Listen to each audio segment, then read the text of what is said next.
Most humans could have the entirety of their fleeting...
Narukami, please.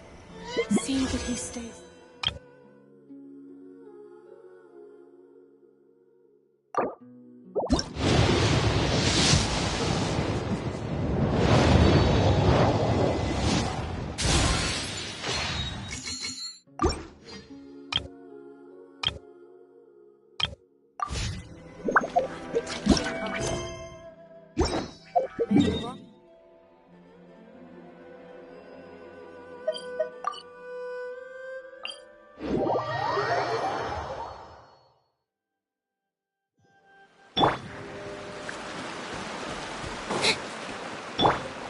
Rise!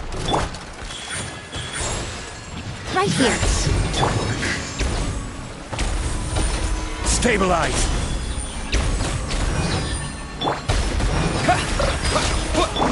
Surprise! Yeah!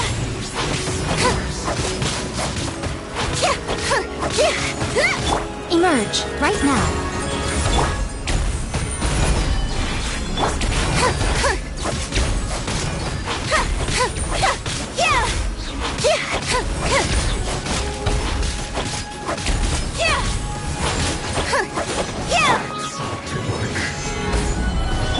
Right here. Emerge.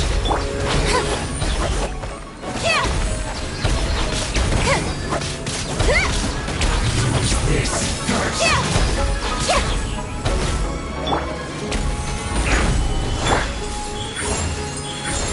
Right now.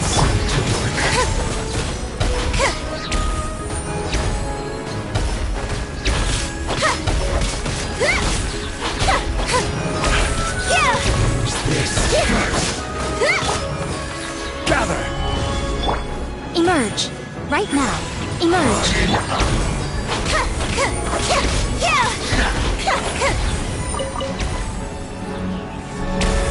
That's crumble! This is trouble.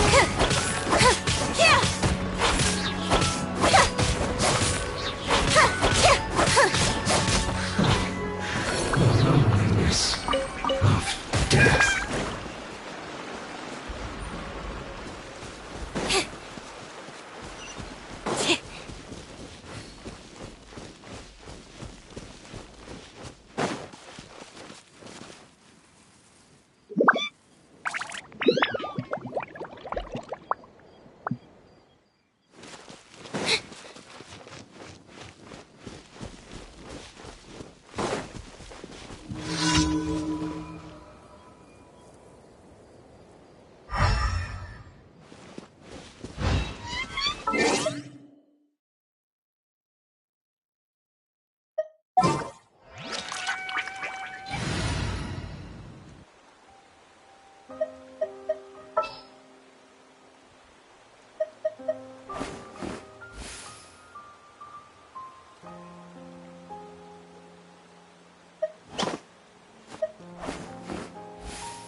Next time, be sure to make a proper appointment.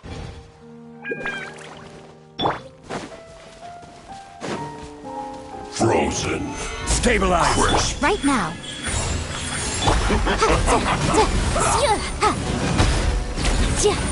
Motion to compel. I will gather. Emerge. Right here.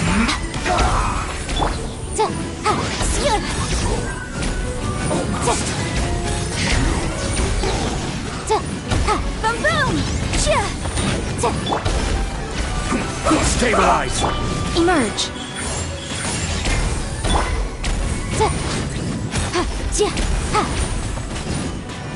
Incinerate! End this quickly.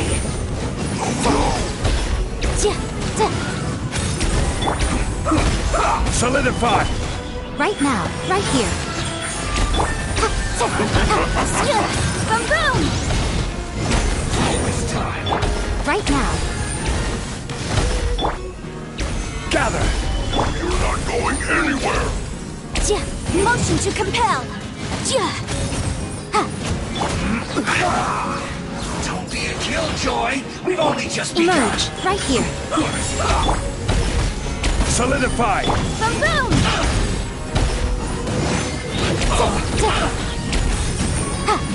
End this quickly. You can't run. Emerge. Right now. Killjoy. Right We've here. only just begun. Motion to compel.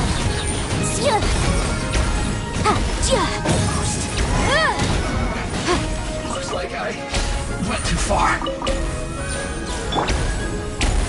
Stabilize. Right now. Emerge.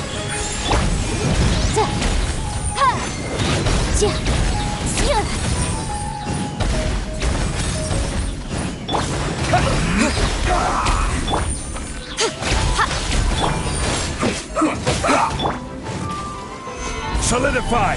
Boom boom! Right here. Emerge. Let's end this quickly.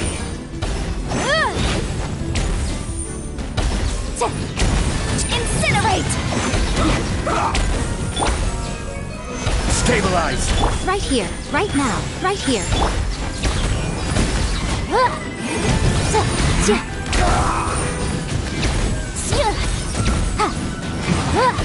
This isn't good.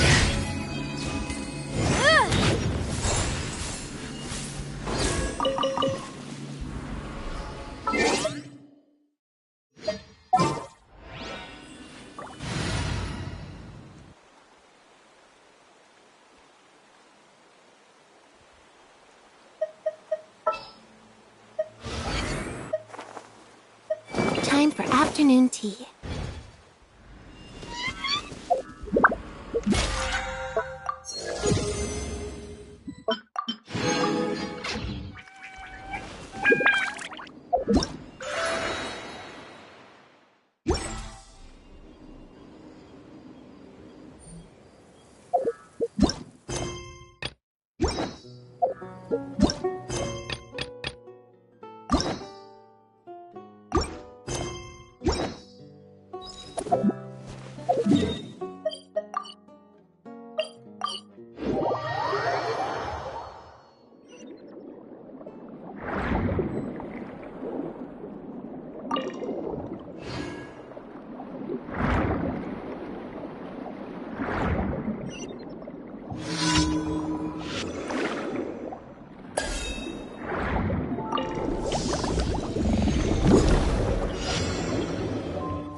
Emerge, right now.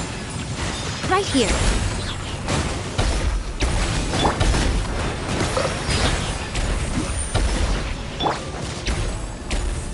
Stabilize!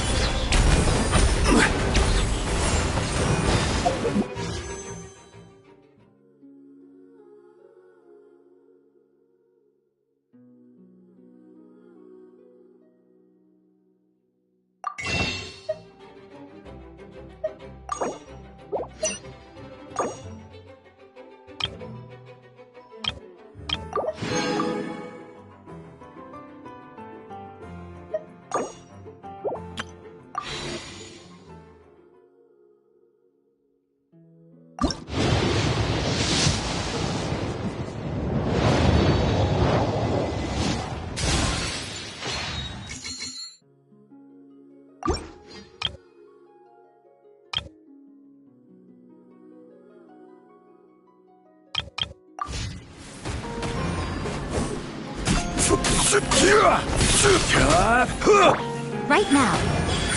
Right here. Solidify!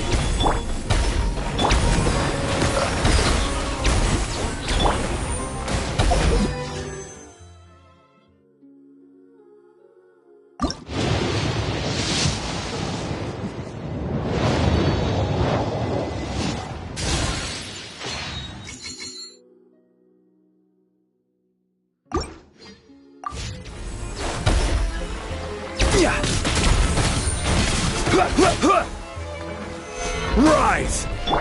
Over here! Stabilize! Emerge, right now. Emerge.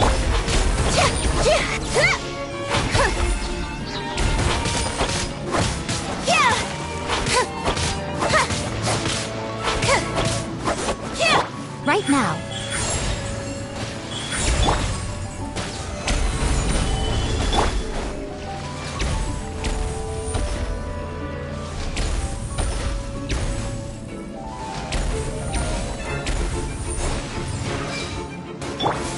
Emerge, right now.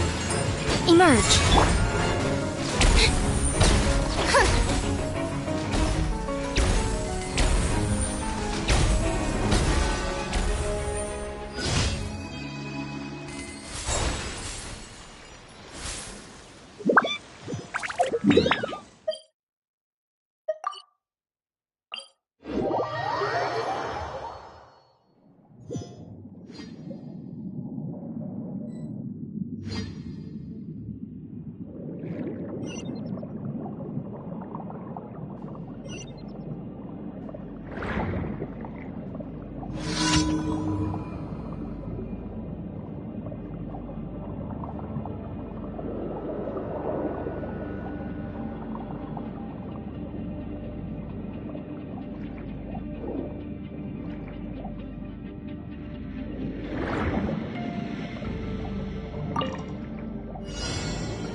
Ad Astra Abyssosk.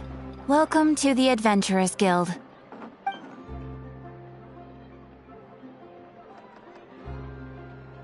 Thank you for completing today's commissions. Here is your reward. Ad Astra Abyssosk.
Just as I expected.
Just as I expected.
certainly worth the extra mile.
Oh, my dear Citrus, please tell me you're joking. We can't have you out of commission with the tavern about to reopen. I'm sorry, Grandpa Almond. It's the truth. I was just too excited for the reopening and must have fallen asleep in an awkward position. Grandpa Almond, we're here to help. Oh, hazelnuts on high. You could not have come at a better time. Please allow me to introduce you. This is the bartender of the Calligraphy Tavern, Miss Citrus. Miss Citrus is supposed to add all kinds of delicious fruits to the magic tonic. Her additions are what turn it into the finest brew in the land. She's indispensable to the operation of the tavern. I appreciate the kind words, Grandpa Almond, but... my neck. Are you all right? Terrible timing. Getting a kink in my neck at a time like this? Could you give my tail a little twist? That should help free up the movement in my neck. I would do it myself, but I can't reach my own, and Grandpa Almond is too old and as light as a feather. The neck and tail are connected? Of course they're connected. Just like how you can't have a rainbow without rain. Anyway, you just need to position me at the right height to pick the fruits, and then put them in the barrel over there.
doesn't seem quite right.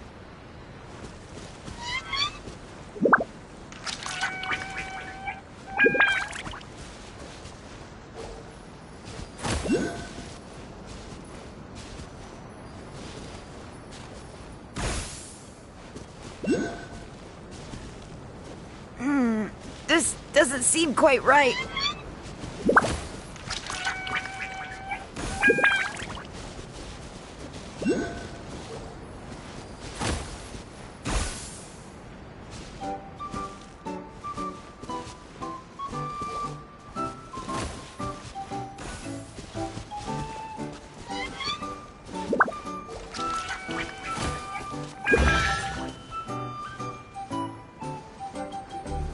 Perfect! My neck feels much better. So there really is some kind of connection between your neck and tail. Thank you so much, everyone. I can rest easy now, knowing the drinks at the tavern will be just as wonderful as before. That's another problem solved! Traveler, Paimon, we should make our way to the next location.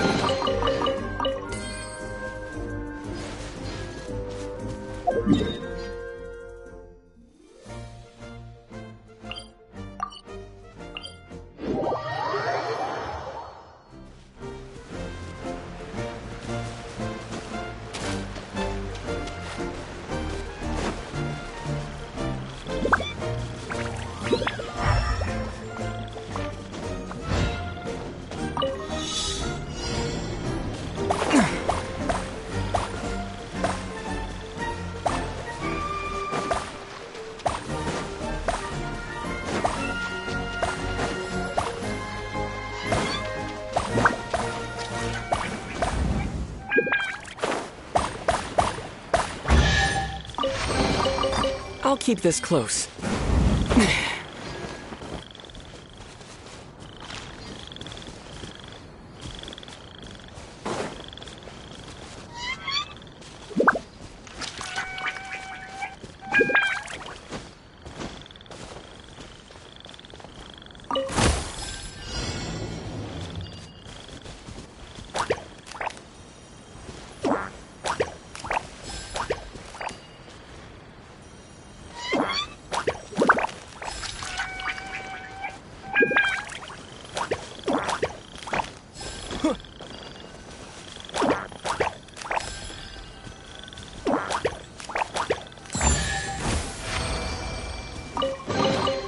Is this an answer from this world?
Oh, Stream! Your rhythm is off again! At this rate, it doesn't even matter if the tavern reopens. The band's not even going to get any gigs! I'm sorry. Hello there. I hope we aren't interrupting your rehearsal. Wait, these are the two frogs we saw on the road a little while ago. Ah! The forest fairy is here! For the love of lotus leaves and dewdrop, Stream, you've really got to put in some effort now. But Oh, don't pressure yourselves on my account. Are you rehearsing for a show? Sure are. You see, our group regularly performs for guests at the tavern. We've been out of work for quite some time, with the closure and all. But after hearing of the fairy's arrival yesterday, we figured we needed to get in performance shape right away. I understand how you feel. Back at the Grand Bazaar, Zubair Theater's always busy with rehearsals too. The Grand Bazaar? Do people there sing on lotus leaves as well? Yeah, they do. And it's a really big one. You're the conductor of your group, aren't you? You remind me of Mr. Zubair. Ah, then he must be an ambitious director. One who would do anything to avoid disappointing a single member of the audience. It's just...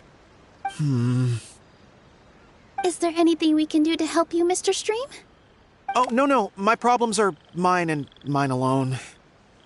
It's just, after the tavern closed, I somehow forgot how to sing. I'm always a few beats behind everyone else, and I keep singing out of key. You were our trump card, our best singer by a mile. I know, but... So he is a victim of the fading disorder too? Don't be sad, Mr. Stream. Whenever I've forgotten important dance steps in the past, my friends at the Grand Bazaar always stick by my side to encourage me. They smile and patiently tell me everything's going to be okay. Then they play the melody for me over and over until the steps finally come back to me. Now it's our turn to help you. We just need to help you remember how to sing, right? The Traveler's got a great sense of rhythm. We can help keep you in time. Well, what do you say, Stream? I think it's a great idea. Just focus on the lyrics, and the fairy's friends will help you stay on beat. Are you sure? This is really asking a lot. Don't worry about it, Mr. Stream. It'll all be worth it when the tavern reopens and we finally have the chance to hear your marvelous singing voice. All right, then.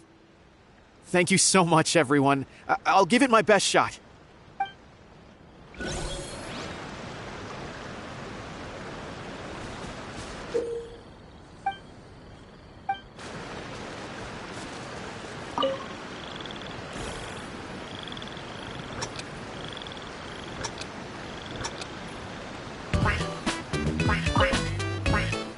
Excellent! Perfectly in time!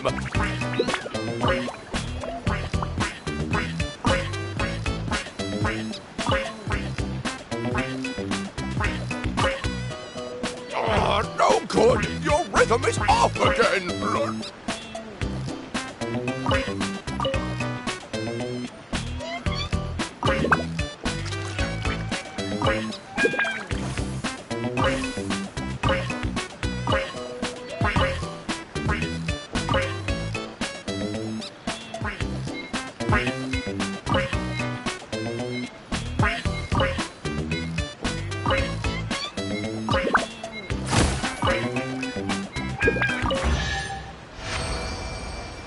I feel like I'm getting the hang of it again.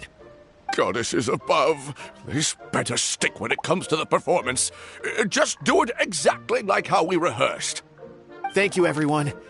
Thanks to you, my voice is once again as clear as a flowing stream. Glad to hear that you're feeling better, Mr. Stream. It's also about time for us to go to our next destination. We'll be looking forward to your performance at the tavern. Traveler, Paimon, we should make our way to the next location. Board on the road.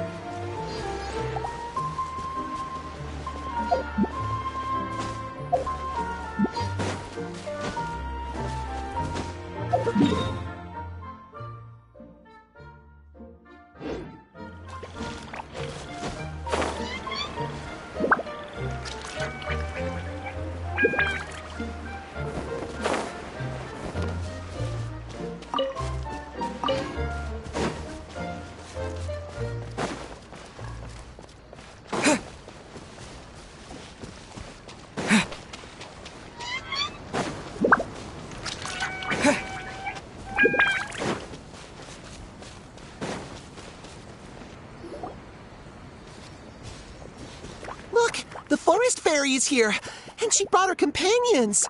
Grandpa Almond was right. They do look promising. Hello there, everyone. I heard you were working on the piping for the Calligraphy Tavern. Is there anything we can do to help?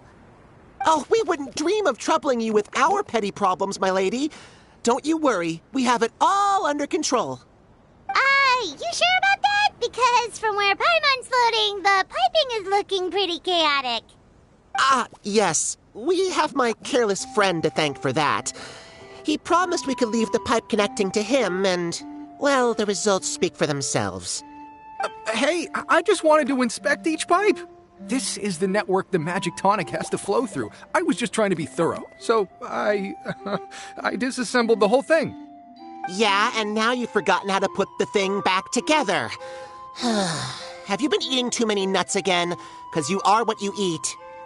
Please don't fight. I know everyone wants the tavern to reopen as soon as possible so that the forest can return to normal. So, why don't you let us help out? Yeah, we're here anyway, so we might as well be helpful. We just need to reassemble these pipes, right? Well, if you're offering... Basically, the pipes need to be connected properly to allow the magic tonic to flow through. If you put the wrong pipe in the wrong place, the tonic will get stuck halfway. Attention to detail is key. Says the guy who messed up the whole thing in the first place.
Oh, amazing! You did it! Now the tonic will flow into everyone's cups without getting stuck, right? Oh, gotta say though, Paimon is starting to get pretty curious about this magic tonic. Could she have a teeny tiny sip? Just a little taste, please? It's not greed, it's curiosity. Well, if it's really just one sip, I guess that would be fine. Just be careful. This is one of the last cups left in the entire forest. We're supposed to save it for our research. Just a sip, promise. Okay, here goes. What was that? Oh, it's sticking to Paimon's tongue. Wait, is this just regular ink? Wait, does that mean what the legend says is true? The goddess of fate used ink to compose her stories on paper, and the goddess of creation used her power to bring those tales to life. No wonder the tavern is so important to the forest. Maybe the fading disorder occurs when the ink within the body dries up. That would explain why the beings here are forgetting their own stories. Oh. I'm not really sure I can really wrap my head around this conversation, but there's no need to get all worked up on our behalf, my lady. With the pipe installed, I'm sure the tavern will be up and running in no time. What do you mean, can't wrap your head around it? The fairy is recounting the story of how the goddesses gave us life.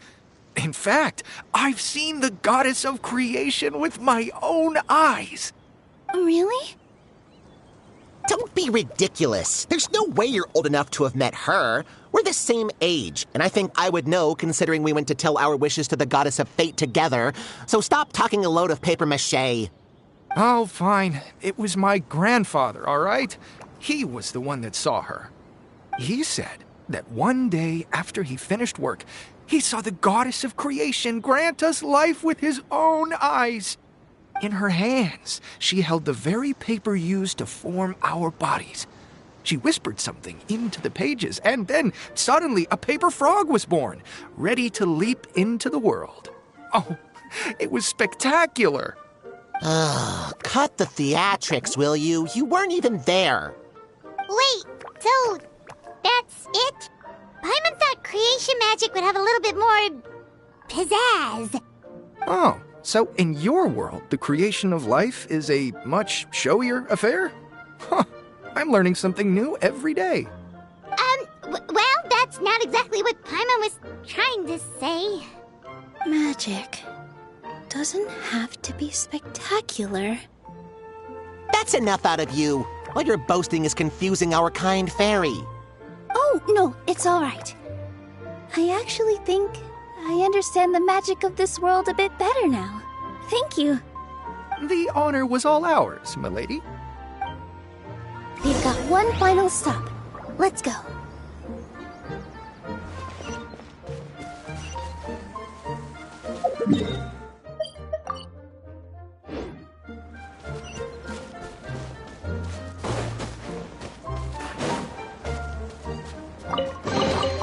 A reward on the road.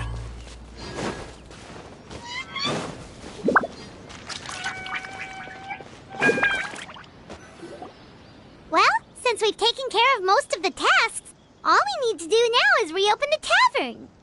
But we still don't know how to use the magic of this world. We don't even know why the tavern closed in the first place. Oh, what about the method that one hamster mentioned? You should try it, Nilu. You mean the creation magic his grandfather saw outside the Hut of Blessings? I wonder. How exactly did the goddess of creation give them life? Maybe you don't need to understand it. Just give it a try. Everyone here calls you the Forest Fairy. Maybe you have the magic powers already and you just don't know it. In other words, this forest is a stage. And all I need to do is step out into the spotlight? Sounds just like a fairy tale. Well, we are surrounded by talking origami animals and magic potions after all. Almost seems like anything's possible in this place. You're right, Paimon. We won't know anything unless we try. In that case, let's see. This is how you do it, right? I think I got the folds right. Whoa, your origami skills are great! I once saw one of our prop people making something similar. It looked really cool, so I took some time during my break to learn the basics. It's not a bad way to stave off sleepiness either. Well, how do you feel? Sense any, magical powers flowing through you? No. No? What are we missing? Magic words? But how am I supposed to know what the goddess said to bring them to life? Oh, good point! You're the Forest Fairy, Nilu! What do you want to say to the new resident of your domain?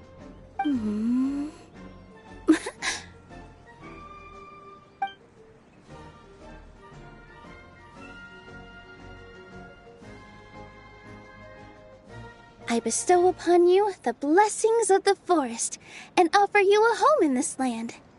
Your name shall be Harisara. May you bloom in this world as beautifully as the flower I love. My name is Harisara. It worked! It actually worked! Well, peel my shell and call me a nut. I never imagined I'd witness such a miracle at my age. It's just like what the stories said about the goddess of creation. Shell? Miracle? Nice to meet you, Padisara. I'm Nilu, the fairy of this forest. From this day forward, this place is now your home. Hello, Fairy Nilu. I hope you'll grow up happily in this forest. Grow up. Oh, you can leave the little one with old Almond for now. Oh, this sure brings back memories. It's been such a long time since we last held a welcome ceremony. Here, Padisara. Come to Grandpa Almond. Well, now that Nilu has mastered the goddess's magic, we should be able to reopen the tavern, right? Grandpa Almond, could you send a few people to check the underground space beneath the tavern? Oh, of course. May I ask why? The moment I used magic, I sensed something strange down there. I have a feeling it's connected to why the tavern had to close down. Of course, we'll look into it right away. Make sure you listen to Grandpa Almond, Padisara. Don't go running off on your own.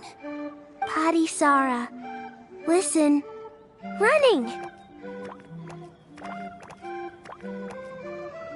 Hey, come back here, you! Wait! Yep, that's Nilu's creation, all right. She's got so much energy. Anyway, how did you manage it, Nilu? Well, all I did was say my wishes for her out loud. Maybe the magic is in the words themselves, just like the book said. This place is seeming more like a fairy tale by the second. I mean, or somewhere called the Forest of Blessings, so it kind of makes sense. Well, anyway, Paimon thinks this magic suits you perfectly, Nilu. When I brought Padisara to life just now, I was able to sense the magic flowing through the forest, and the flowers and trees, and inside the creatures that live here. But for some reason, there's a hollowed-out space beneath the tavern where I couldn't sense anything at all. We're back, my lady. That was fast. You were right. There was something under the tavern that I've never seen before. It looked transparent and gave off a clinking sound when I knocked on it. Transparent and clinking. Oh, I've got it! Already? You've got to use fairy tale logic, Paimon. That's right. An empty ink bottle, to be exact. Still remember the taste of the magic tonic you took a sip of, Paimon? Yeah, it was ink.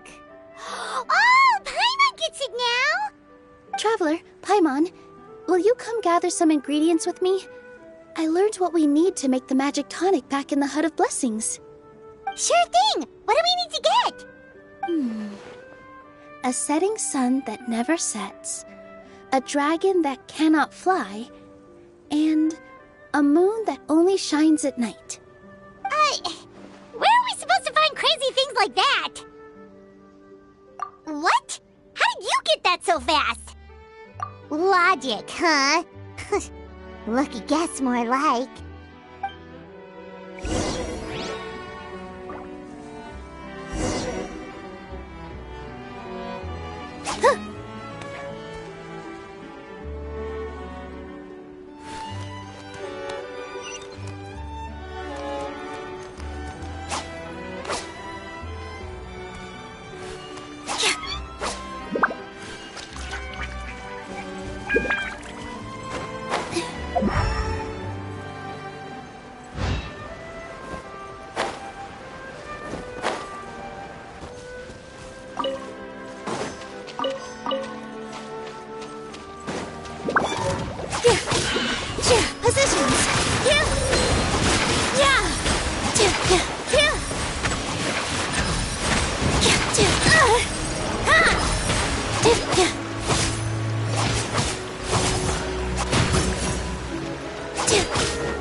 Right here. Emerge. Right here.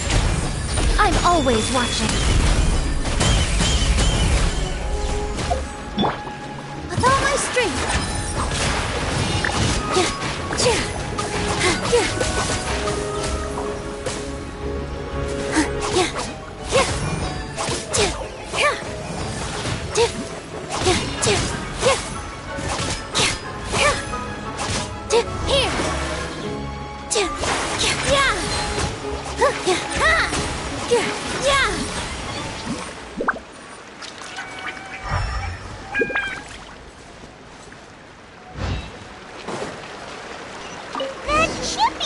everything, right? What should we do now? Let's go back to the Hut of Blessings.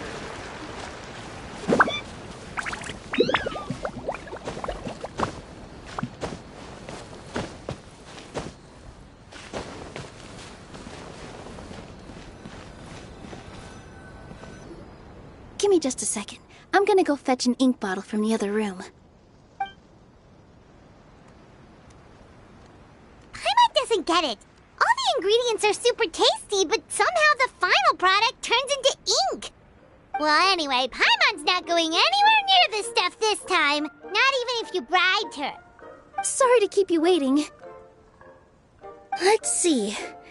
According to the book, first you do this, then this, and then... It's done!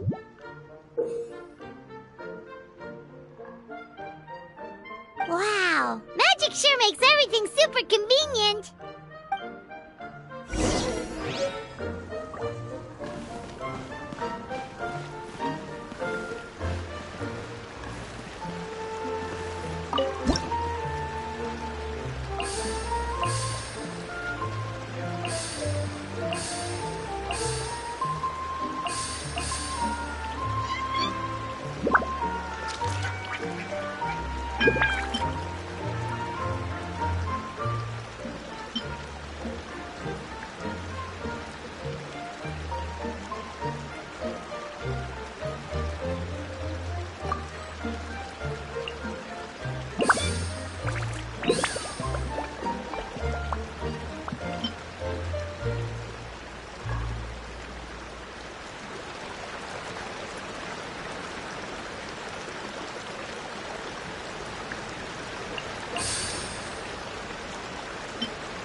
Yes, this is it.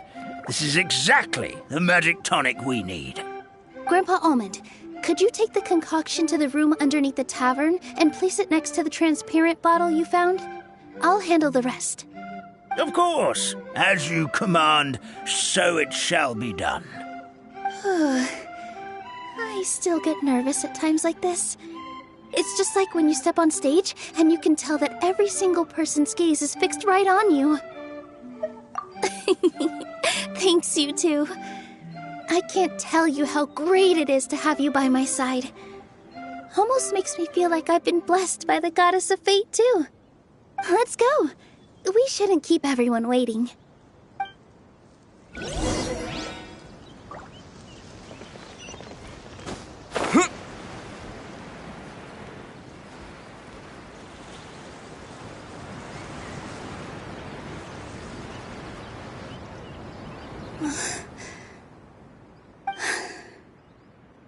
Forest, please heed my words and accept my blessings. May your spring of wondrous magic never run dry. And may all who call you their home lead happy, fulfilling lives.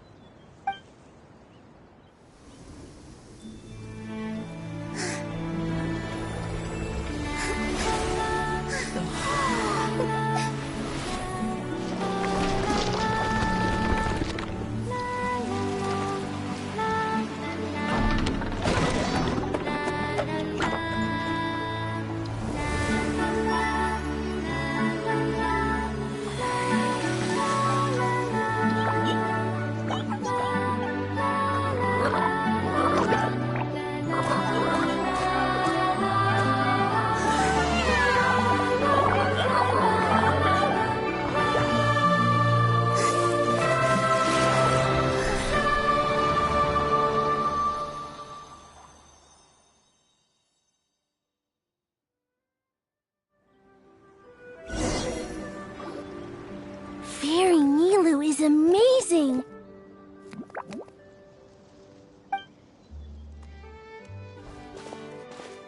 Wow, it's so pretty! What a beautiful tavern! It matches the scenery of the forest perfectly. I was so surprised when it suddenly opened up like that. Just like a pop-up book.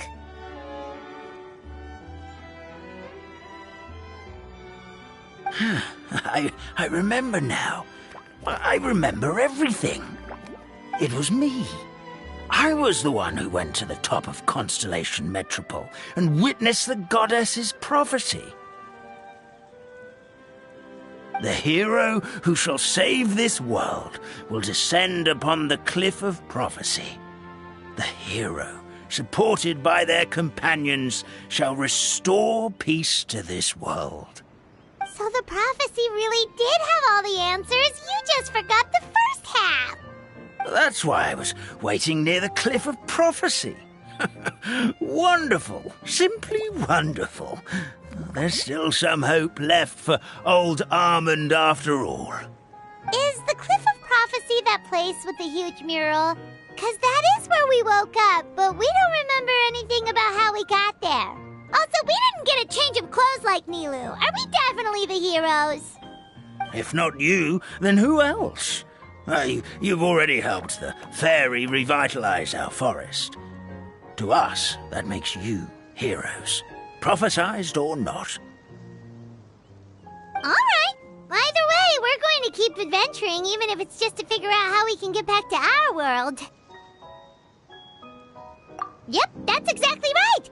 Helping people we meet on the road is kind of our thing.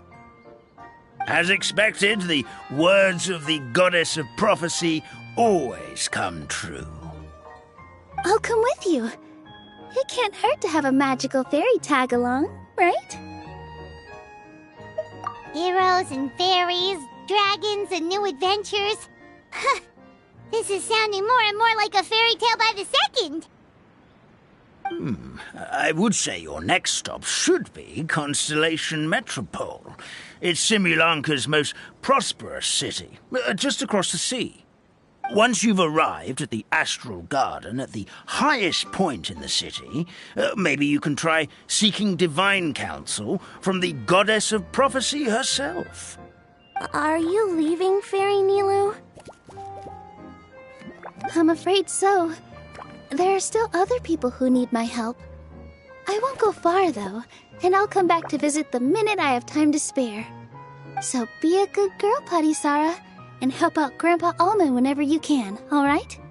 Mm-hmm. Got it. Patisara will wait here for you. That's a good girl, Patisara. I almost forgot. If Constellation Metropole is where you're heading, you'll need to take the Maritime Express. I'll head to the station first thing tomorrow morning and wake up that lazy station master for you. Why don't you take a break for the rest of the day? You should savor the beautiful scenery of the forest before you go. Sounds great! Paimon definitely feels tired after being on the go for so long. There's a spot in the tavern with Paimon's name on it. Oh, sounds like someone's ready to order. Oh, well, if you're offering, Paimon will take a glass of Buell fruit tonic. But hold the tonic.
Our kind fairy dances just as beautifully as the goddess of creation. Here we go again. Let me guess. She was dancing when your grandfather saw her create life, was she? Very funny. A goddess is all-powerful. Of course she can dance.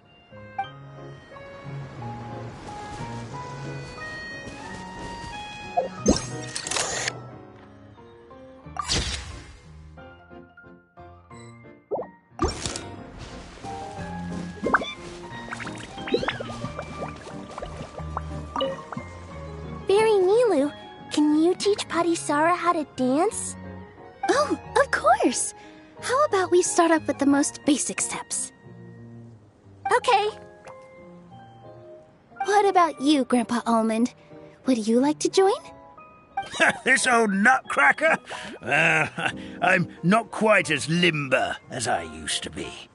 Come on, Grandpa Almond! Join us! All right, all right. Grandpa can't say no to you, can he?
Time to broaden the horizons again. The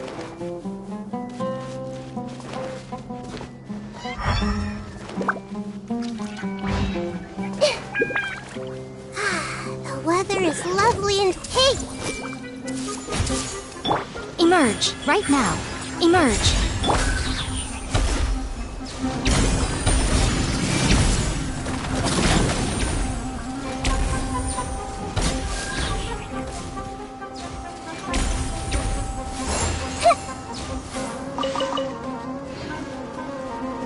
I see everything! Right now. Right here.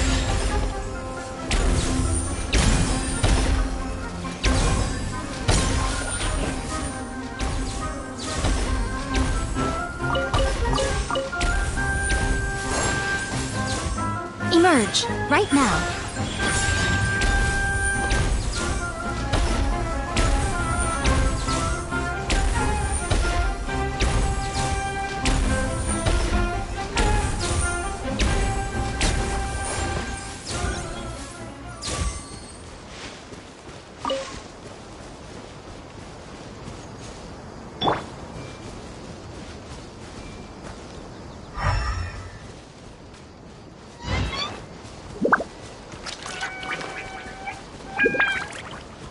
Everyone hold hands!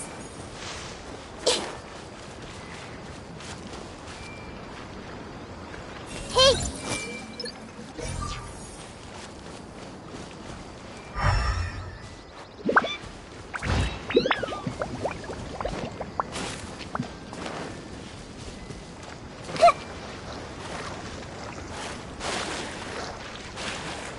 I see everything!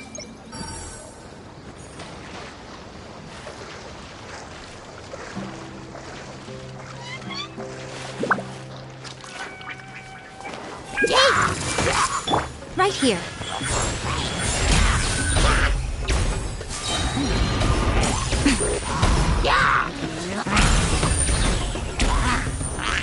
What a nuisance. Right now. Right here. Everyone hold hands!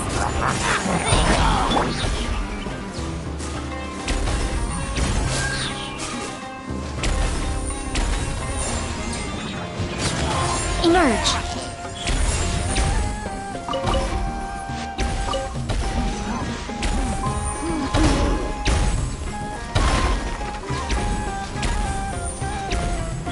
Right now.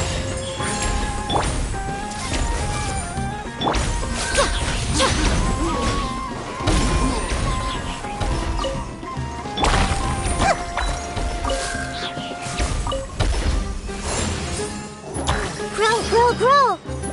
Yeah! Yeah, yeah! Right here. Yeah!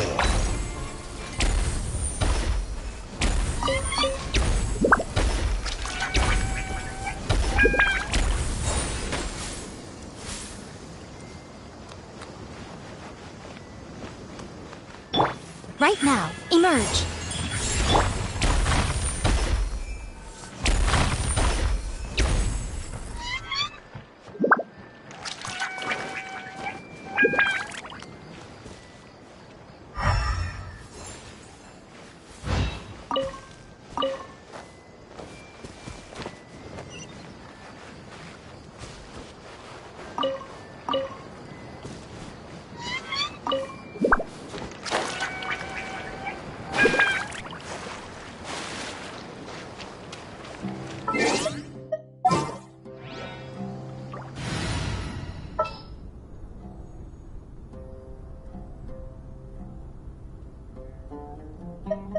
I will bring my notebook.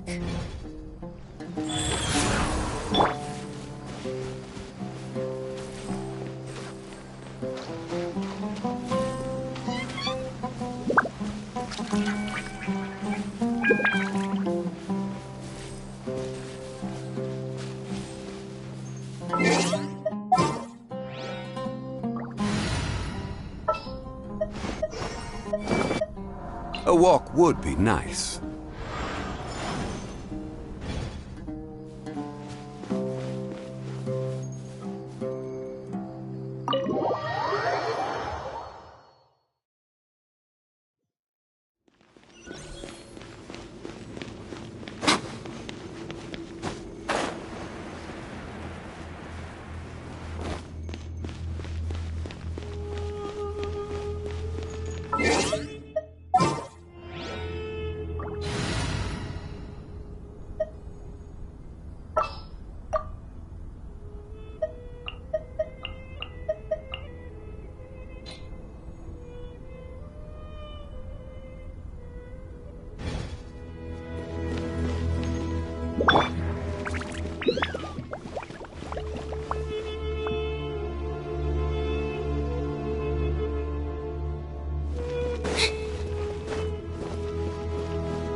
gather on this day to perform once more the rite of duels, with the greatest of all sages, Lord Hermanubis, as our witness, for his power and authority is present in our midst. This is our most sacred of ceremonies, and no disruption from the audience shall be tolerated. It is incumbent upon all to observe the duel with the utmost respect and reverence throughout the proceedings. Representing the Temple of Silence, the Defenders.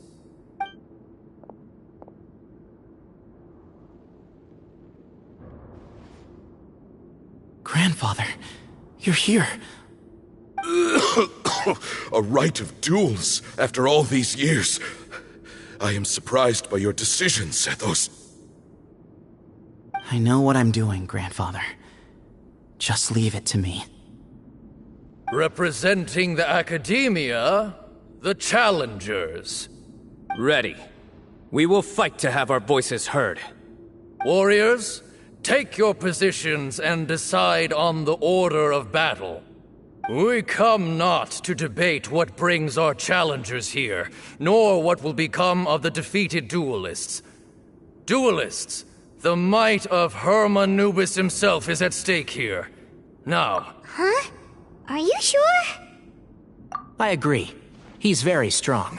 Sending him out first will definitely intimidate the opposing side. Okay, then you're second. Sure. We have decided. So have we. Let's begin. Duelists of the first bout, please step forward.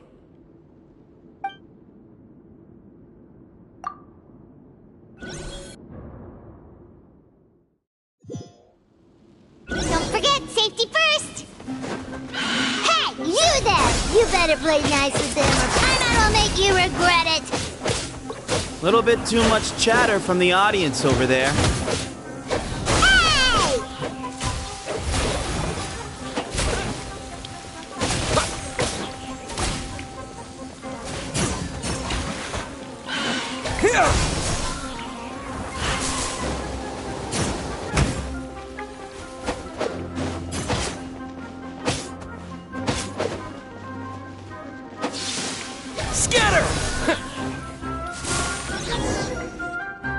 A swift end to the first bout. I now invite the duelists of the second bout to please step forward. When you're both ready, you may begin. Let's begin. Watch out! Go, Kenai, go! He drank plenty of water before the bout, so he should be fine.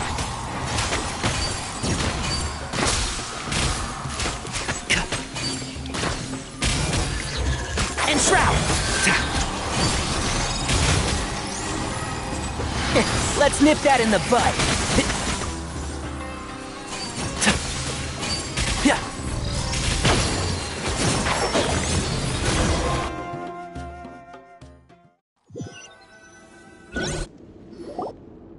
Thus ends the second bout. We will now move to the third bout. Duelists, please step forward. I'm ready. So am I. This is the final stage of the rite. I remind you both that the terms you agreed upon in advance are binding. When you're both ready, you may begin.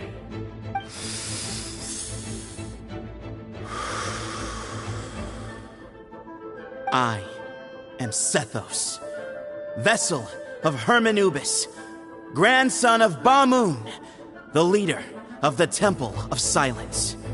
For many years, we have kept our covenant with Lord Hermanubis by guarding the secrets of King Deshret. And even in our darkest hour, when we could not see a way forward, we chose not to abandon hope, but to embark on a brave new experiment so that we might prevail. We earnestly sought Lord Hermanubis' wisdom and power, longing to see his spirit and his light descend upon us. Now, I will fight to become the rightful wielder of that power! I am Sino, General Mahamatra of the Academia, student and successor of Cyrus, the Sage of Spontamod. I fight in defense of my power, my professor, and my nation. And you... I think you left some things unsaid. This is a sacred duel, and Hermanubis is watching. So bare your soul. Everyone. Old and young. Fit and frail. They're all waiting to see how this duel will end. My grandfather is a wise leader. He is also known to be a ruler who is not afraid to get blood on his hands. I understand his beliefs well, and I know what he expects of me.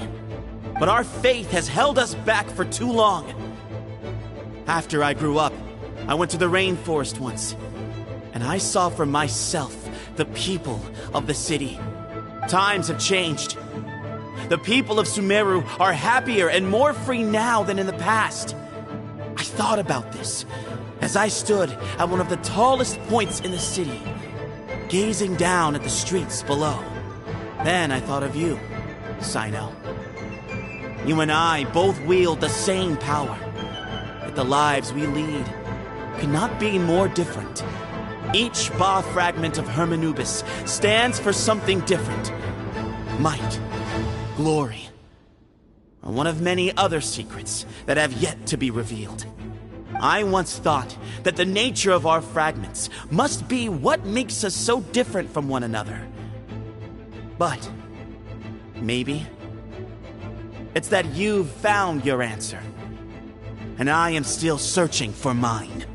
I am more than just a warrior. I am my own person. Exactly. The name Hermanubis has left its mark on both of us, shaped the course of our lives. We are his vessels, and yet we are more besides. So show me your answer, Sino. Show me I can be more than my faith, more than the power I wield. Show me the person I can become!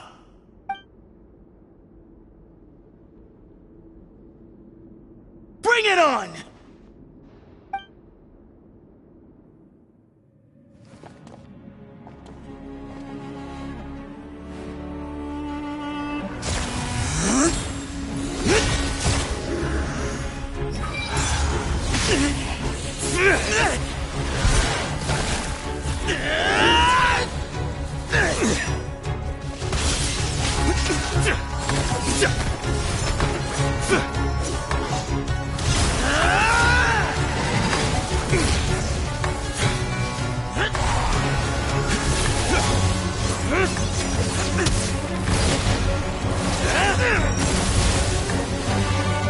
That's all you've got?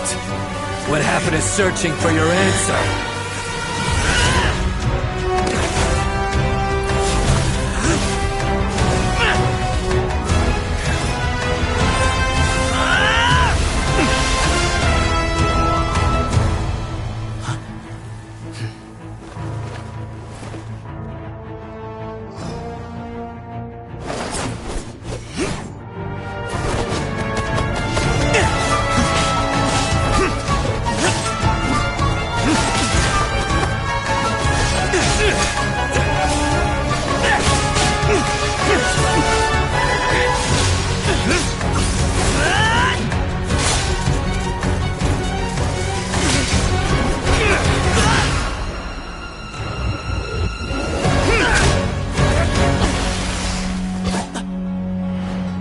Fight's over. Do you yield? You won. Well then, looks like you found your answer.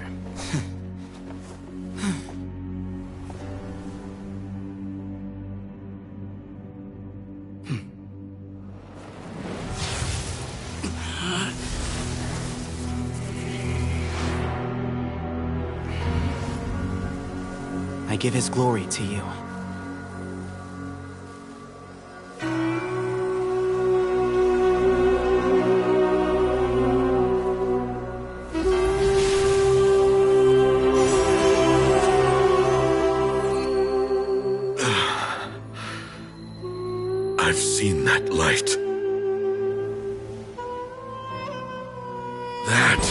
is the light of our Lord, the great Hermanubis, priest over all other priests. His spirit dwells within that lightning, and his will lives on. Once a warrior of Tynar, he emerged from the barren desert sands to serve the god king Al-Ahmar. After the death of the god king, Hermanubis gathered his followers and the Tynarian priests and led them to the city of Tula. There, they founded the Temple of Silence, and from that day forth, we became stewards of all knowledge that survived from King Deshret's civilization. Barely a century passed before war ravaged the desert. One by one, Eremite leaders took up arms against each other in battles that would devour what little remained of their civilization. Only the wise city of Tula was spared under the guiding hand of the Tynarians. But peace did not last. Coveting the knowledge of King Deshret, the beasts set their eyes on Tula. The king of Gurabad laid siege to the city and ordered the sages to surrender to him the Temple of Silence as proof of his victory. The ruling elite colluded with their oppressors, betraying the temple so as to hold on to their rule over the city. They declared that the knowledge guarded by the temple was the true cause of corruption. These were dark days, and we faced enemies on all sides. Our Lord had long since exhausted his strength, keeping the forbidden knowledge introduced by King Deshret at bay. To ensure the temple's continued survival, he broke his being into many pieces and began the ceremony of Hermanubis' legacy, bestowing his power upon his mortal followers. With this power, the temple was able to defeat the tyrant's army. Yet, we were not hailed as heroes. Strange and unfamiliar as this power was, it struck fear into the people's hearts and drove them to reject us. In the end, the people of the temple and the Tula Tynarians left the city for good and made their way to the rainforest. What followed next was inevitable. The elite of Tula fell and were decimated. War engulfed the desert. And we wandered from place to place, always in hiding, all the while keeping close watch over our secrets and staying true to our mission. Betrayal forced us out of the desert and into the forest. Then mistrust drove us from the forest into the desert once more. We have lived in exile for far, far too long. Yet, today, the Temple of Silence has borne witness to the glory of Hermanubis once more. Thank you.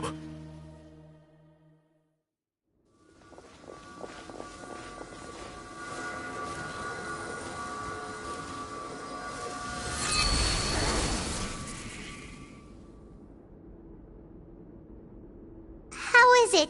Do you feel okay?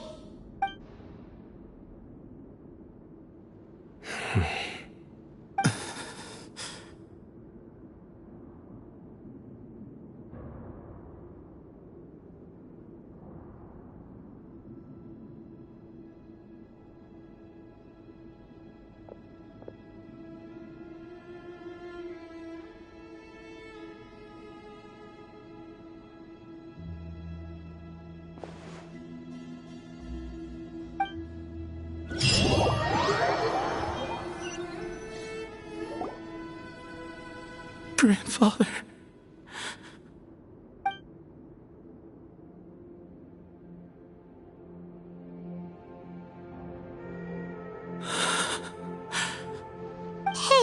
Sethos. You'll get through this. I know. I'll miss him. I guess you were prepared for this. It's been a long time coming, huh? Yeah, he's been on death's door for a very long time now. I think it was only through sheer willpower that he managed to hold on to this point. At least, he was able to see this chapter come to a close before he passed. What's next for you? Per my grandfather's last wishes, the Temple of Silence should submit to whoever possesses the largest number of Hermanupis fragments. That entitles you to be our new leader, Sino. But that's never going to work, as I'm sure you realize. I'm the General Mahamatra. I am needed back at the Academia. I did foresee this possibility, and I gave it some thought. The fact is, I know next to nothing about the staff, records, and environment here. As such, I am ill-suited to be your leader, Sethos.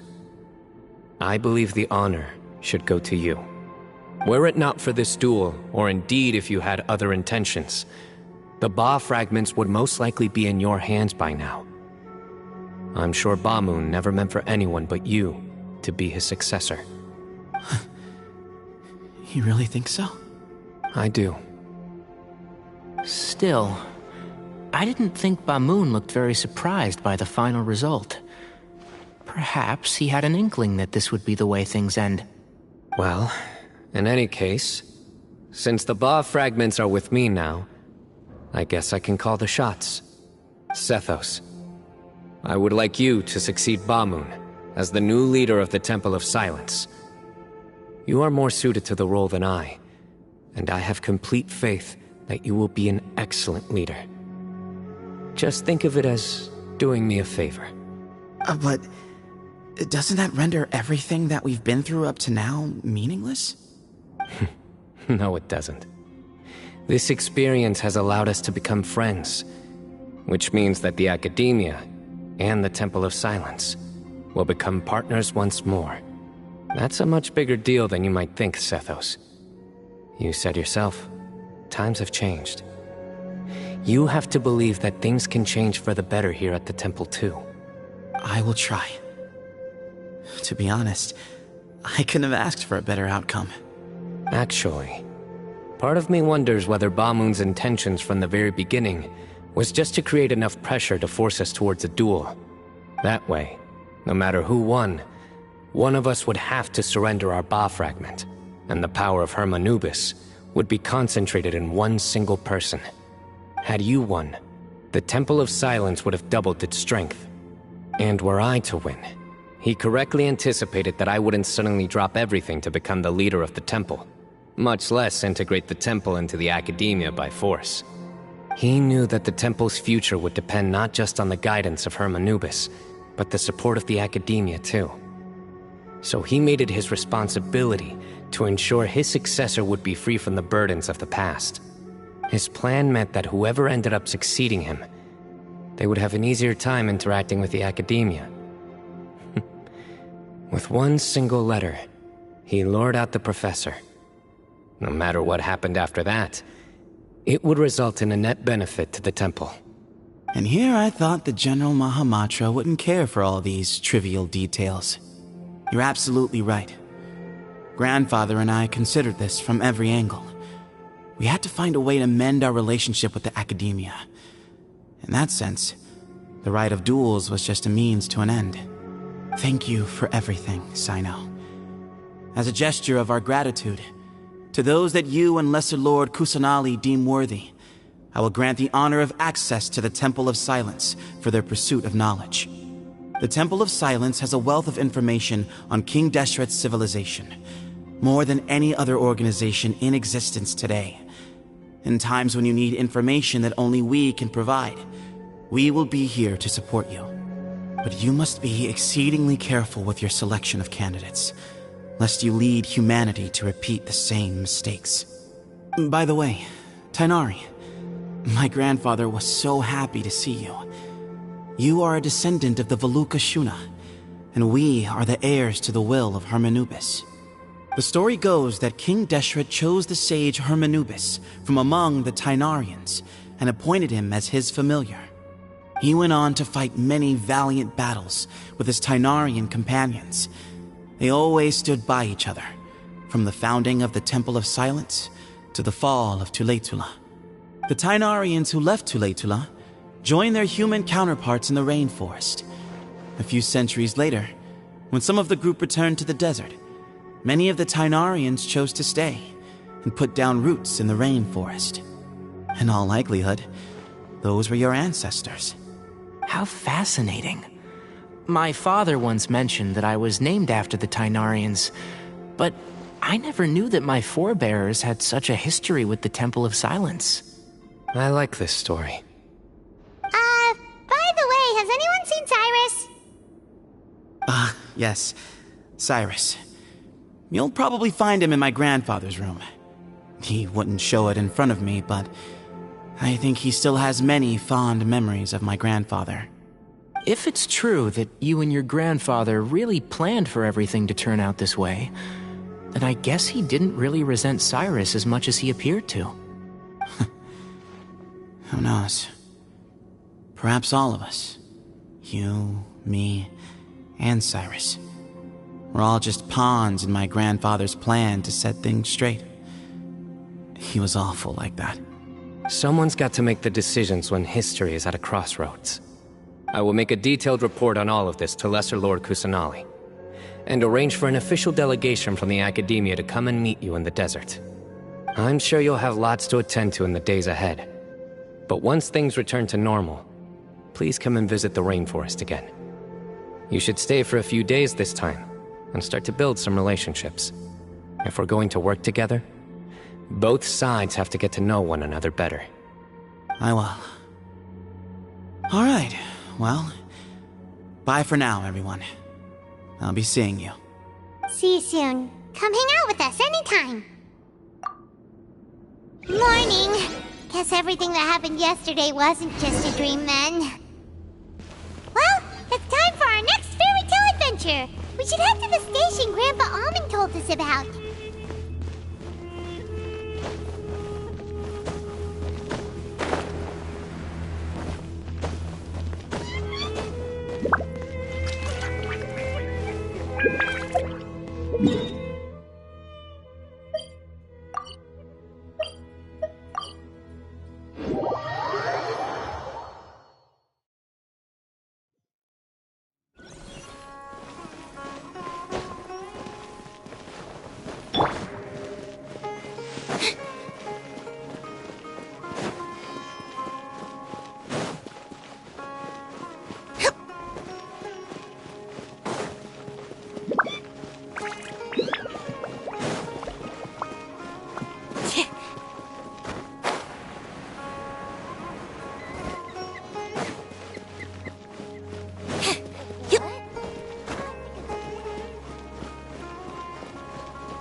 What were you thinking, gallivanting off into the desert alone at your age?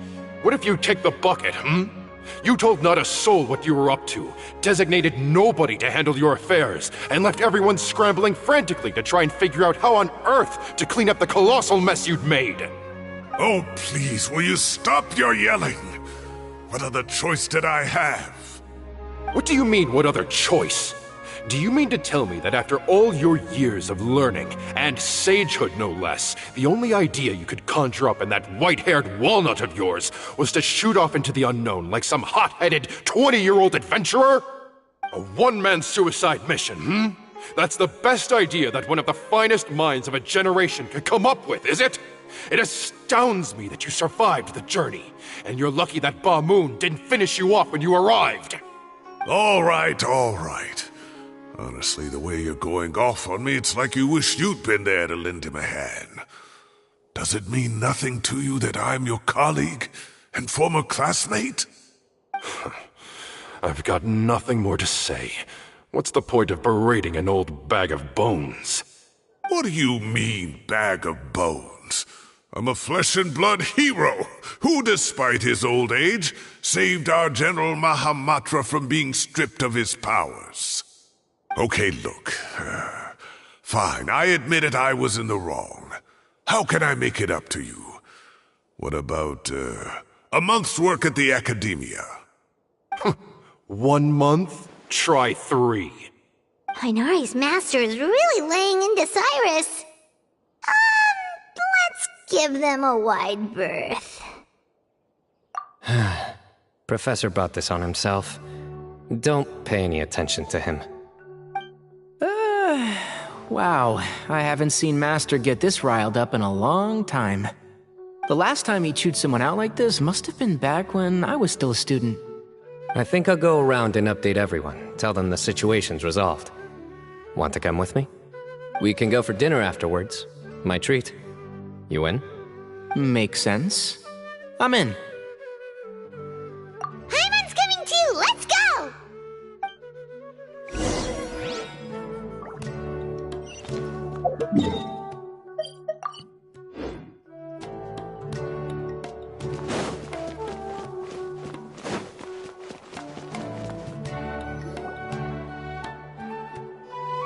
Hey, Kale. You're back! Well, look who we have here. Would you mind explaining to me what has been going on the past few days? I heard you all ran off into the desert and got embroiled in a major catastrophe. All taken care of. That does not answer my question. How could you be so careless? That goes for you as well. Yes, and you too. When you run into problems, you really ought to ask for help, you know? I've been around the block. Don't you think it would have made sense to involve me?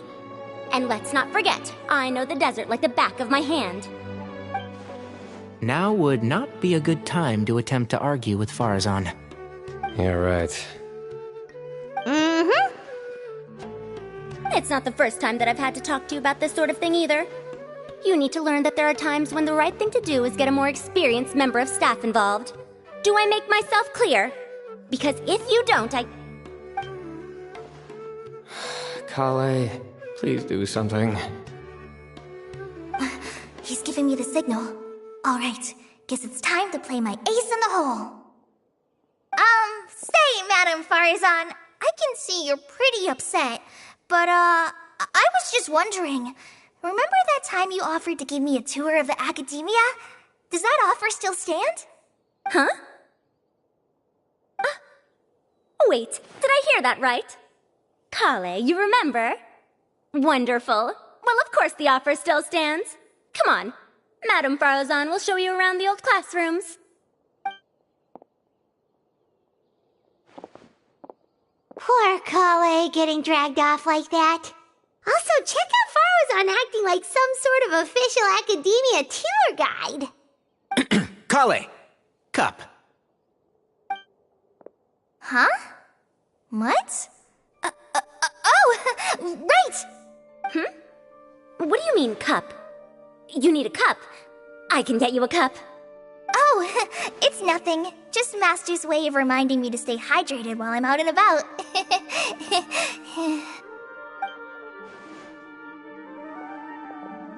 It's code for let's reconvene at the cafe.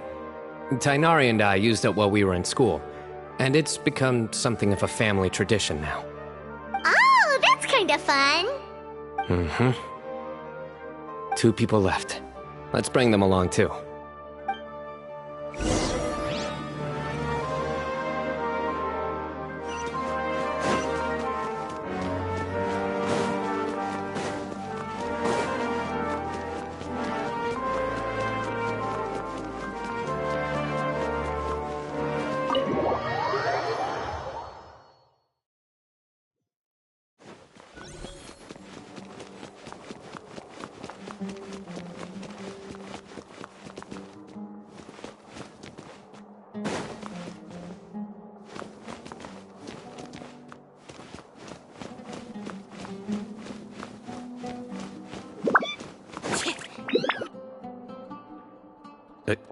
Am I hallucinating?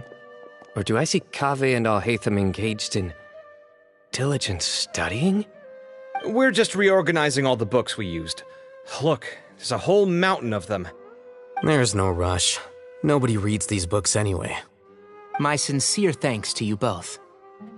Yes, with your help, we resolved the issue rather swiftly and painlessly. And the outcome was better than we could have hoped for.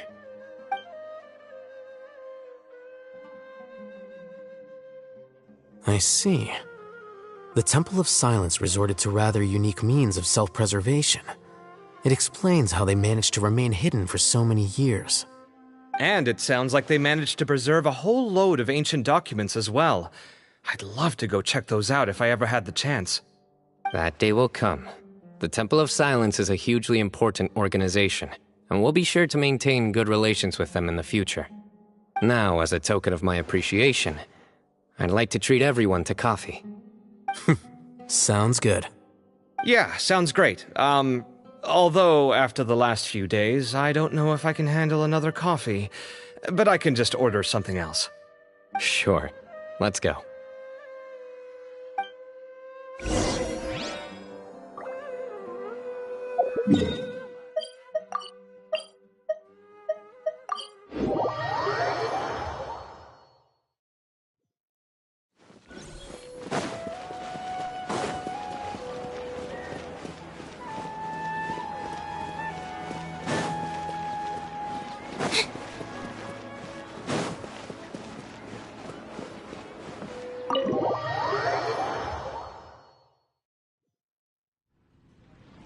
And then the Traveler just pounced on their opponent and knocked him right out cold.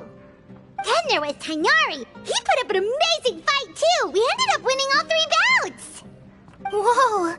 Part of me wishes I'd been there to see it, but I'd have been biting my nails off worrying about you guys. A truly edifying account of the events. Bereft of detail, but it has livened up the room all the same. Hey, Paimon included all the juicy details. The Traveler just pounced and then waved their sword like this, then spun around and blocked. Despite winning 3 bouts in a row, you still ceded the position of leader to him. That's very dignified of you, Sino. Of course. Being dignified comes with being a true champion. I got to be a champion too for once. I've not sparred much with desert folk before. It was a pretty unique experience.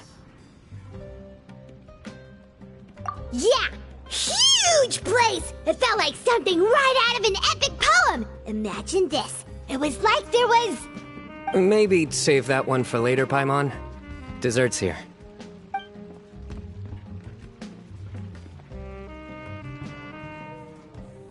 I think that'll do me for today.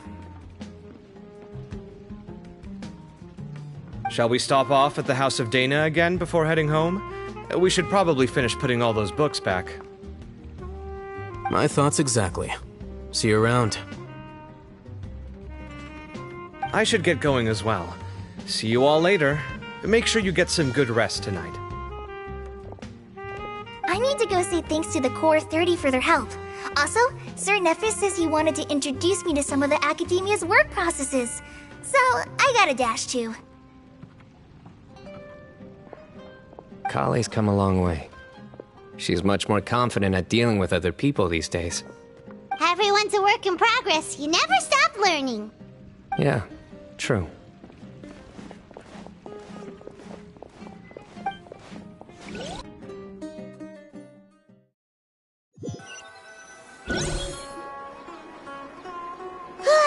That was good. It feels like everything's finally wrapped up now.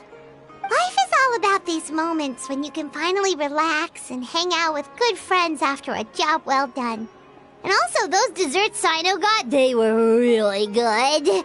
Paimon definitely needs more of those in the future. Do you 3 have anything planned for the rest of the day? If not, would you come somewhere with me?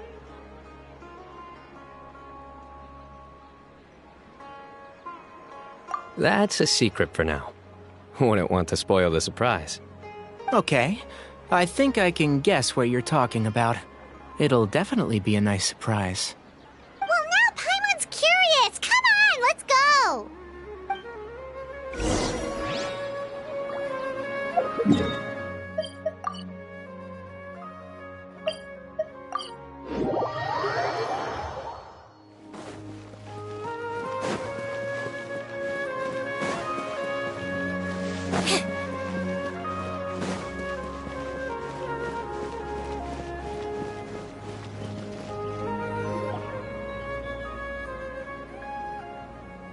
Been a while since I last made my way up here. Whoa, look at this place! We're so high up! Need any help? As you wish. It's a nice spot, isn't it? What a great view! We're so high up, we can see for miles! Traveler, turn around.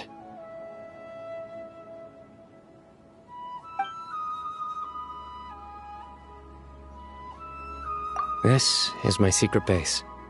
Somewhere I only bring my best friends. When I was a student, I used to slip away and climb up here all the time, just to clear my head. I was quite young then, and hadn't made too many friends yet. Back then, I had a lot of the same questions that Sethos was asking. Who am I? Why do I have this power? And what should I be fighting for? Our gifts help us to find our rightful place in the world.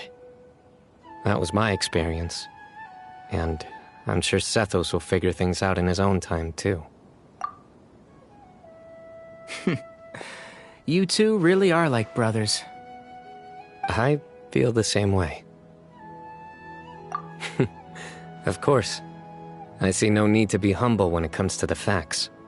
I still remember one time when we came up here to chat and do our homework. Sino accidentally dropped a fruit. Luckily, he has fast reflexes, so he caught it just in time. That was the one and only time. Nothing will ever slip through my fingers again. Those were good times. I kinda miss the student life. You know, Paimon really shouldn't be able to imagine Sino doing something like that, but for some strange reason, the mental image is coming through clear as day. Then make it stop. There's somebody there. It's Professor Cyrus. You guys carry on without me. I'll be right back. Okay.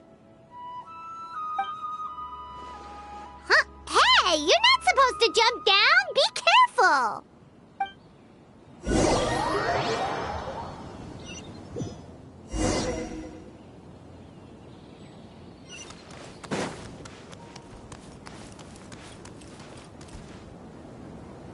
Oh my days.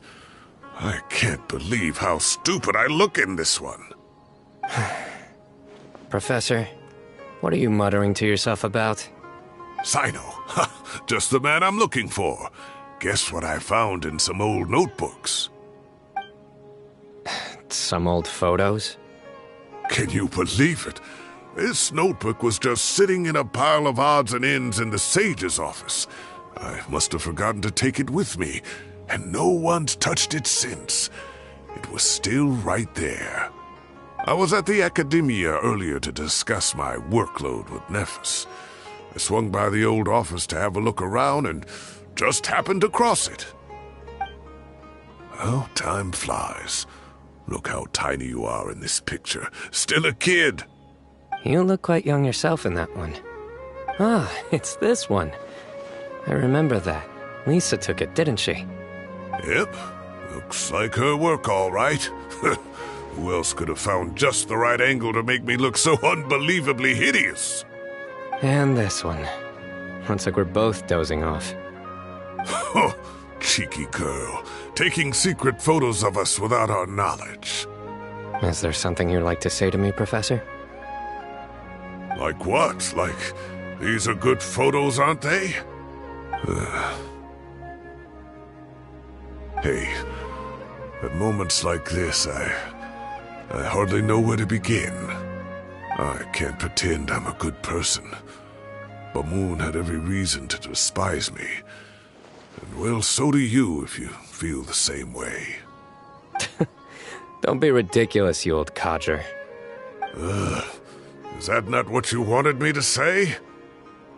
Oh, I've dreamt of that place many times after leaving the desert. Sometimes I've dreamed that I was doing research with them again. And other times, I dream of the day they saved my life. Oh, it was one of the happiest times of my life. We all learned so much from one another. You've matured so much over the years, I know. Since you're my professor, I should save you some face by not calling you out on all the non-answers you just gave. So, I will do the right thing and keep my mouth shut. Good thinking. Take your own advice next time. Seriously, why bully an old man like me? I thought heroes were supposed to be gracious. Hey, wait, how did I not notice this one earlier? Lisa strikes again. Just how many did she take? Look how cute you were when you were little. I remember how well-mannered you were back then, too. Yeah, and look how serious and professional you used to be. Oh, I can't compete with you anymore. First you get better than me at the deadpan jokes, and now you're besting me at those little quips, too. Don't say that. I still have a lot of respect for you. That's more like it. Hey, what would you say to meeting up with Lisa again sometime? I'd like that. Let's find a time and pay her a visit in Mondstadt. All right, I'll add it to my schedule. Let's go next week. Wait, no. Next week is the tomato growing competition. I have got to beat Zaha Hadid. Or you could find a real hobby, Professor.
Where do you want to go next?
Every journey.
One man's stone is another man's gem.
Right here.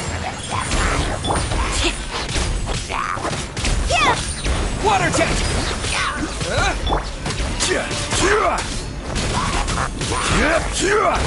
Solidify!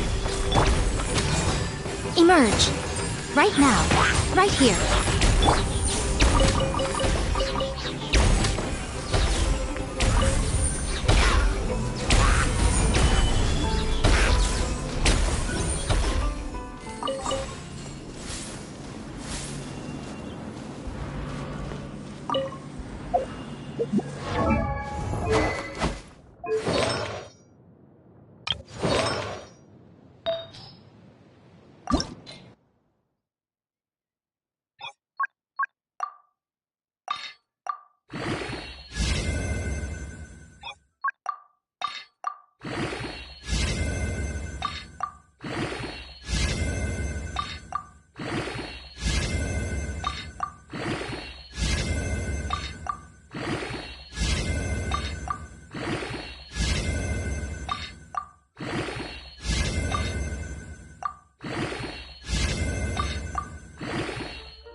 Where do you want to go next?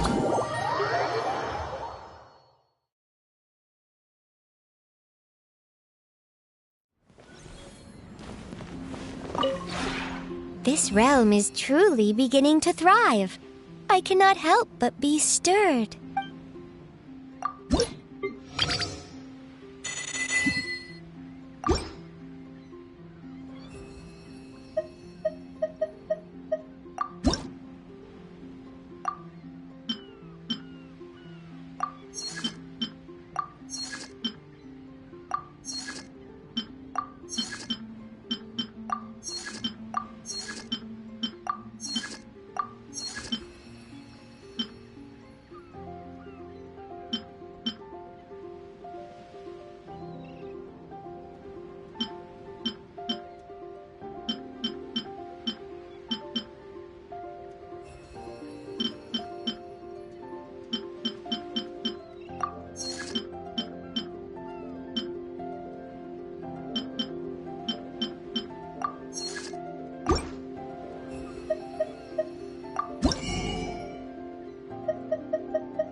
If you ever have any questions about the realm within,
One man's stone is another man's gem.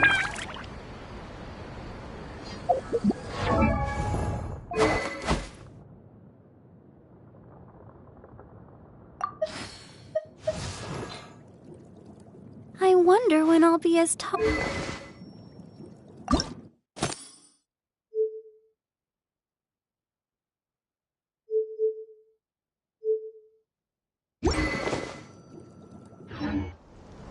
Osmanthus.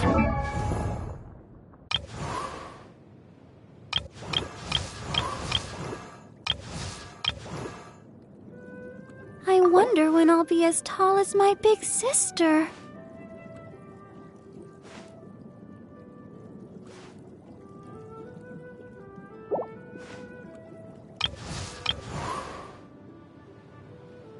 Wine tastes the same as I remember.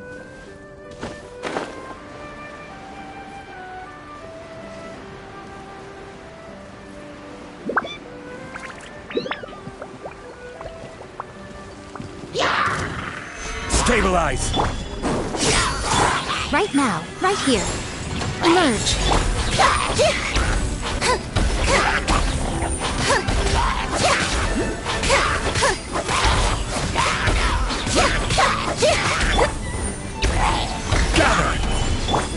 Surprise! Right here, right now.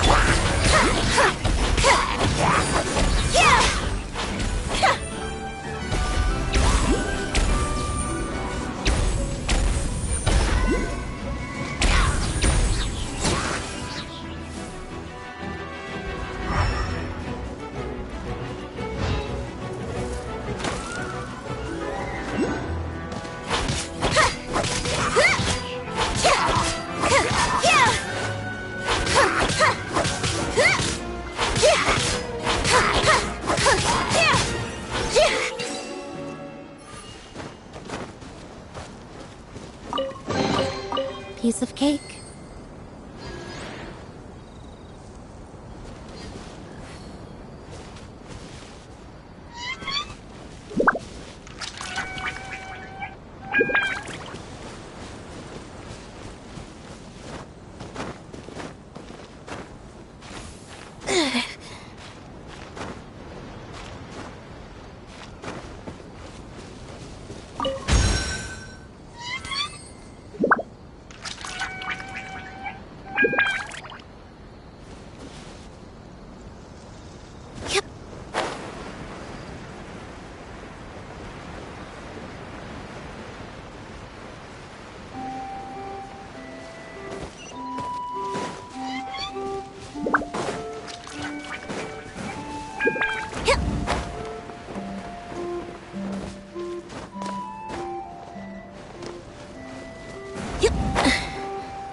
The scent of treasure.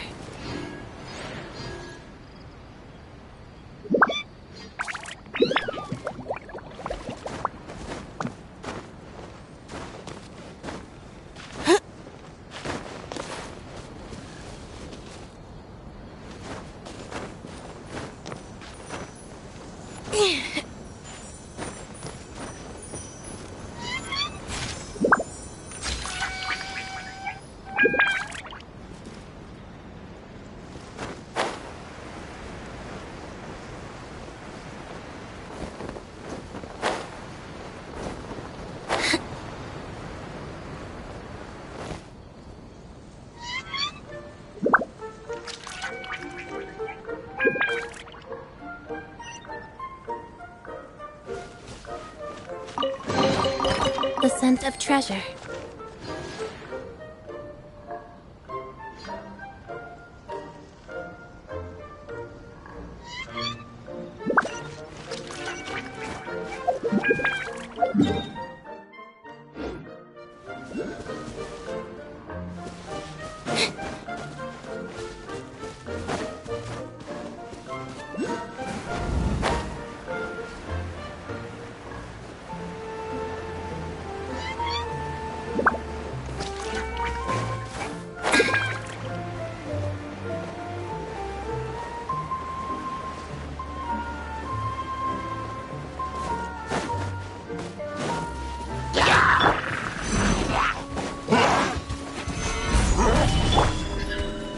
Emerge, right now.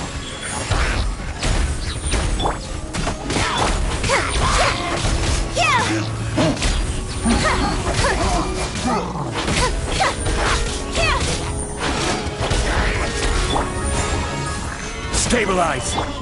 Over here! Emerge.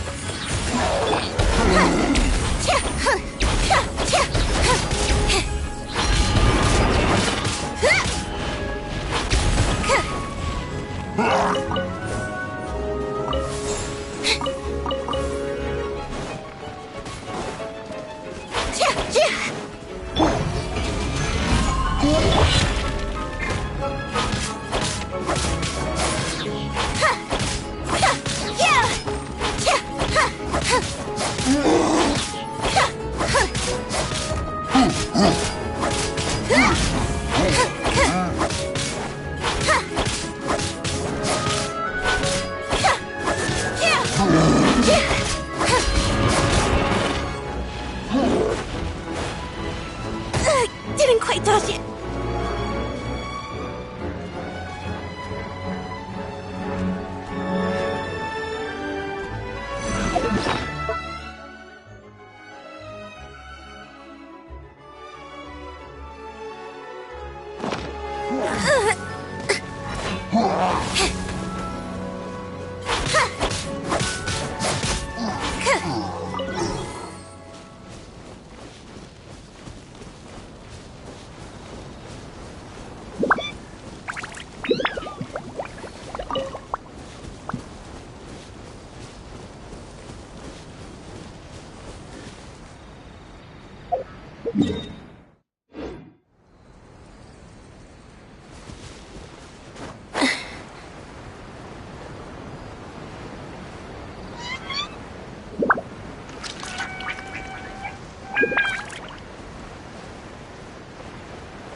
Get up, said Jewel. Time to get to work, you lazy bones. I can't remember how to call the train. Just let me sleep a little longer, and I'm sure I'll remember. Don't try to pull one over on me, young man. Your fading disorder has been cured. I saw you chugging cup after cup of magic tonic in the tavern last night. You must be mistaken, Grandpa Almond. That guy definitely wasn't me. Oh, you remember my name now, do you? Then it seems like you're all better. You had no idea who I was when you were fading. Now, enough of your nonsense. Get up. The fairy and her friends are going to be here any second. All right, I'm up. The Maritime Express should be here soon. That's more like it. Lie there any longer and you'll start gathering dust. Is everything okay? The hero, his pixie companion, and the forest fairy. Oh, I didn't know you were already here. Merciful macadamias. I'm sorry you had to see that. Oh, it's all right. Paimon knows the feeling. Who doesn't want to sleep in first thing in the morning? Does the Maritime Express run out of Constellation Metropole? Yes. Each train needs a conductor to operate, and the conductors are always from the capital. The more difficult maneuvers are a little too complicated when you're made of paper. Oh, so you mean the people of Constellation Metropole aren't origami animals like you? Well, the city welcomes visitors from all over the world, so you're bound to run into some forest dwellers there. But yes, generally speaking, the residents of Constellation Metropole look quite different from us. You'll see for yourself soon enough. Here comes the train.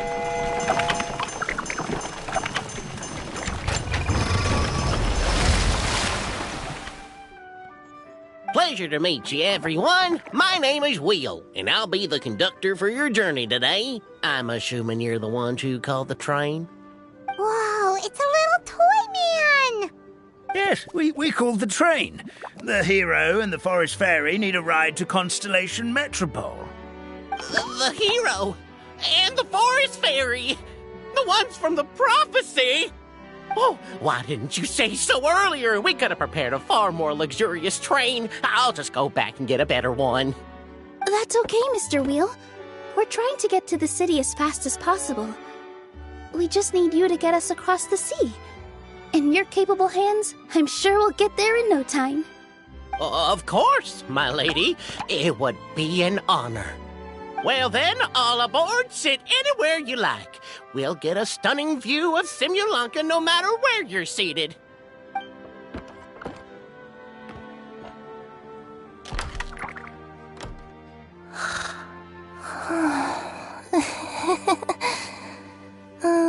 Breakfast. Did one of you just say something? Wasn't me either. Breakfast. Oh, come back. Sounds like the voice is coming from inside the train.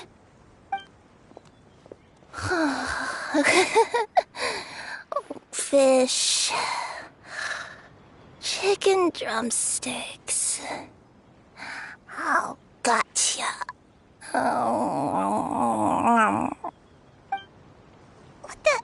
What's Kirara doing here?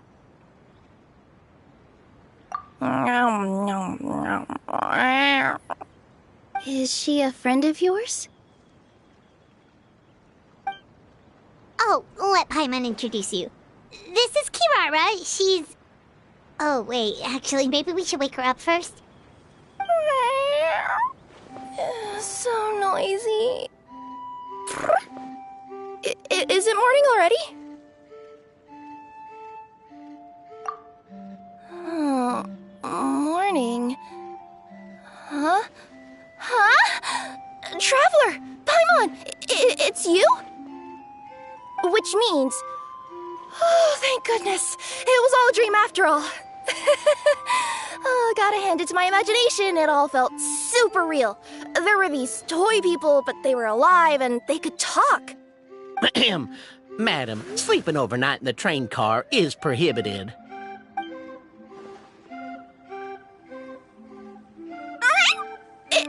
It wasn't just a dream? It's all right, Kirara. Apparently we're in a world called Simulanka. We got here yesterday, too. Simulanka? So, that's what it's called. I spent all day yesterday wandering around this one city. The toy people called it Constellation Metropole. I was trying to find a way to get back home. I was seriously starting to think I'd gotten on the bad side of some great yokai and gotten swallowed whole. I take it you're Inazuman then, Miss Kirara? She sure is. But, Kirara here is kinda special. Let Paimon introduce you for real this time. Kirara is a Nekomata from Inazuma. She works as a courier for Komanie Express. Huh, nice to meet you. I'm Nilu, a member of Zubair Theater. You can usually find us performing in Sumeru City's Grand Bazaar. Right now, though, I suppose I should introduce myself as the Fairy of the Forest of Blessings. Oh, you're Nilu! I've heard a lot about you from my deliveries in Sumeru. I even saw one of your performances back in the day. You're an amazing dancer. But, did you say you were a forest fairy? Oh, yeah, that's her new identity here in Simulanka. Oh, speaking of new identities, looks like you got a new outfit yourself, Kirara! Yeah, I know! It confused the heck out of me yesterday. I just woke up in a set of brand new clothes I'd never seen before. That must mean you have a big part to play here, too!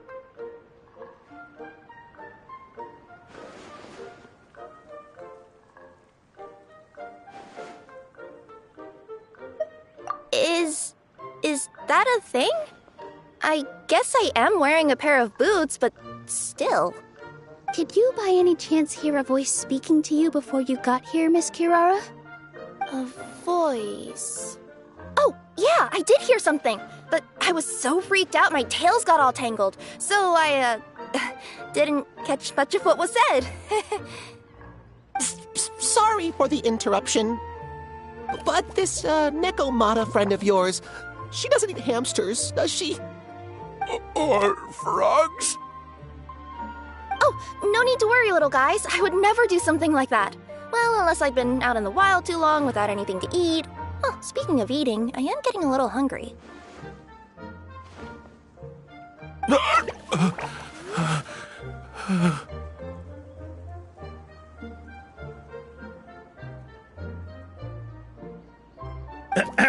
Where are your manners, everyone? This young lady is a trusted friend of our esteemed hero. Now, I know a fear of felines is etched into us with ink, but I'm certain Miss Nekomata in boots here means us no harm. It sure looks like you're keeping your distance, though, Grandpa Almond. You will have nothing to fear, I promise. I met some origami animals in Constellation Metropole yesterday, and I even made sure to retract my claws so I didn't hurt them by accident. Plus, you all look just about as tasty as the cardboard boxes I deliver. Not that I'd try to eat you even if you did look tasty. Promise. Please excuse us, Mom. It's just an unconscious reaction. Dear passengers, it's almost time for us to depart. Oh, yeah, that. Whoops. This turned into a pretty long conversation, didn't it? All right, let's get on the train. You coming with us, Kirara? Mm-hmm. I'll ride with you to the next stop. There's a place near the Metropole that caught my eye yesterday, so I want to go explore it today. Then all that remains for me to say is, on behalf of the Forest of Blessings, thank you once again for all you've done for us. May the Goddess of Fate be with you and bless your journey, Madam Fairy, Miss Nekomata in boots, and our brave heroes. Please do visit us in the Forest of Blessings again, once peace has returned to this land. We will. We'll definitely meet again. Take care, Grandpa Almond.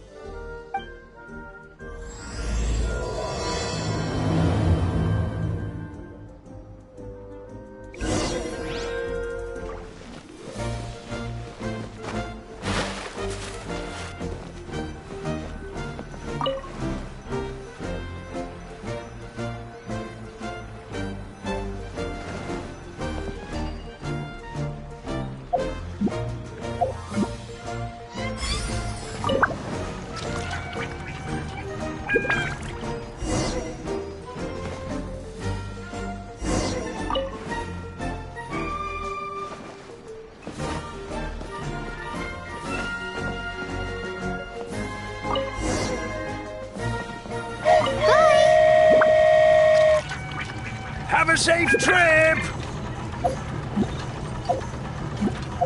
Wow, a train ride over the sea? What an incredible view!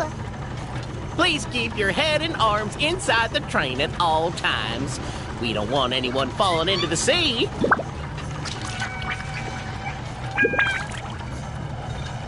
There's a train coming the other way, too! Hey! Now that the fading disorder is cured, I'm sure the forest will be a lively place again in no time. I gotta go explore that forest at some point. It looked so pretty from the train. I just hope they, won't be too scared of me. We'll be arriving at our destination shortly. Please prepare to disembark.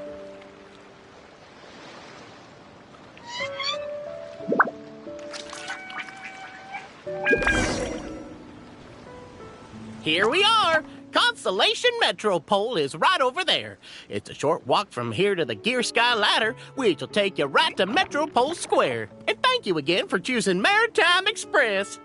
Great! And thanks to you for a smooth and pleasant journey, Mr. Wheel.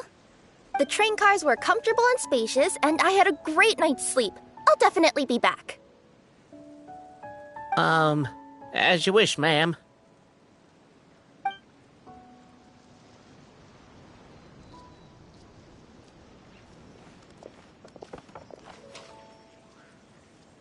Where should we go next? Is that place you wanted to check out nearby? Mm-hmm. I took a walk around yesterday, and it felt like there was something weird about it. So, I think I'll indulge my curiosity and go investigate. Want us to come with you? It's okay. You guys go ahead and visit the Metropole for now. Hopefully, that's where you'll be able to find out some more about this world. I pretty much explored the whole place from the rooftops yesterday, but for some reason, this is the place that caught my attention. You know what I mean, right?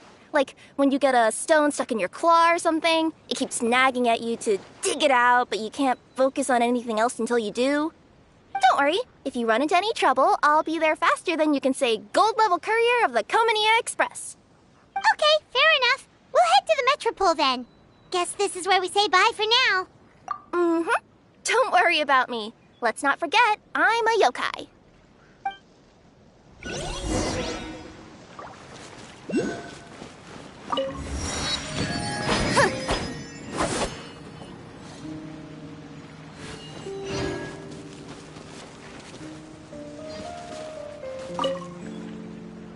Hey, are you guys already finished with everything in the Metropole?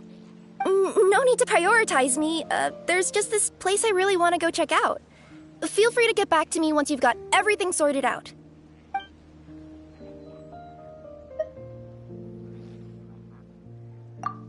Sure. Don't worry. I'm not going anywhere.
Piece of cake.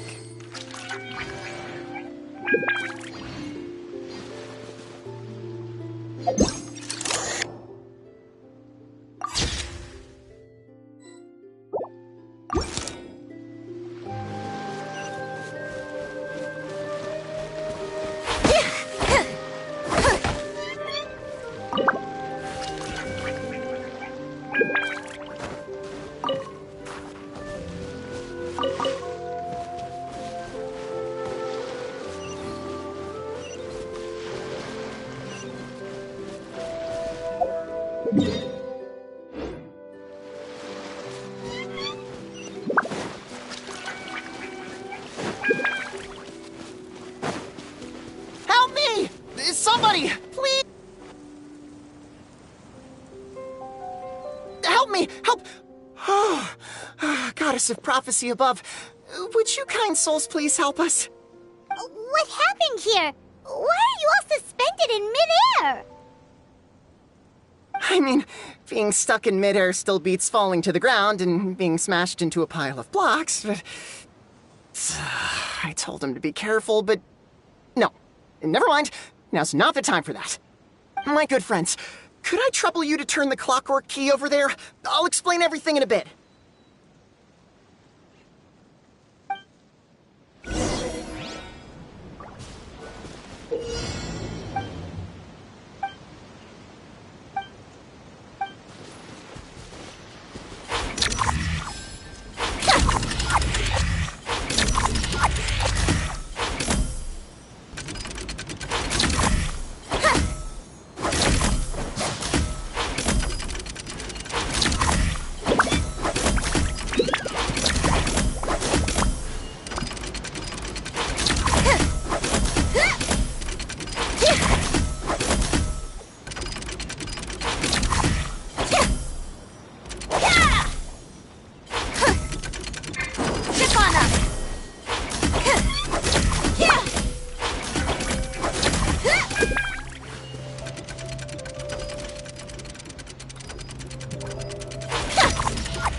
Thank you.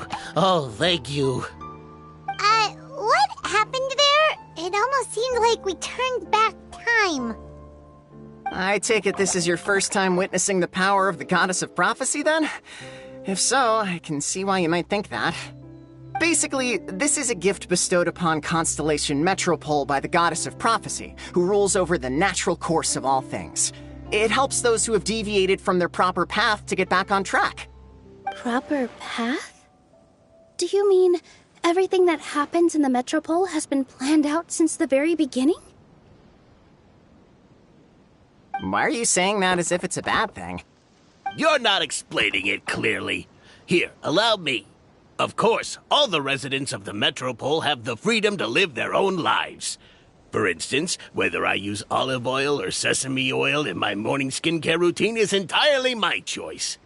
But whenever something disastrous is about to happen, like when I almost got turned into a pile of rubble just now, the goddess's magic will activate in the world around us. So, in other words, it's kind of protection magic? To keep people alive? You could say that. There are other situations in which it activates too, but that's basically correct.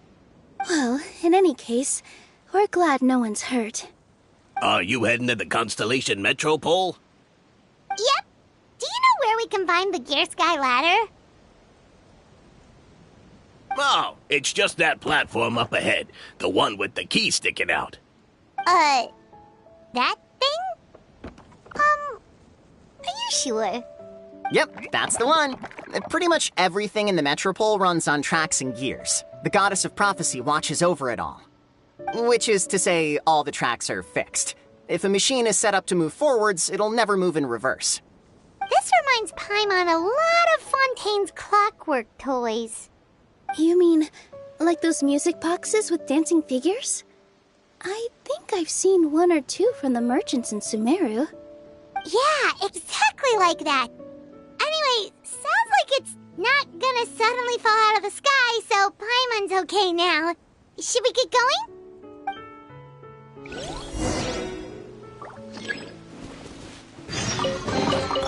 Just as I expected.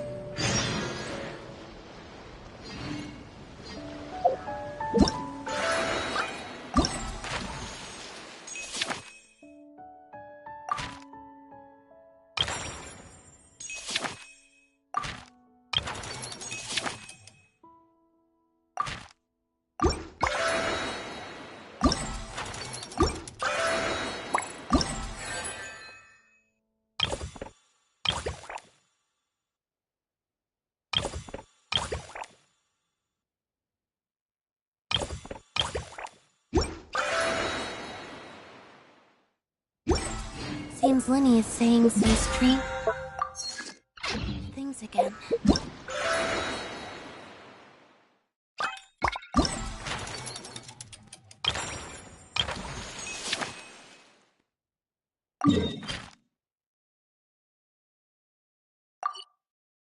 It's really worrying.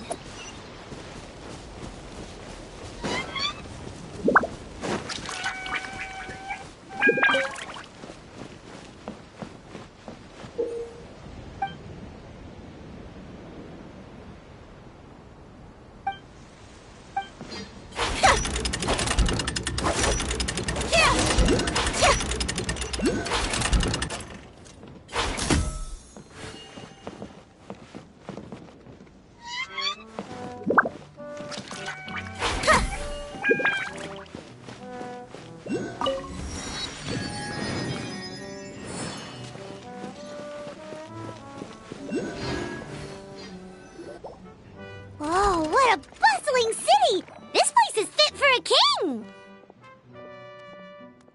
Our next step is to get to the top of the Metropole and ask the Goddess of Prophecy for guidance. If there is a king in that castle, I sure hope he won't get mad at us for trespassing.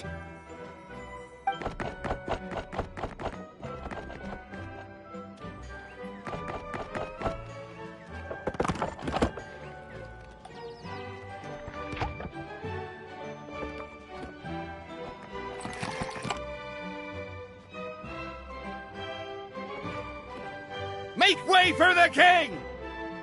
Oh, darn, we jinxed it. Oh, no. Did he overhear us talking about us sneaking into his castle? Paimon hopes he's not mad. Silence! The one who shall soon stand before you is the ruler of Constellation Metropole, the one who descended after a meteor shower, and the protector of order and all the stars in the sky.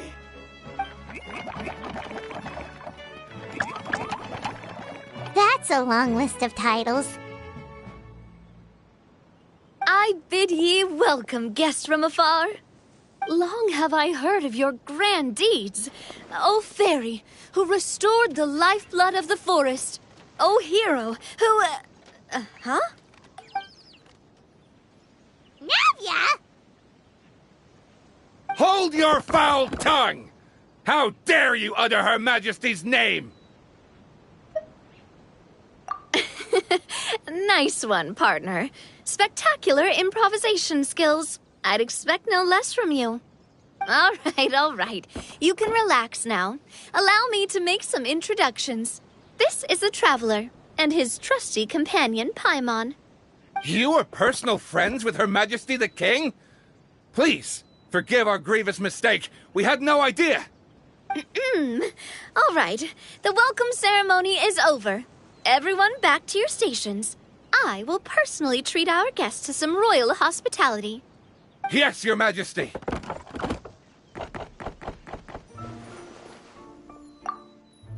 Oh, come on, I've already sent them off. So anyway, how did you guys get here? We were gonna ask you the same thing! Also, how are you already king of this nation? And where did you get a crown? Oh, wait, don't say it! You just woke up like this, right? Sounds like you've answered your own question. But before I woke up, I heard a voice say to me, "You are the king of Constellation Metropole. Now go forth and save your city." A similar thing happened to me. Oh, yeah, sorry. You must be the fairy of the Forest of Blessings, right?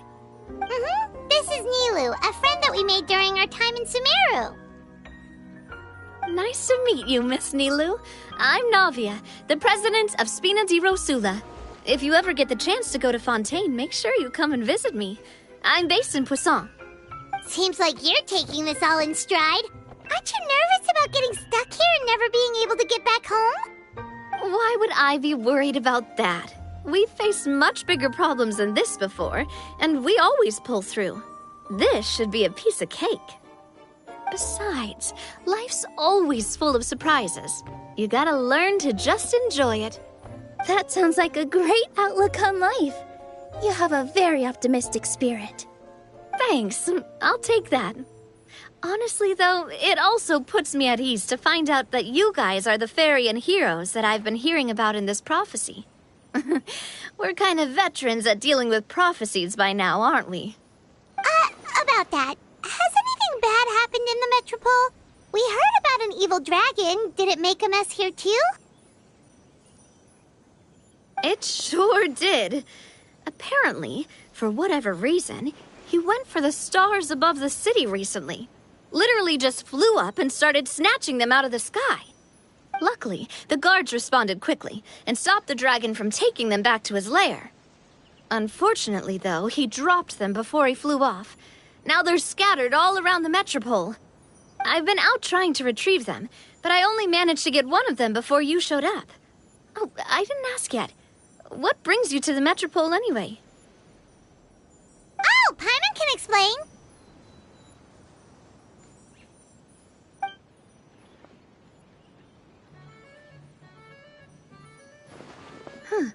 I see. So, you want to consult the Oracle of the Goddess of Prophecy. Do you know how we can do that, Miss Navia? Well, the goddess's statue is indeed at the top of the castle. I can take you up there.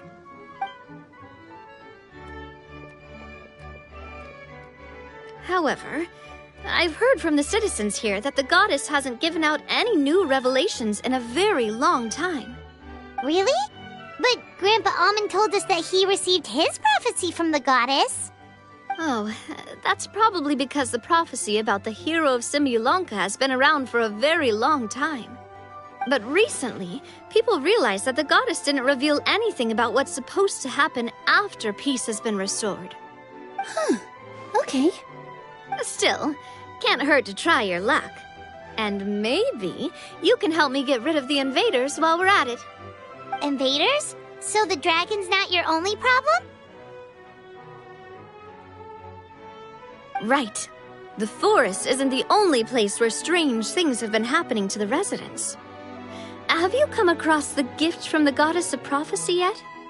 You mean the protection magic that stops them from coming to harm? We saw it in action. Yep, that's the one.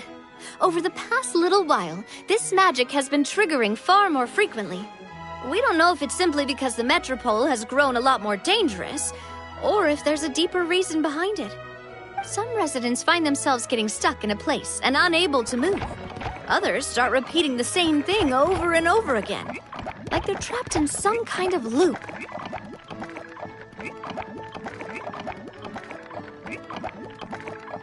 If If we were to use clockwork toys as an analogy, could it be that the tracks have eroded, or the gears have slid out of place? That's exactly right, Nilu. That's basically what's happening. Anyway, some of the monsters outside the city saw this as an opportunity to launch an invasion. But we didn't see a single monster on our way here. That's because I already took care of most of them over the past couple of days. Of the remaining few, we trapped some of them inside the castle and chased the rest back out of the city. Okay, so to summarize, not only has the magic here gotten all messed up, but the dragons also knocked some of the stars out of the sky, plus there's a bunch of monsters in the city. Sounds like there's a lot more to fix here than in the Forest of Blessings. Well, defeating the dragon and the monsters should be straightforward enough. But how do we fix the magic? Supposedly, the goddess has had it all planned out for ages. One of her oldest prophecies says this: "Go and push the gear that connects up to the starry sky. When that time comes, I shall dance and return the tracks beneath my people's feet back to the stars in the sky." Huh? But weren't the tracks the gift that she gave to her people in the first place? Does that mean she plans to take the gift back? That's what the prophecy seems to be saying, yes. So, as a result, some people are against turning the gear, despite what the prophecy says, since they fear a future where they no longer enjoy the goddess's protection. But letting this drag on isn't the answer either, is it? No, and I think they know that. But they're just too afraid to take that final, terrifying step. They're still hoping there might be an alternative solution. Now, we could ignore their objections and go turn the gear ourselves. But... Exactly. You know me well. And that's why you're my partner. I want to get as many people on my side as possible. At the end of the day, this is their city, and they should have the right to decide its future. Ooh, spoken like a true wise king, Navia. I am the boss of Spina di Rosula, after all. This may be my first time as a king, but there are a few similarities between the two roles. Traveler, Paimon, Miss Nilu, would you be willing to lend me your support? With your help, I'm confident we'll be able to find the most frictionless way to resolve the problems plaguing this city. Not gonna lie, your majesty is definitely growing on me. Seriously, like we'd ever say no. We're your friends! No need to ask us so formally in the future. I'm happy to help too. This is a beautiful city, and just like the Forest of Blessings, I would love to see it return to normal as soon as possible. Ah, great. As the King of Constellation Metropole, I extend to you my gratitude. All right, everyone, follow me. I'll show you the way to the goddess statue at the top of the Metropole. And stay close. You don't want to get lost in my castle. It's huge.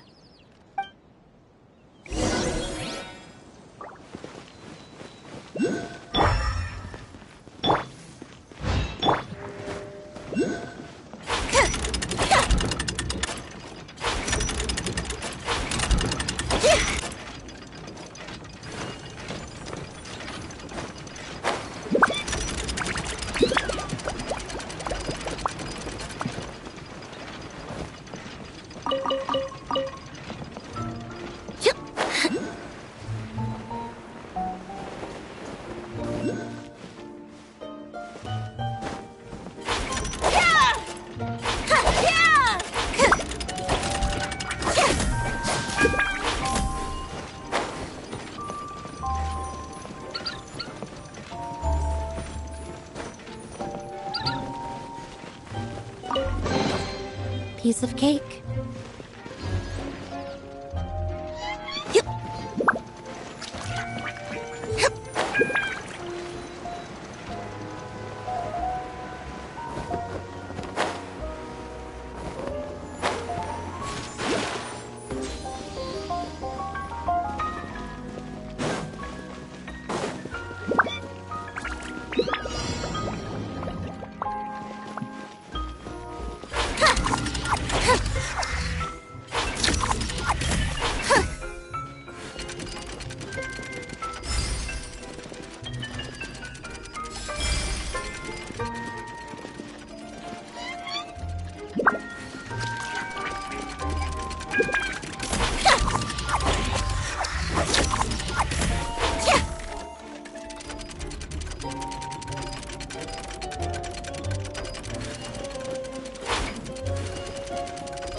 Just as I expected.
Just as I expected.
Piece of cake.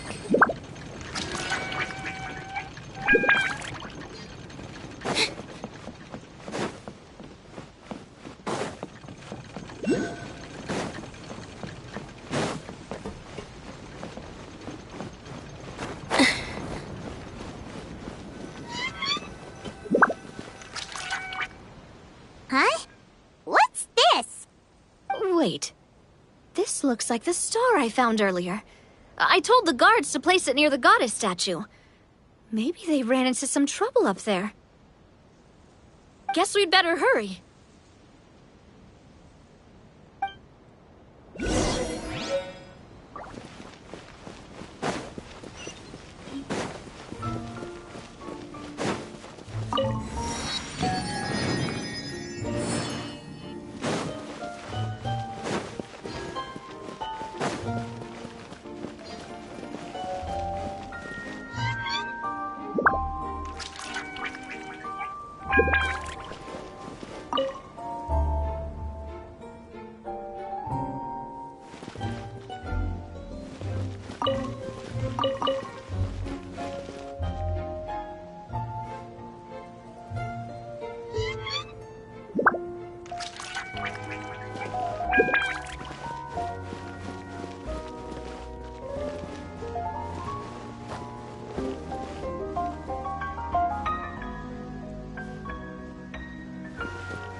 Solidify!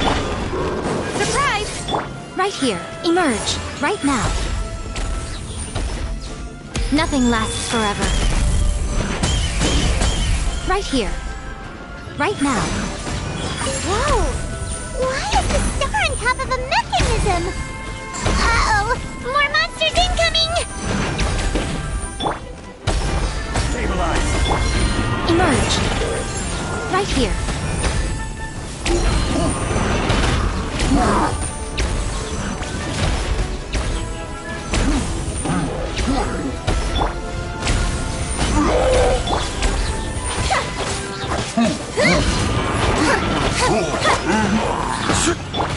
Emerge. Right now.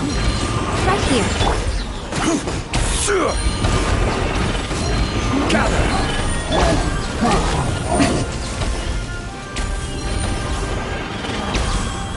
Right now. Emerge.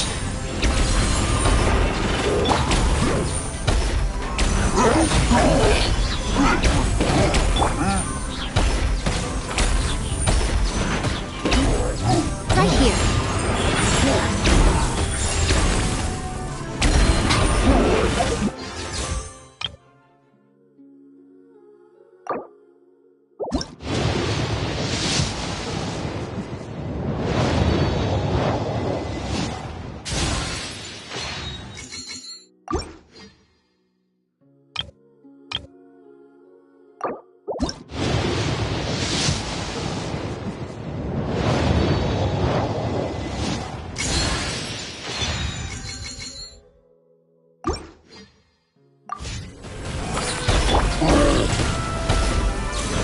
Solidify!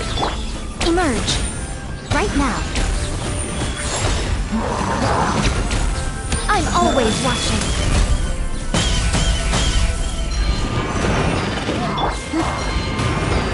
Gather! Right here. Emerge. Right now.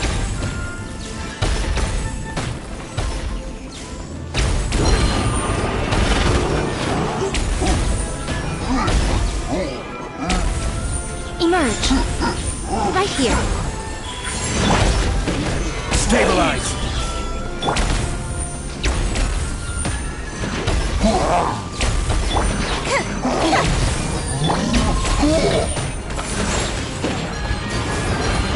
Solidify!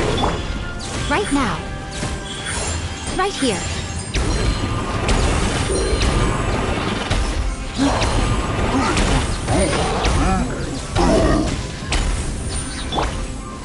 Stabilize!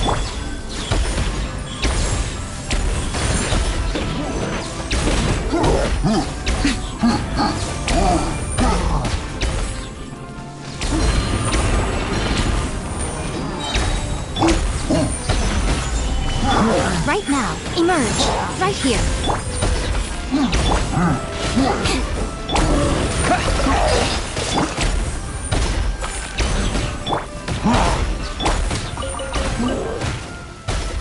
Solidify!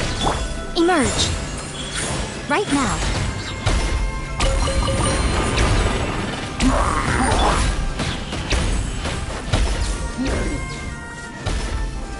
Stabilize! Right here. Right now. Emerge. Go!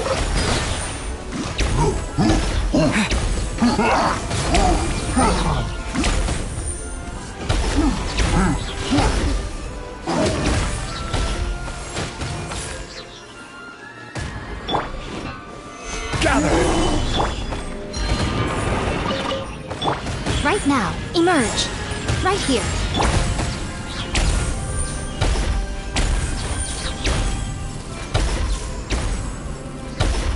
Solidify!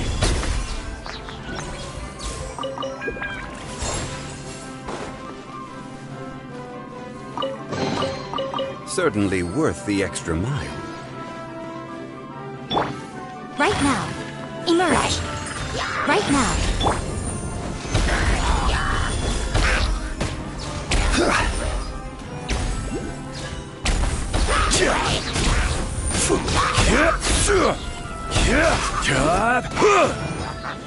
Gather! Emerge. Right here. Right now.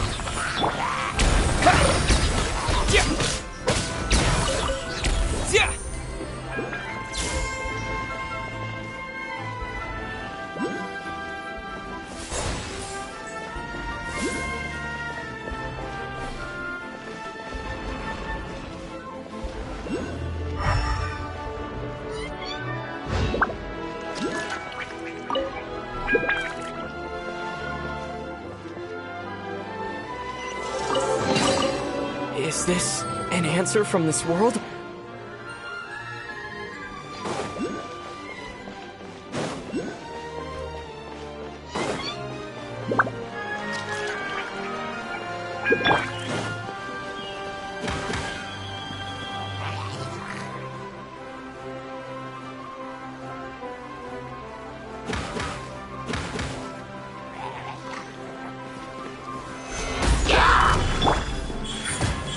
Right here. I will have order.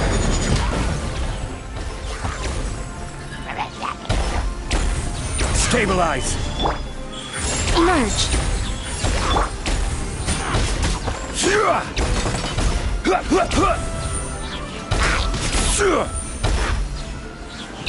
Gather.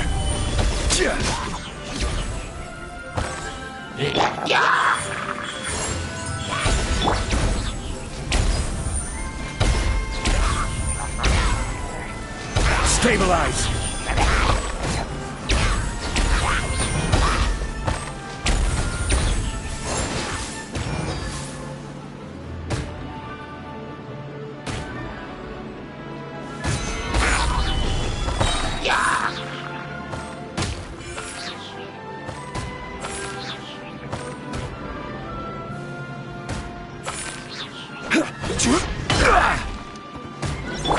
Right here. Emerge.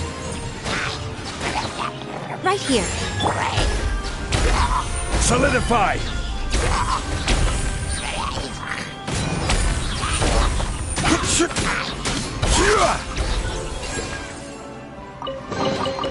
Unsolicited, and all the more valuable for it.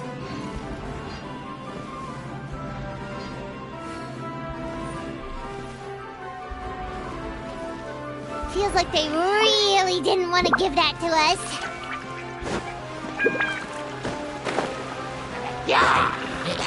Gather! Right now.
Stabilize!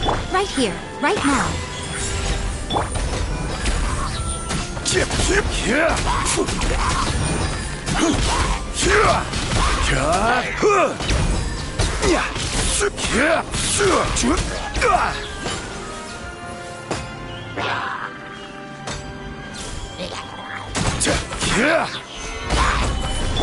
Right here, emerge, right now.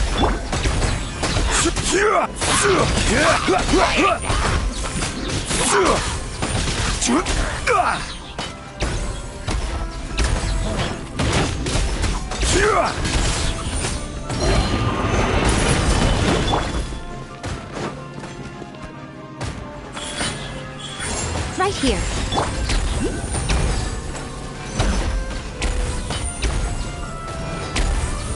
Gather!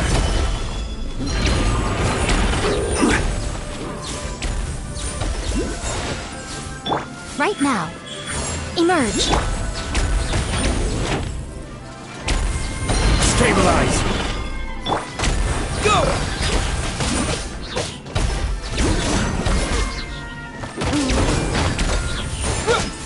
Yeah!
this close.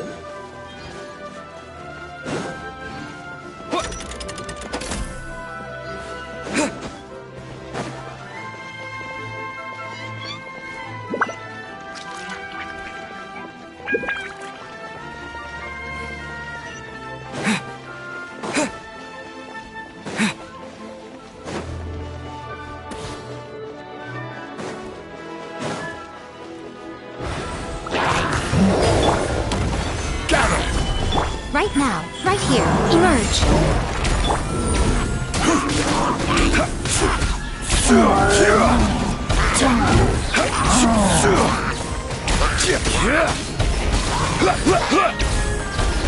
Solidify! Right now, right here.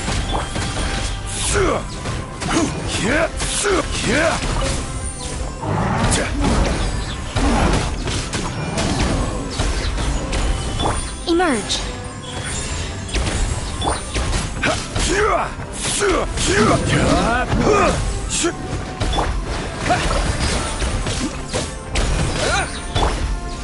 Nothing lasts forever.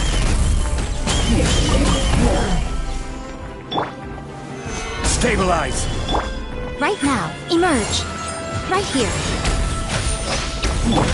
Water jet!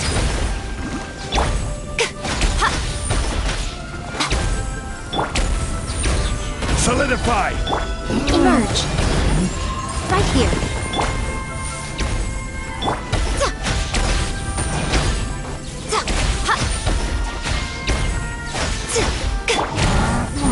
Stabilize! Emerge. Right now. Right here. Water jet!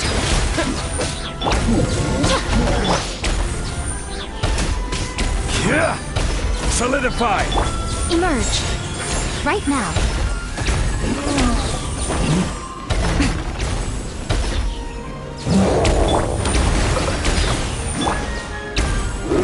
Stabilize! Emerge. Right here.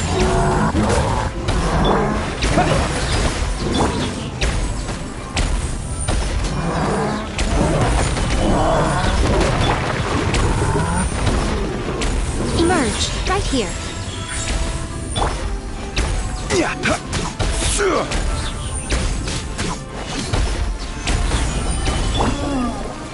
Go!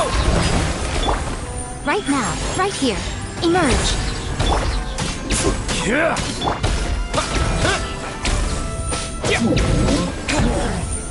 Water jet! Solidify! Right now. Right here. Right now. Shipana!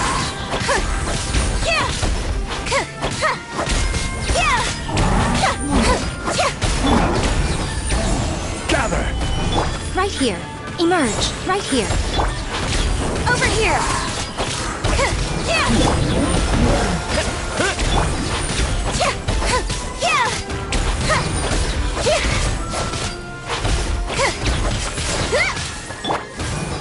Stabilize! Right now. Emerge.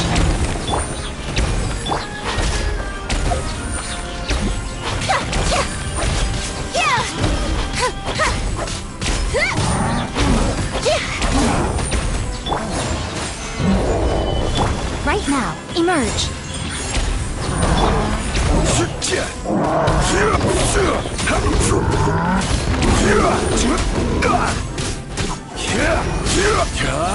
Solidify!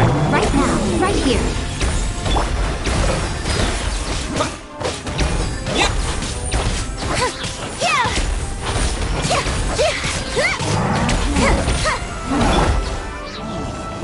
Stabilize!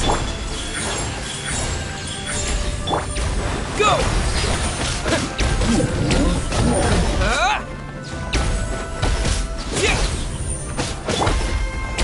Solidify!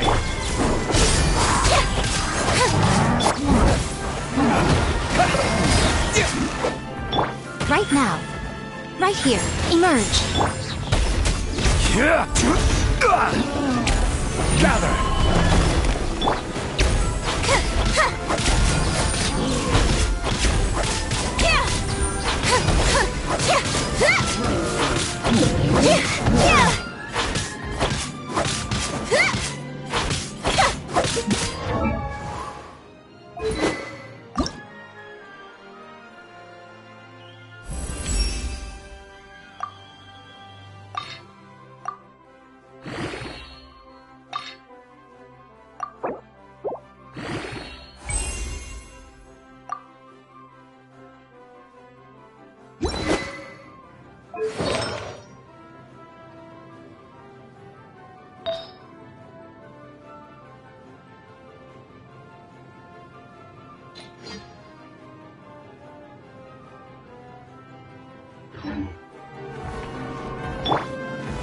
Stabilize!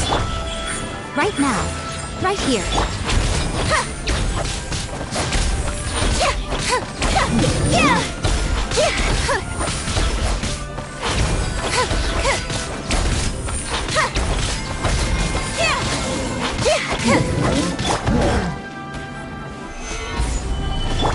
Right now.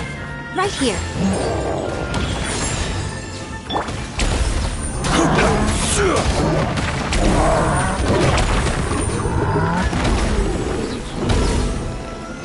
Solidify! Emerge. Right here.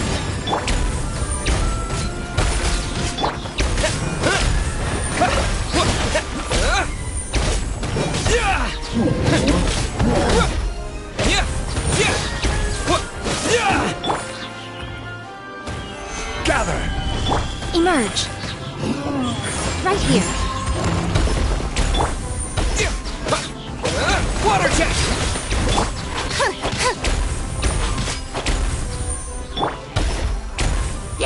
Solidify!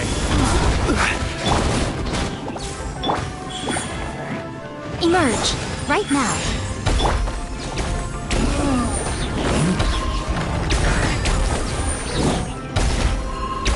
Stabilize!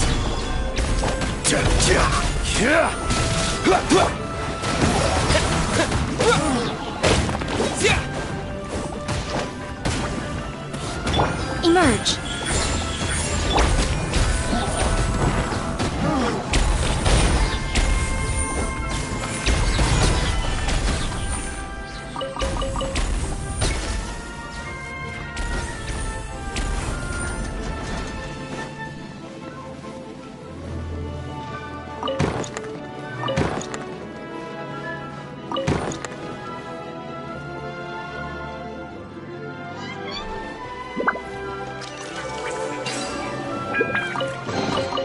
Unsolicited, and all the more valuable for it.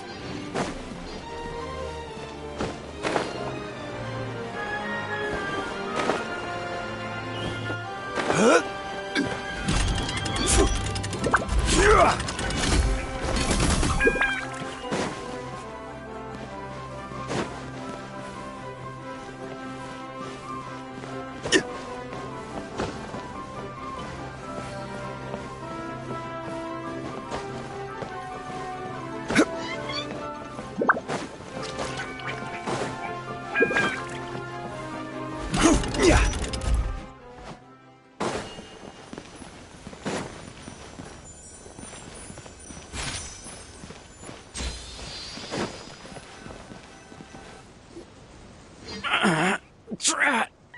I can't move! What happened? Your Majesty! This conservative radical, he attacked us! He threw the star from the Astral Garden and even stole the magic thread linking the Oracle Pillars! But just as we were about to arrest him, the goddess's magic activated, and now we can't move! No! Nobody touched the celestial gear! What's an Oracle Pillar? You need to use it to pray to the goddess. I'll explain later. First, let's help these guys.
It's okay. Let him go. But Your Majesty! Even if we catch up to him now, we won't be able to change his mind, much less quell the fear that many others like him are feeling. All it would do is turn him further against us. Understood, Your Majesty. Also, this is the magic thread he was holding from the Oracle Pillars. Your Majesty, what should we... Please give that to the traveler over there. I believe they have some questions for the goddess. Yes, Your Majesty.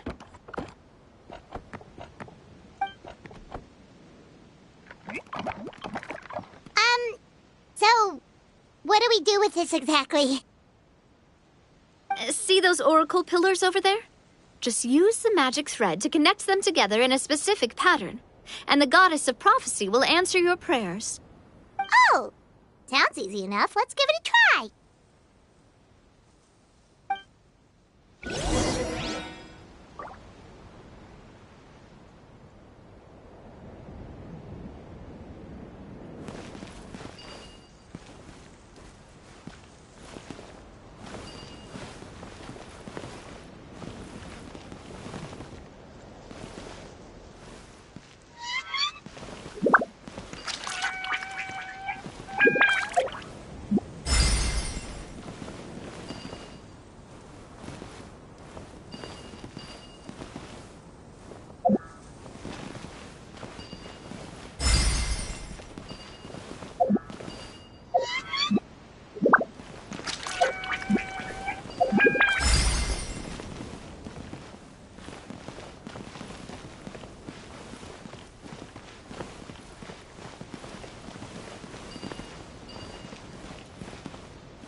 It worked!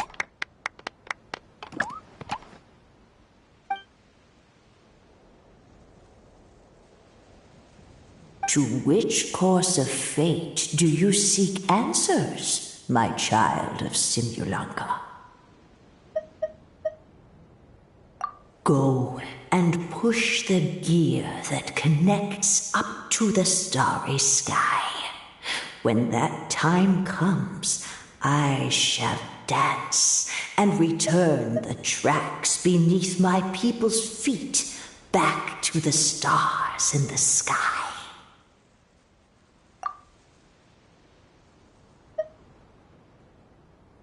The hero from another world supported by their companions, shall restore peace to this world.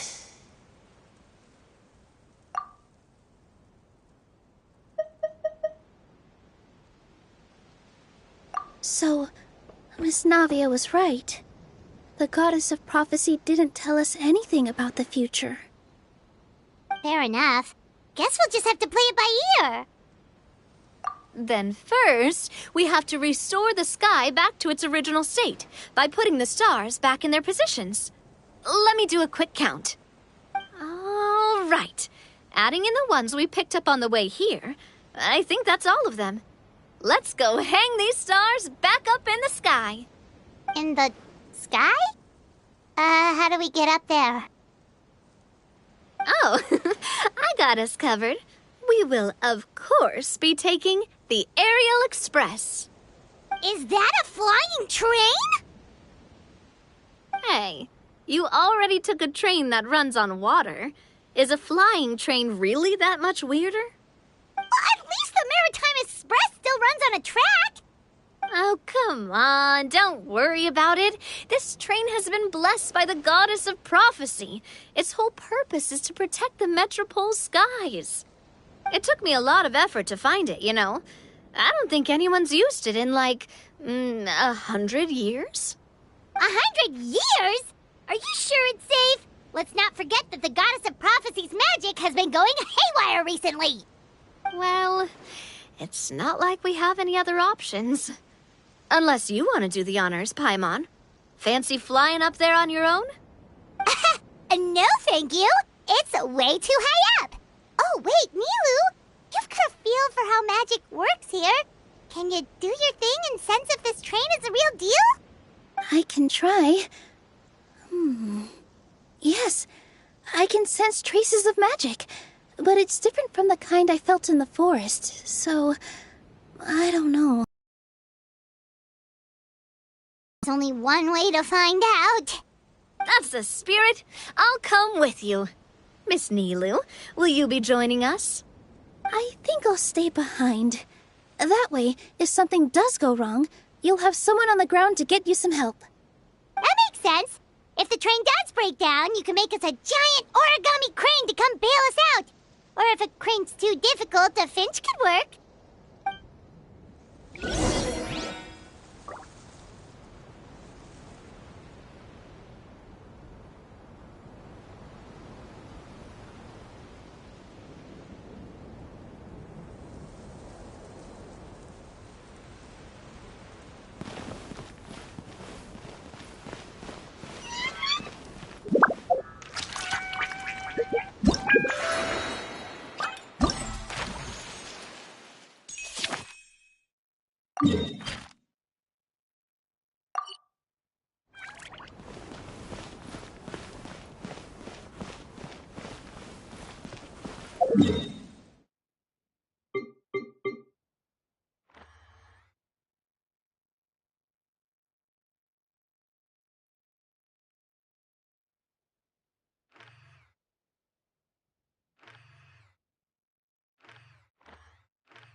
Certainly worth the extra mile.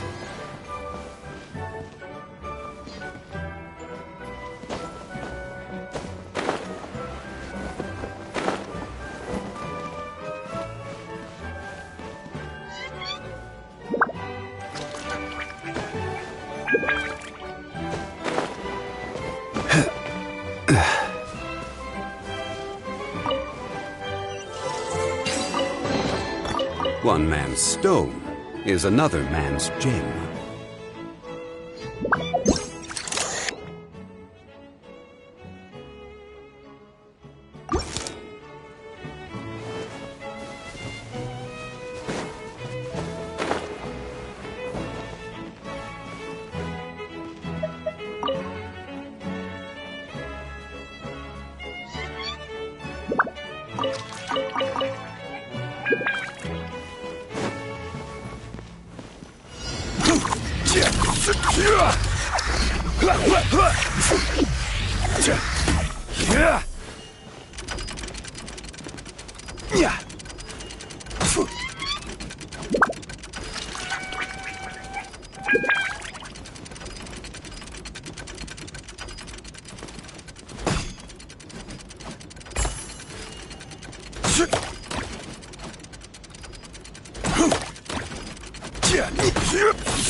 Certainly worth the extra mile.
What an amazing feeling!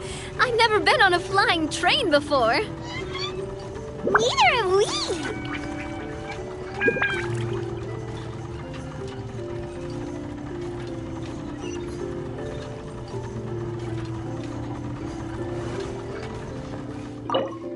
That should do it.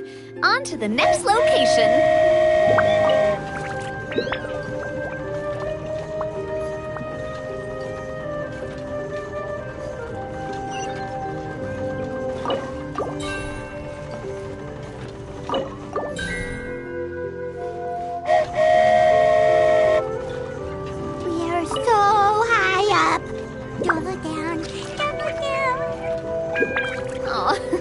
Hang in there, Paimon. The hard part's nearly over. After that, it's downhill all the way. Don't say downhill all the way! That is the last thing Paimon wants to hear!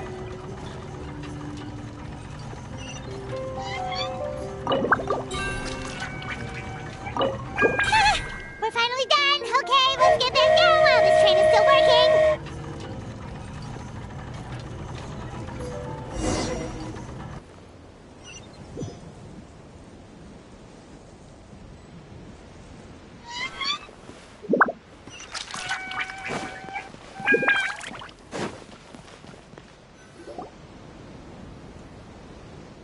Great job!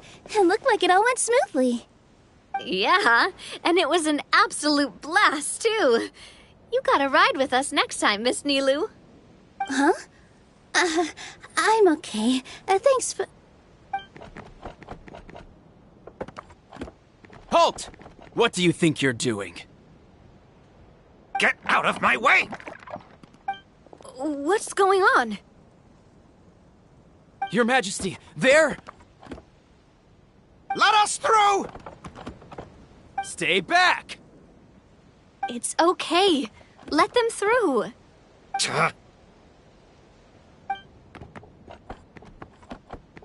Your Majesty, could we please ask you not to turn the gear that connects up to the sky? And why is that? As you have seen, the goddess's gift is very important to us. It keeps us from harm and protects our very lives. Some of us, we just aren't ready to lose that protection. I see. I understand. Huh? Your Majesty, do you mean... I won't turn that gear. Not until you're ready. What? I've said before that the Metropole belongs to the people, and they should have the right to decide its future. But let me ask you this. How do you plan to solve the issues we are currently facing? Well, we'll start by rescuing the people that have gotten stuck. And then we'll find a way to figure out the true cause of this crisis. And have you made any headway on that? The true cause, I mean. Unfortunately not. Hey, you little... I'm sorry, my friend, but it's the truth. You have friends and family that have been affected, don't you? That have gotten stuck? Duh. I understand your concerns. But if we let this drag on for much longer, the situation may well get worse. More and more people will be frozen by the goddess's magic. Yes, but if we turn that gear now, all the tracks in this city will disappear. I know this is a hard decision to make, but have you ever thought about why the goddess might have made things this way in the first place? Huh? Why do you think she might decide to take back her gift and stop revealing further prophecies about the future? Are you saying she has abandoned us? No, quite the opposite, in fact. What do you mean? The goddess dearly loves this world and all the people of Simulanka. And because she loves you so much, she wants you to be able to choose your own path. Every parent hopes their child will have a happy and carefree life. But if they're overprotected, then all they'll manage to do is keep their child trapped. If a mother bird lets her baby ride on her wings for too long, her child will never learn how to fly. Perhaps the goddess of prophecy has always known that one day she'll have to let go. Children can only become independent if they're allowed to form their own opinions, make their own decisions, and deal with the consequences on their own. Only then will they be able to continue their journey alone, even after their parents are gone. But we've relied on the goddess's protection for so long. We don't know what it's like to go it alone. We don't know if we have what it takes. Are you kidding me? I think you've proven yourselves more than capable of that. What do you mean? You made a call in a time of crisis, and you've come all this way to talk to me. Even the guards couldn't stop you. That must have taken a lot of courage. But we only did it because we were scared. Why you set out on the journey doesn't matter. What matters is that you've proven you can choose your own path. My friend, I fear our king is right. It is time for us to face our fears. What? But we... We can't go on living like this. Living in fear. Look at what it's driven you to do. You threw away a star personally created by the goddess of prophecy herself. You once revered her more than any of us. And I think the king is right. She hasn't abandoned us. So, why don't we put our trust in her one more time? I don't care anymore. Do what you want. Aw, he laughed. I'm sorry about my friend. That's just how he is. Always had a terrible temper. Please accept my apology for his impudent behavior. Is it just me, or has he accepted the goddess's prophecy? I think so. Not that you'll ever hear him admit it out loud. Your Majesty, please turn the gear that connects up to the sky. So, you've made up your mind? About giving up the goddess's gift? Yes, I've made up my mind. But maybe losing the gift isn't what this is about anymore. Because we've gained something too. You have given us courage. Well said. I am proud of your decision. Now, gather around, everyone, and join me as we make the night sky of this wonderful city turn once more.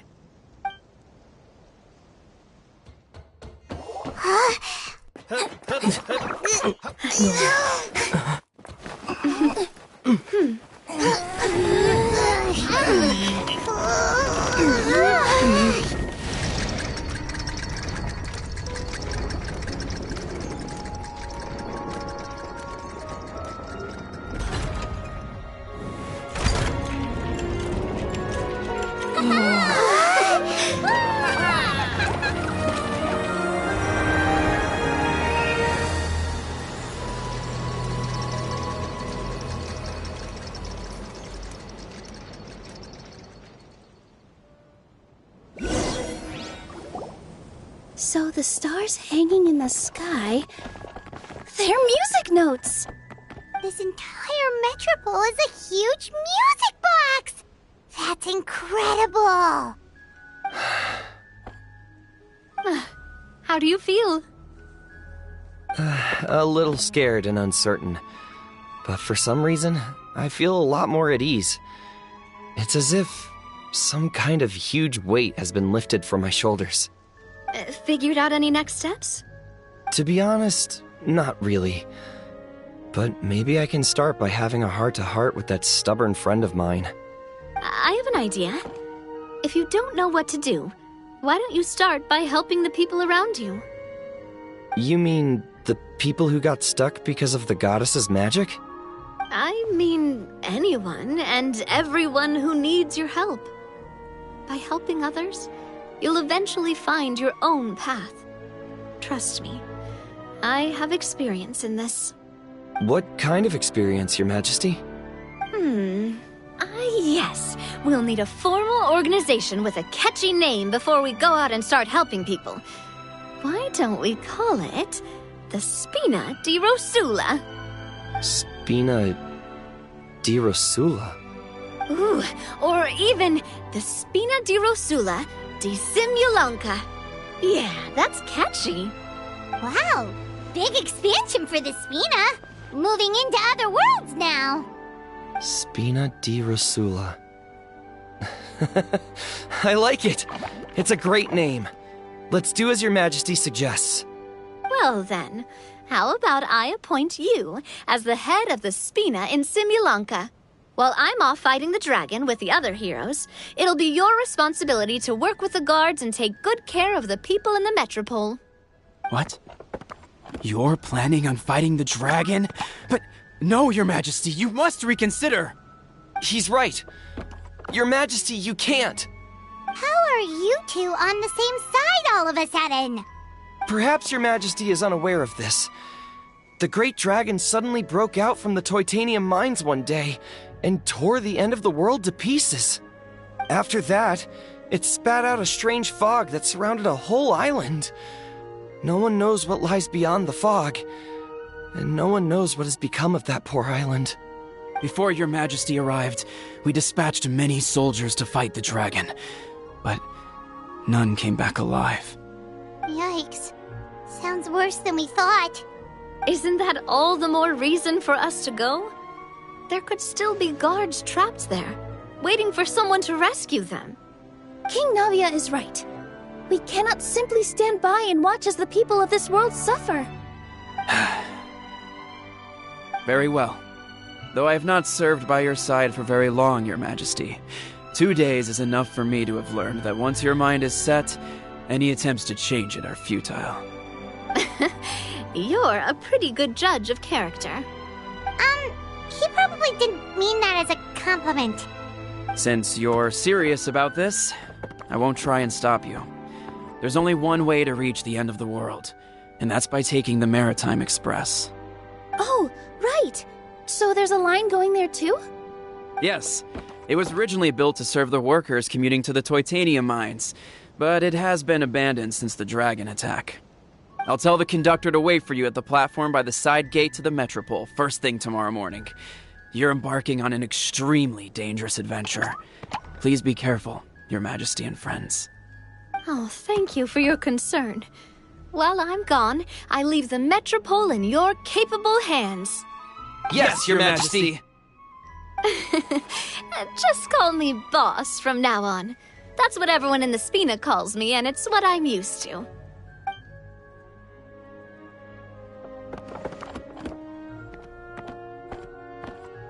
So, the plan for tomorrow is journey across the ocean, make it to the end of the world, and defeat the dragon. Ooh, that's an adventure and a half. Do all storybook heroes have to work this hard? At least we'll get to see some amazing scenery along the way, right? Besides, we'll have each other. It'll be a shared experience that we'll never forget. Plus, we're pretty well equipped for a classic heroes versus dragons story. We got Miss Nilu as our magic caster, and I guess I'm the melee warrior who leads the charge? Paimon can definitely see that. Anyway, those are tomorrow's problems. Right now, all Paimon wants is to eat a proper meal, because worst case scenario, if Paimon ends up getting eaten by a dragon, she wants to do it on a full stomach. And something about the end of the world doesn't sound like a great place for food options. Well, the origami animals in the forest only drink magic tonic. What do the toy people here in Constellation Metropole eat? Vegetable oil and sawdust, I think.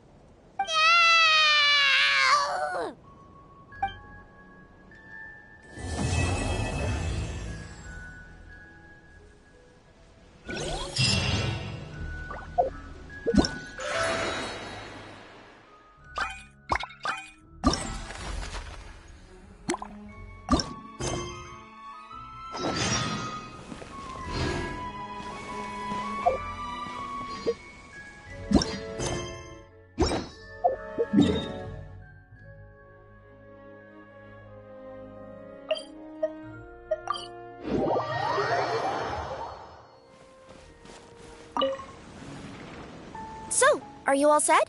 Ready to start investigating? Great! Then let's go! I've delivered packages all over, but I've never seen a mysterious fairy tale world like this before. Looks like nobody has gotten around to repairing this house yet. Ugh, even I wouldn't dare to sleep in there. It might suddenly collapse in on you.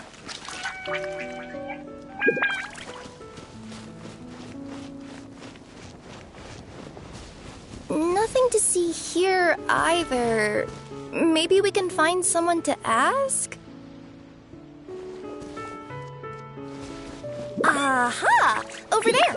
I bet we'll find some people there. Let's go take a look.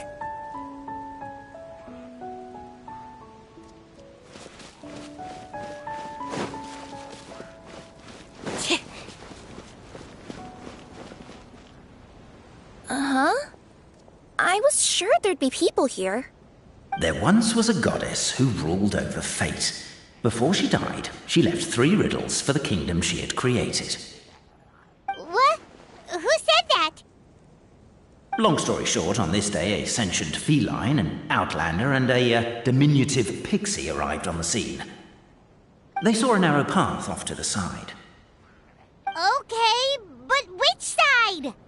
Yeah, if you gave ambiguous instructions like that to a Comania Express courier, they'd give you the parcel right back and tell you to write the delivery address more clearly. Despite how obvious the answer was, the perplexed pixie and the flummoxed feline struggled to work it out. Although, perhaps a small part of the blame could be attributed to my dull narration. All right, let's try this again. The path on the left-hand side seemed to give off an enticing fragrance, as if to say, this is the way to wealth and glory. Ooh, that sounds like the start of a good story. Then what? Then what?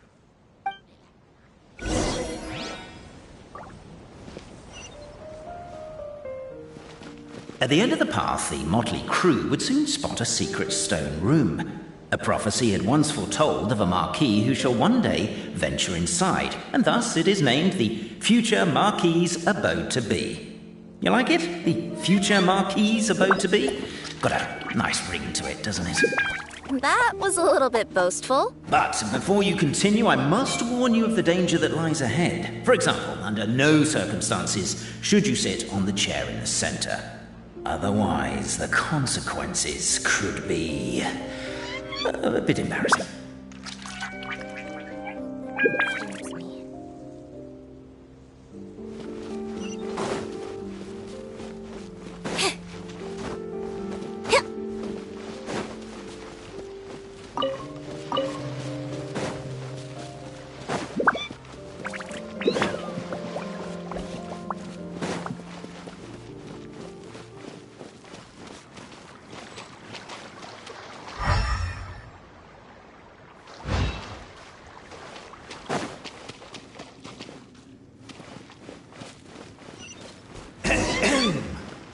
So many summers, winters, springs, and falls, and now at last a hero hither strides. This realm knows not what lies beyond its walls. Its secrets mystify the world outside. Wait, new voices. Who are they?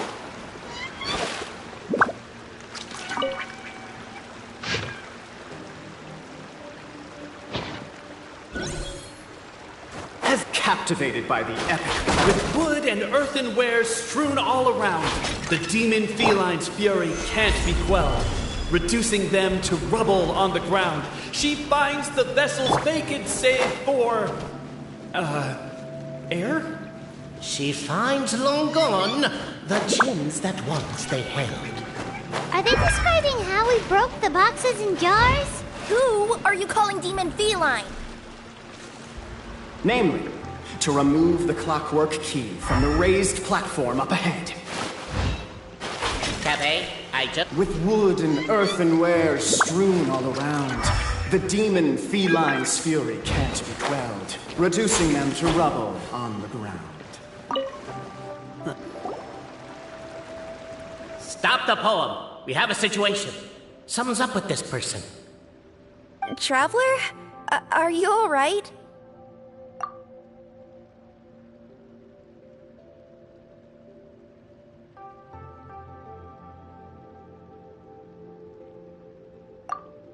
Come on, you can do it! This can't be how our story ends!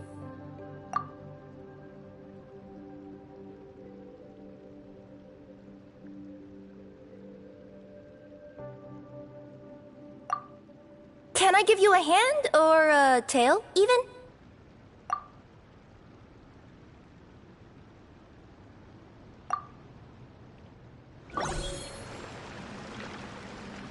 Yeah, I noticed that too.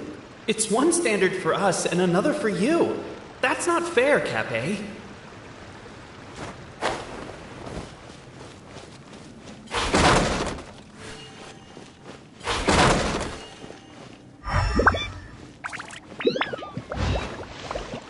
Strong as stone, firm as steel. The Outlander pulls, but it does not yield.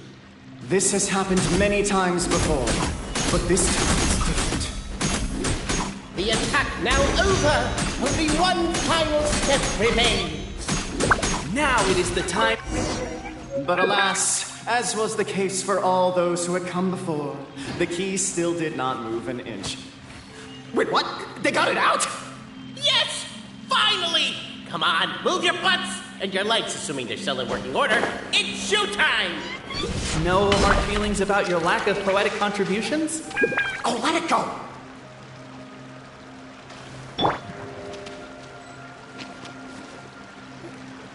Ah! Welcome, esteemed and noble Outlander. Allow us to introduce ourselves. We represent the 3 great clans of this realm, having been selected as its authorized historical supervisors. Our purpose being to await the arrival of one such as yourselves, who shall remove the clockwork key. My name is... You're Cape, he's Albizzi, and that's Bobarano, right? You've done so much talking that we can already tell you apart by your voices. Aren't we missing someone, though? The guy who led us here to begin with? Who? And thus was born the long-awaited fellowship, destined to uncover the truth of the past. Allow me to quote, if I may, in the history of Constellation Metropole, a new page has begun. Him. Well, there's no fourth person, so which of you is the ventriloquist? Come on, out with it. We've never heard that voice before, but he sounds like he'd be good at reading bedtime stories to children. Well, whoever it is, I don't know and I don't care. Forget about him. We have far more important things to focus on, like where our journey goes from here. That key you hold is the pivot point about which the past and present of the Metropole revolve. However, between our 3 clans, there is some dispute over the historical record. Each clan has its own version of history, detailing the clan's origins and the tale of the Dragon of Old. And unfortunately, we don't know which one is the truth. Dragon? You mean the one that's been acting up recently? Oh, no, not that one, you adorable little pixie. When I say Dragon of Old...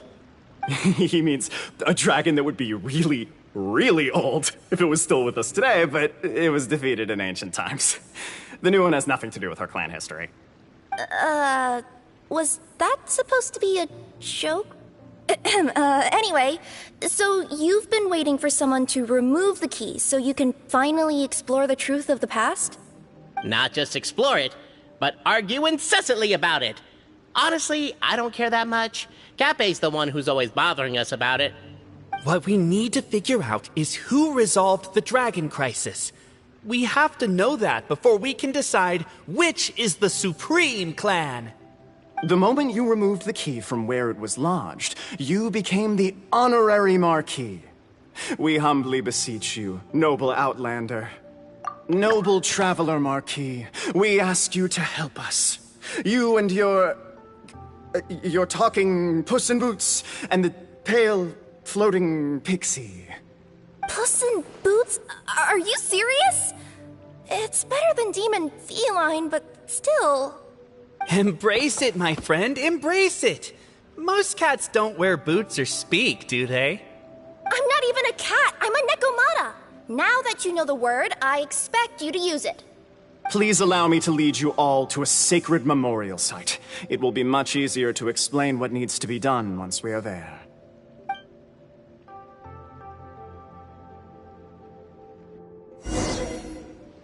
This place is sacred to my clan. Up arms against the dragon of old. After a bitter battle that dragged on for many days and nights, finally, our forefathers fought the dragon into submission, and it fled. They took turns, though. Some forefathers worked the day shift, while others worked the night shift. So they say. It's just a legend, though. Wait a second? Did I just hear you admit that your clan's history is just a legend? History, legend, who cares? My clan was definitely courageous, that's the point. That's the truth. And isn't the truth what we've all been arguing about non-stop for all these years? Cape's words gave the traveler food for thought. Could it be that the truth in a fictional world is equivalent to fiction in the real world? But that would have to wait. Apparently, Cape was not alone in his pilgrimage to this sacred site. Unwanted company had arrived. The traveler and the talking cat, Nekomata, decided to teach them some manners.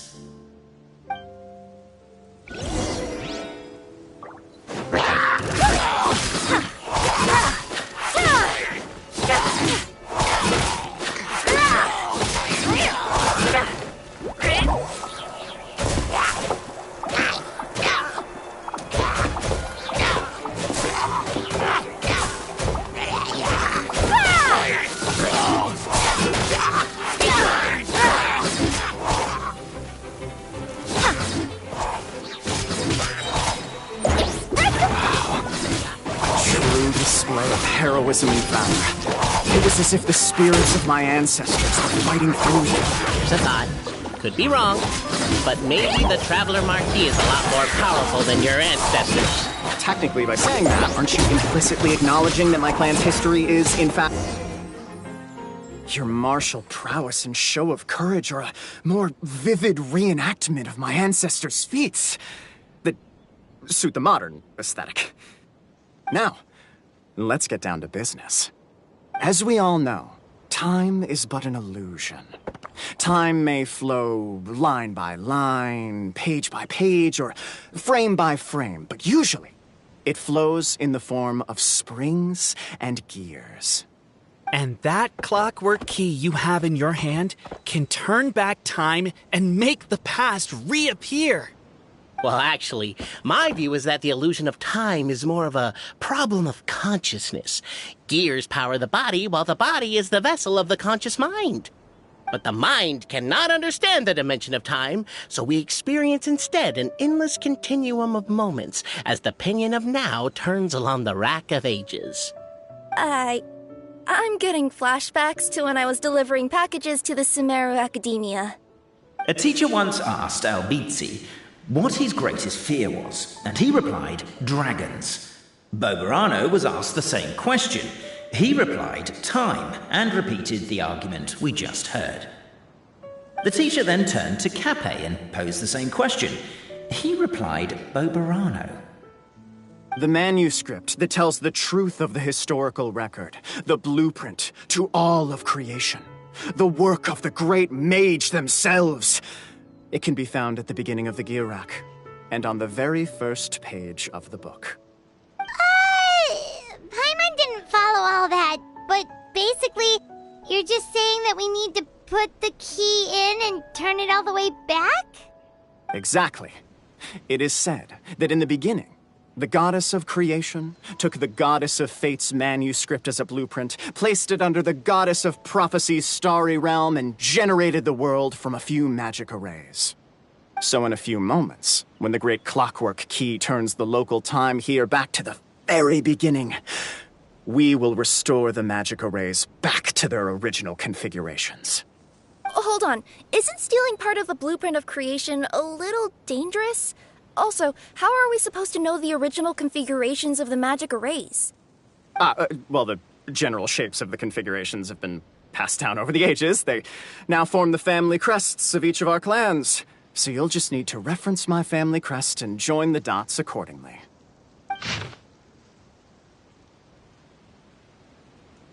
To address your other concern, when the house has already been built, do you really think that taking away the construction crew and blueprint will cause it to collapse?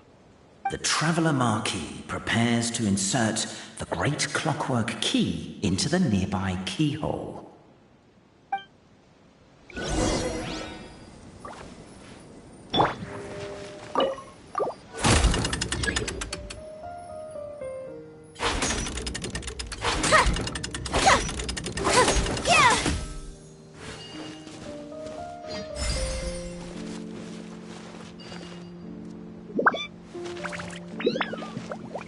I guess we should start here?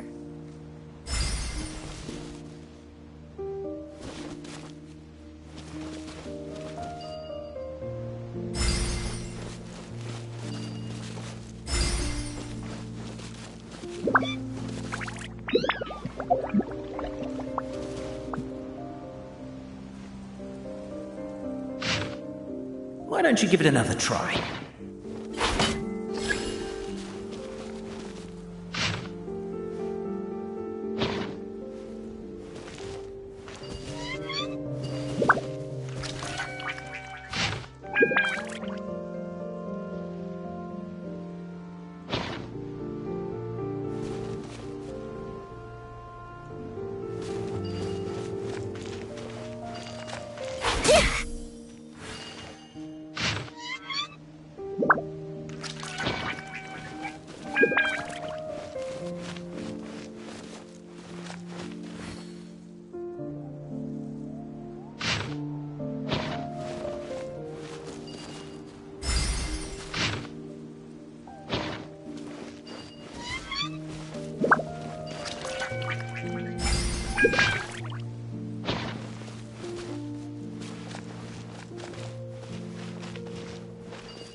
Truth always has a limited scope, and so do right and wrong. Perhaps you had the right answer, but to the wrong question. Keep trying.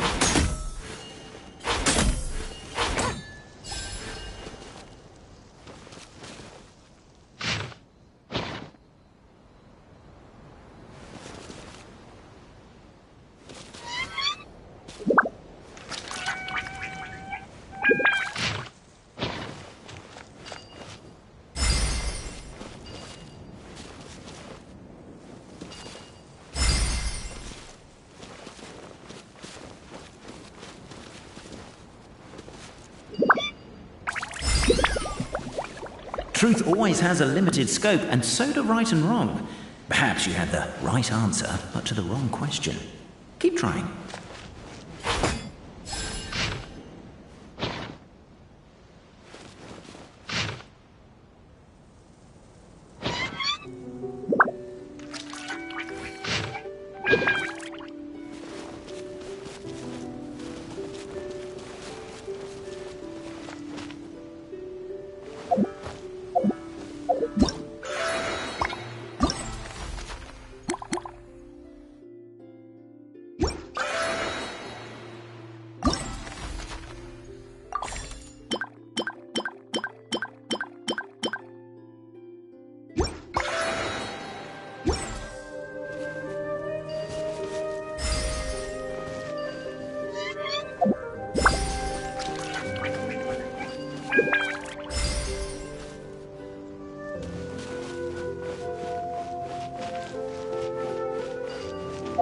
Truth always has a limited scope, and so do right and wrong.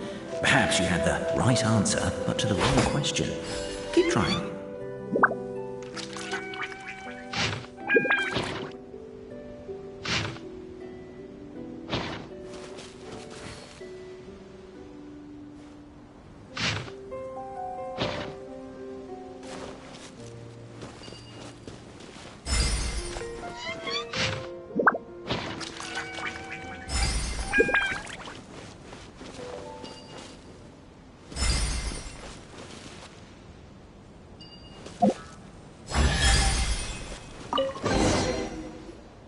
Behold, the sacred writings that record the truth of... No, wait. That have shaped the truth of history. Gather round and let us bear witness.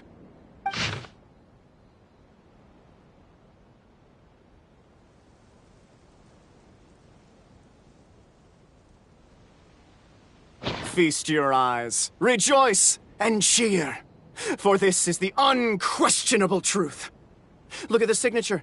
Nobody is capable of forging that. I don't believe it. So, all along, our histories have been false? Don't lose heart, Albizzi.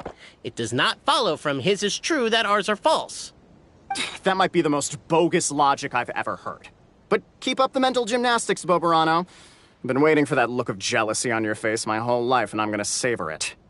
And yet, it seemed that this conundrum could indeed have more than one solution. Everyone agreed that there may be more than one truth.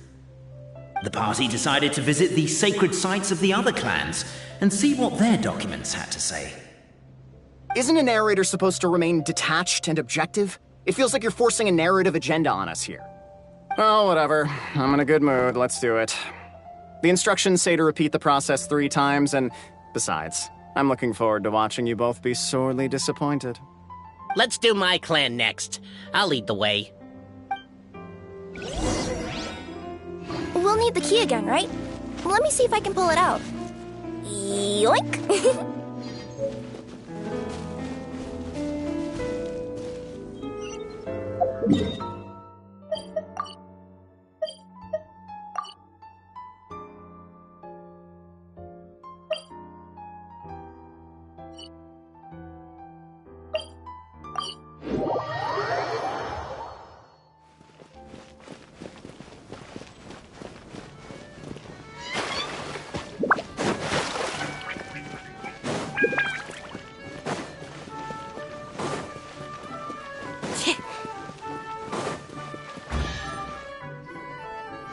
The party finds no pedestal in which to place the great clockwork key, only a locked door. Where's your clan's pedestal? Oh, let me guess, you hid it away in advance to save yourself the embarrassment of having it exposed as a fake? You done? Okay. Now, since my clan's main claim to fame is... Misinformation, half-truths, and fabrication. Ah, shut up, Cape. Shut up, Cape. I swear, if I wind up dead one day, the murderer was Boberano. Let those be my last words. My clan's claim to fame is that we outwitted the dragon of old and stole its treasure. Ergo, all articles of value that we own, including the pedestal for the clockwork key, lie behind that door. So, next step is open the door? Almost. There's one step before that. The door is protected by a smart interrogation system. We have to answer its questions, and if we get them wrong, we will alert law enforcement. Jeez! Well, do you at least know the answers? The correction fluid of time has dyed white the pages of the Book of Wisdom. No, I don't know the answers. But worry not, I had a quick word with the constabulary in advance. They'll ignore the alarm if we get the questions wrong, so answer without fear.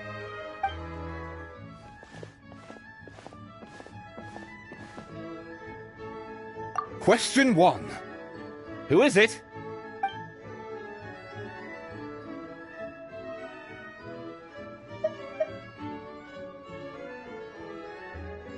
The great yokai, Nekomata in boots.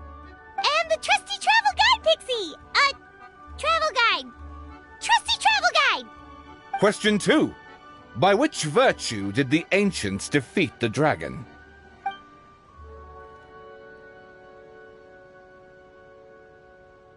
Oh, no, don't say that. Even though the writings you saw do prove that bravery has its uses.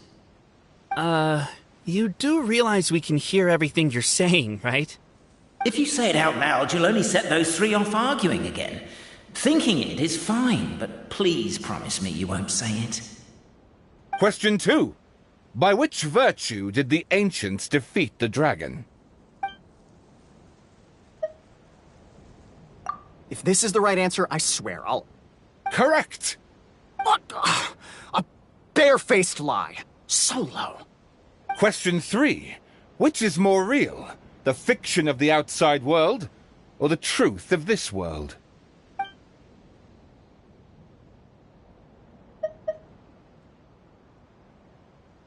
Hear, hear! Who can be sure that the outside world isn't just a dream, and that when the dreamer wakes up, they won't just find themselves inside a novel? There is no way to know, therefore both are equally real. All correct. You may have the key pedestal.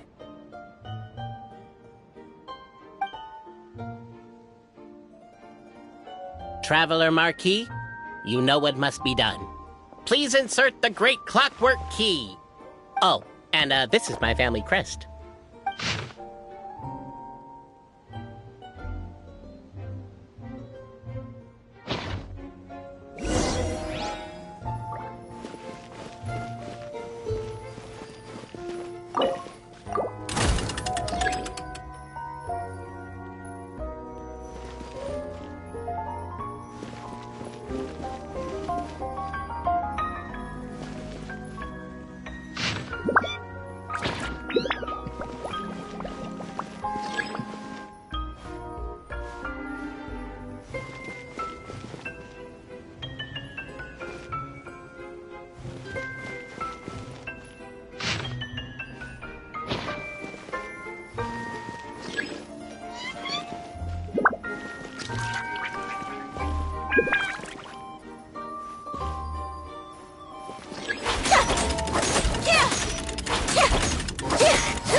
Do we really need this one?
Now, let me see what elaborate fiction the Clan of Wisdom was able to conjure up. If anyone's listening, I would like to submit these as my last words. I surrender. I'm the one who murdered Tappy.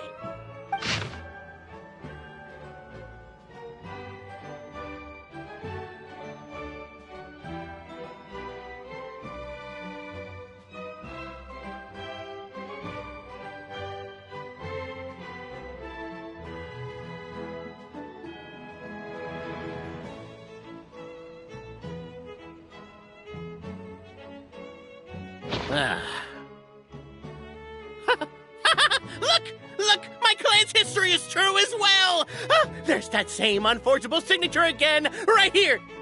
What? Oh, does this mean that my clan is the only odd one out? Given that my clan's wisdom is such a subject of ridicule in your eyes, I will now appeal to my own personal intelligence, which I believe far surpasses that of my clan at large, and make a prediction.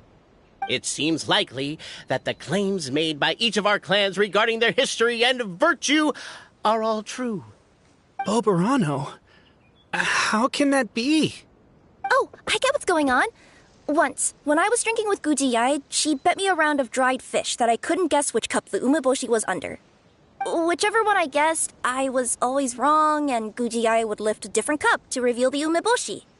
But then, I learned later from one of the shrine maidens, Miyuki, that all of the cups had an umeboshi under them. Just goes to show, I still got a long way to go before I become a great yokai. Oh, don't mind Fox Lady. That's just her way of teasing you. Actually, that reminds me. We can now open these 3 treasure chests. And unlike the guessing game you mentioned, this one's not a trick. Cool. Well, once you've plundered the last of Boberano's family wealth, we can go to my clan's place. The time has come to... Guess I'll take the clockwork key again then. Yoink! I'm curious to see what this end-of-the-world place is like. Come on, let's go meet the others at the station.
Certainly worth the extra mile.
One man's stone is another man's gem.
The cohort of truth-seekers followed Albizzi to his clan's sacred site.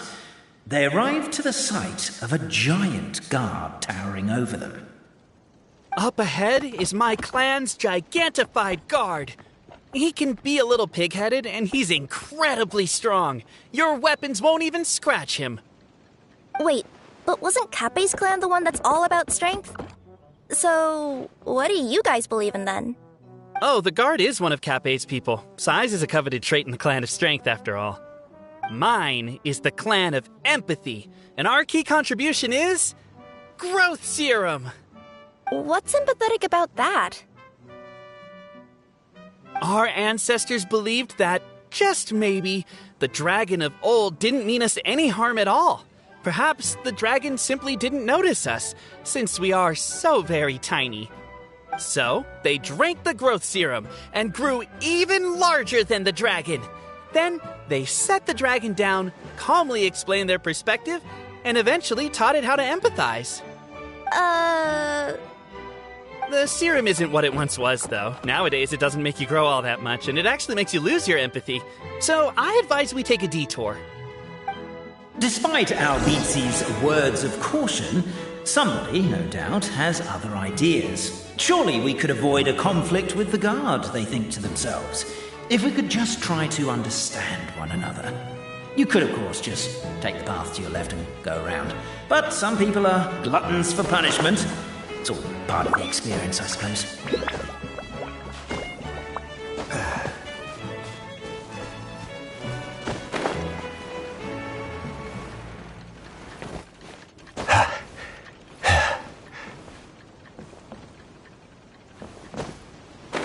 Determined, presumably, to always do what is right and never do what is not. We should be getting close. Why is this place so full of junk? Are you the kind of people who never throw away the box when you buy something because you're worried you won't be able to return it without the original packaging? We'll never find the Oracle Pillars in all this mess. Never mind that. We have a more pressing issue. It seems there's a slight problem with my clan's family crest. The Marquis may need to utilize their wisdom to solve the issue. Wisdom too, huh? Well, you guys have a bit of everything, don't you? Except empathy.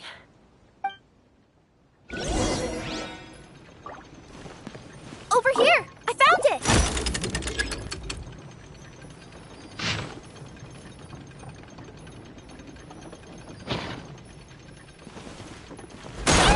Keep the noise down! We don't want to alert the guard.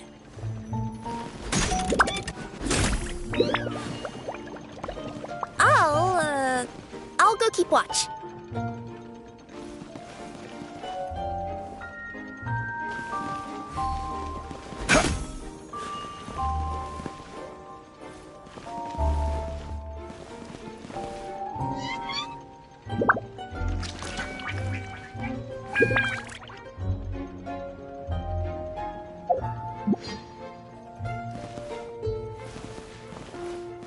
Quake! Can't you destroy the boxes a little more quietly?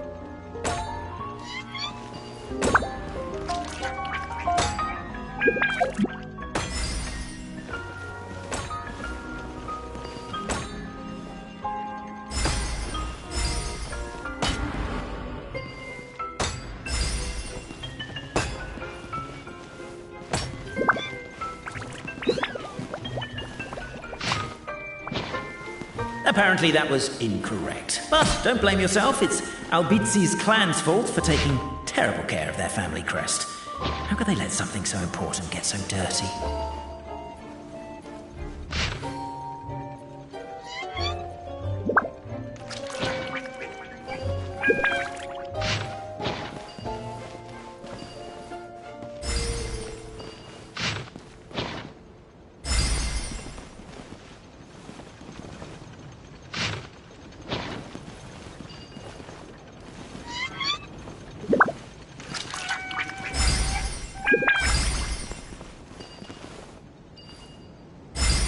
Apparently that was incorrect. But don't blame yourself, it's Albizzi's clan's fault for taking terrible care of their family crest. How could they let something so important get so dirty?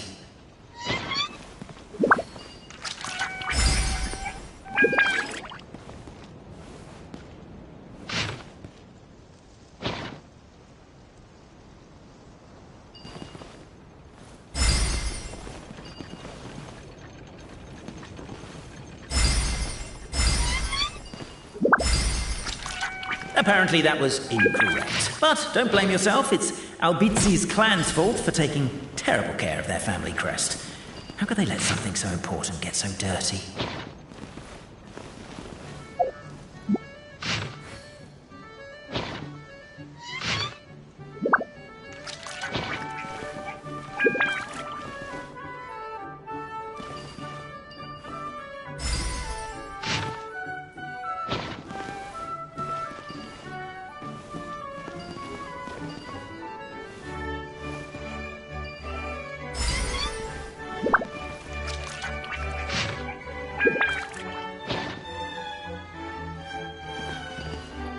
Apparently that was incorrect. But don't blame yourself, it's Albizi's clan's fault for taking terrible care of their family crest.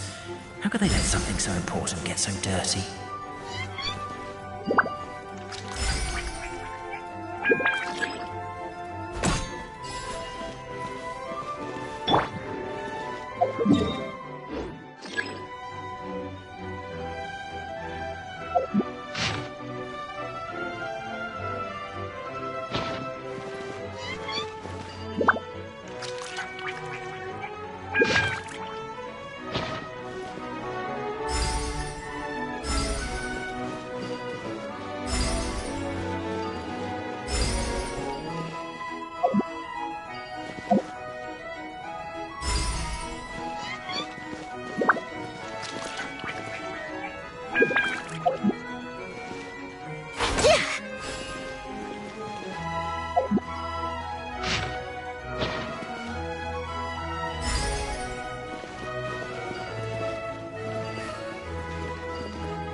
This is the last one.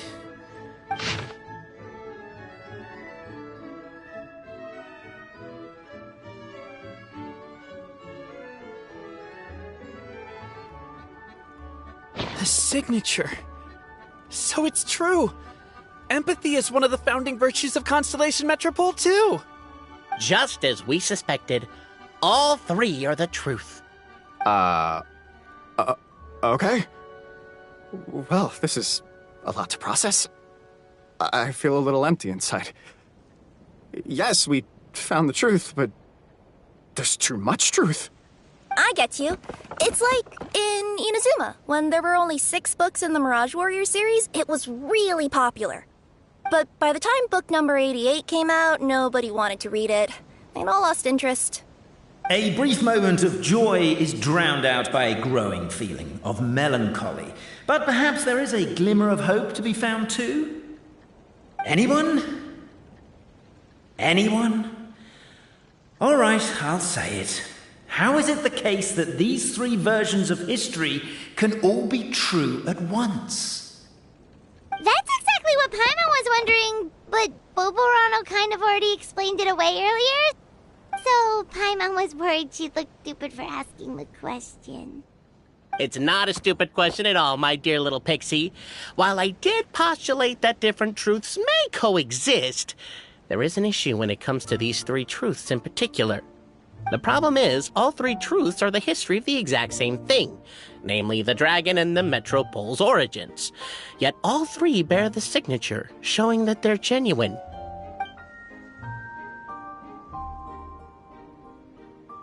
Suddenly, the sound of a bell rings out.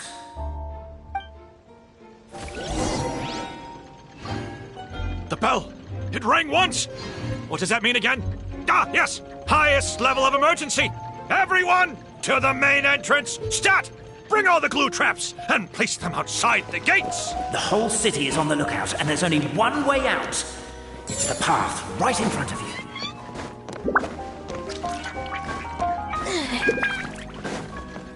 Why'd they ring the bell anyway? Also, why is 1 ring the highest level of emergency? Obviously because you have to respond fast when it's an emergency. They're outside! After them!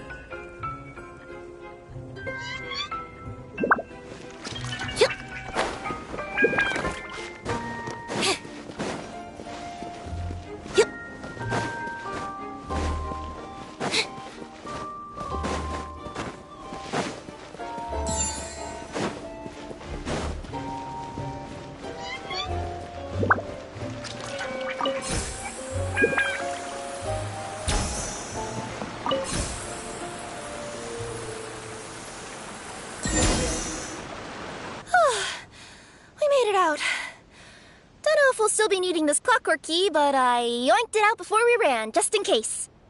Okay, but back to the truth problem. There are 3 conflicting versions of the truth, and somehow they're all still true. What is that supposed to mean? I don't know. I doubt anyone here in Simulanka can make sense of it. All we do know is that any manuscript bearing her signature has to be valid. Well, She is the goddess of fate, the creator of all this. And all these manuscripts are her grand design. The reason we argued about who was right was that we didn't know enough about the truth of the past. But now we have the truth. So we just have to accept it. As surely as we will follow the clockwork path designed for us, so is this the course that history has taken. It is clear and incontrovertible. We will never argue again. Thank you all. Is that all there is to it? Is this where the decision made at the first crossroads of destiny has led us to? A pointlessly happy ending? Overthinking it would be equally pointless. Well, that's enough for one day. Time to take a break. Could you be any more cryptic? You're planning something. Paimon knows it. Whatever happens, today was a breakthrough in my journey of discovery. I will go back and share it with my clan. Me too. And me. Let's leave it there for today then. I'm sure we'll find out what else Mr. Narrator has planned for us tomorrow.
Carriage inspection, check.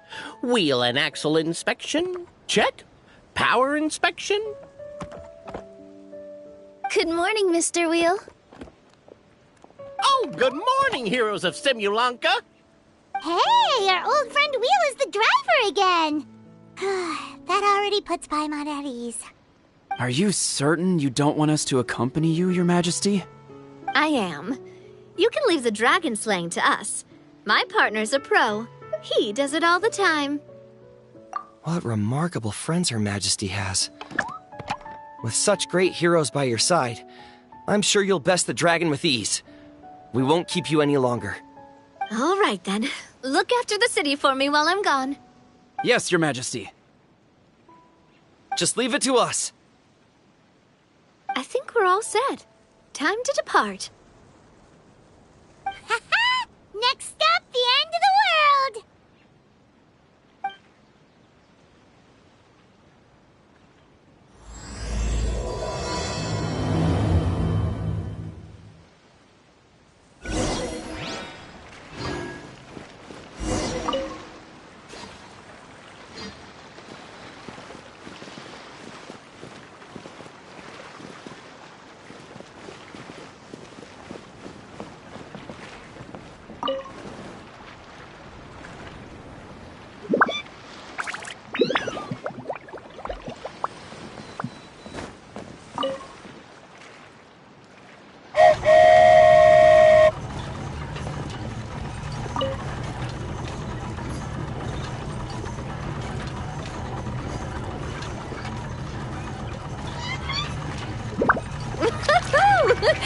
So this is what it feels like to ride a toy train. Ooh, you're really easy to please, Navia.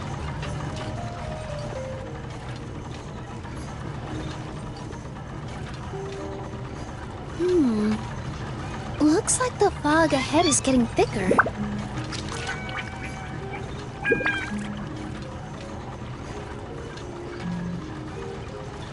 Attention, passengers. We've arrived at the transfer point. All change, please, all change. So we've got to switch trains, right? Huh? What's that? It looks like Helichurros, they've taken over that platform! Huh? What do we do? Just find somewhere to hide, Mr. Wheel. We'll take care of them.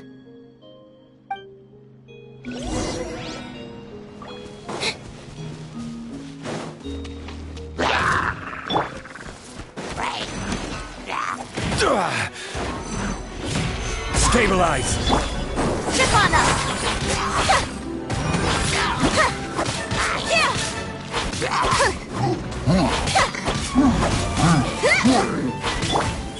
Right now. Emerge. Solidify!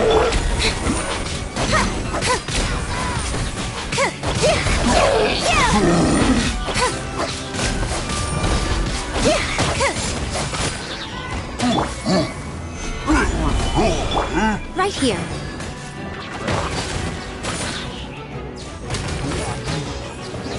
Emerge. Right here.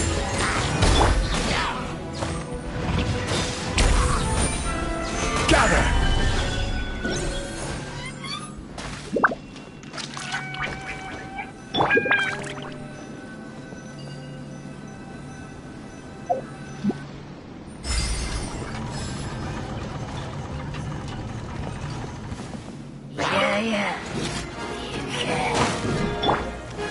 Stabilize! Right now. Right here. Right now.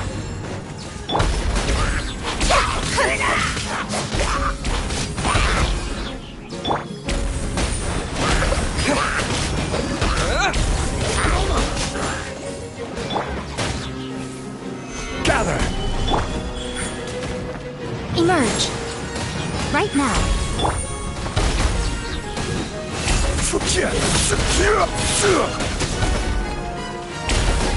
Solidify! Emerge. Right here. Right now.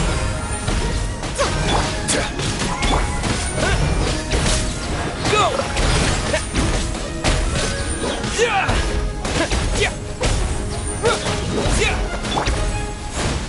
Gather! Emerge. Right now. Right here.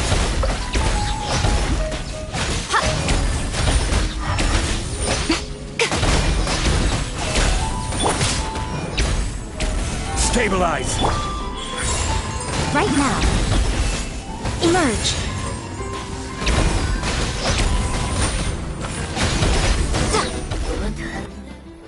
Whew. That's all of them. Thank you so much for your help, everyone. Now, let me take a look at the train.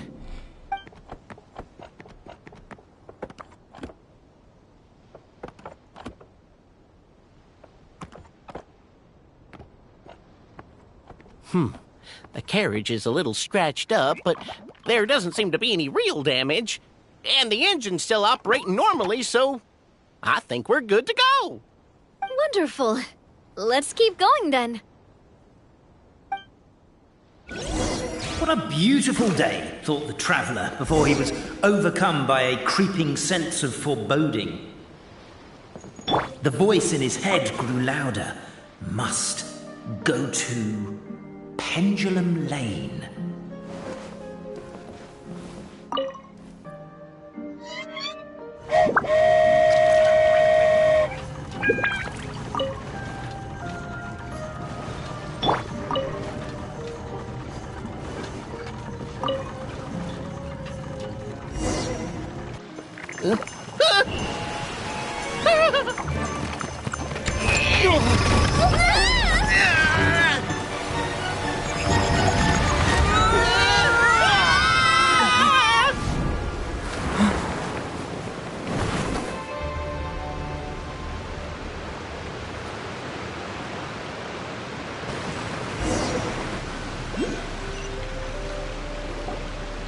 Go forth and witness this world, my...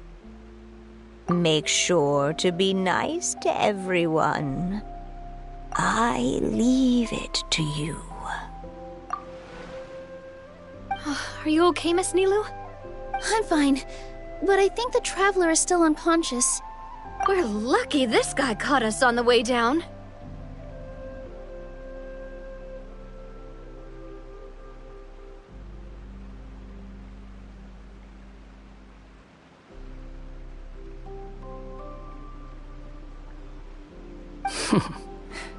Passed out from a little fall, did ya?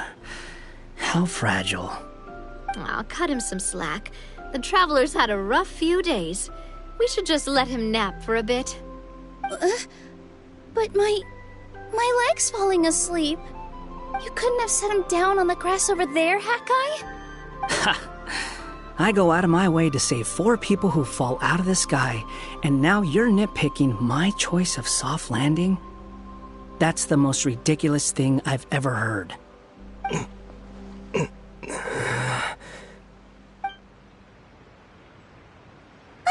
He's awake! Morning, sunshine. You were having a nice little dream there, weren't you? Not gonna lie, it was kind of adorable. You and your friends fell from the top of that waterfall, and you passed out along the way. Guess someone couldn't keep it together. Sorry to break it to you, but crashing into the ground doesn't take you to another world. That kind of thing only happens in those stupid light novels they sell in Inazuma. Also, he kind of, set you down in Nilu's lap, so that's where you've been napping all this time. Paimon? Oh, no. It's alright. I'm just glad you're okay. You didn't hit your head, did you? Is the dizziness gone? Really? What did they say? The fog you see around here can have a hallucinatory effect. Apparently, it's the work of that dragon. Maybe you inhaled some while you were freaking out on your way down. Traveler, Nilu, do you know this hat guy person? Oh yeah, he's a student at the academia. We met during the last Inter-Darshan Championship. He was representing the Vahumana Darshan. Well then, hello there, friend. I'm Navia, the president of Spina di Rosula. It's very nice to meet you. So, should I just call you Hat Guy as well? Seems like that's what everyone's calling you. Sure. Whatever. Wait, Hat Guy. What's that sword around your waist? An unwelcome encumbrance, that's what. I've had it ever since I woke up here. Tried to toss it, but no matter what I do, it always reappears. Such a pain. Anyway, if any of you want the hero sword, you can have it. Wait, it's called what? The hero's sword. Meant to be wielded by the hero. I know. Me of all people, right? The irony. What? You're the hero of this world? Will you calm down? It's just a dumb title. Oh, it's just that this entire time, we thought we were the heroes of the prophecy. Well, if it means that much to you, you're welcome to claim the title. You'd be doing me a favor. That's not the point! The real question is, if you're the hero, then where the heck have you been all this time? Looking for a way out. I heard there's a boat in this area that can bring you to another world. So I came to investigate. But look at the state of things around here. The lighthouse collapsed. The boat won't budge. I say we try to find a different way out. Huh. Paimon's guessing a voice told you what you were supposed to do here. That's what happened with Navia and Nilu, at least. You expect me to take orders from some disembodied voice?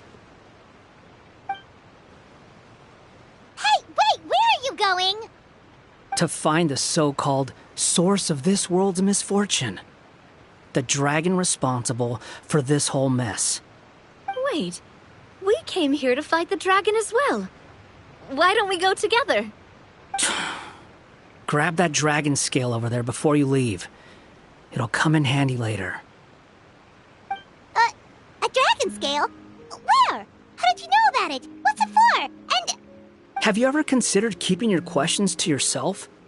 Because if you actually expect me to answer them all, we'll be here until the next Interdarshan Championship. You little... Paimon thought you might have learned some manners by now, but clearly not!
Should do it, right?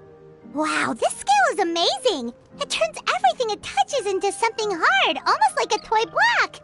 It doesn't seem to work on us, though. It spews out poison and transmutes everything it touches. Huh.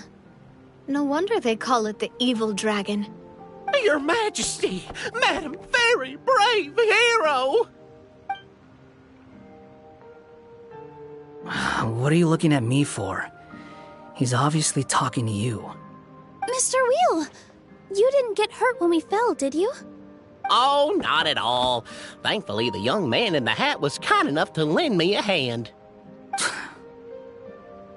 There seems to be a village over here. Some of the residents used to work in the titanium mines, and some came to fight the dragon, then got stuck here. I see. I'm glad they're all safe and sound. I can try to use my magic to fold a boat to bring everyone back. Oh, I'll help too. Still, I think we need to take care of the dragon first.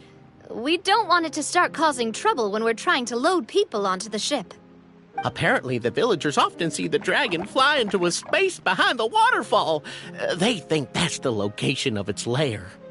Then we should look around and try to find a way in. I'll wait here for your triumphant return. Your Majesty, brave heroes, please be careful.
The scent of treasure.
Just as I expected.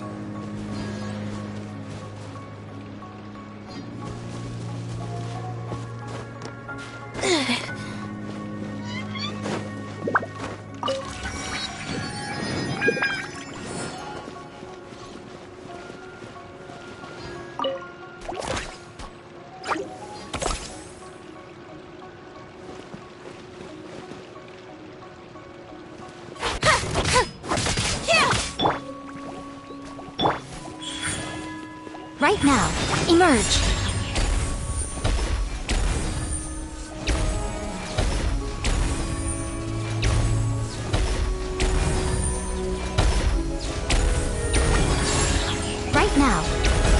emerge.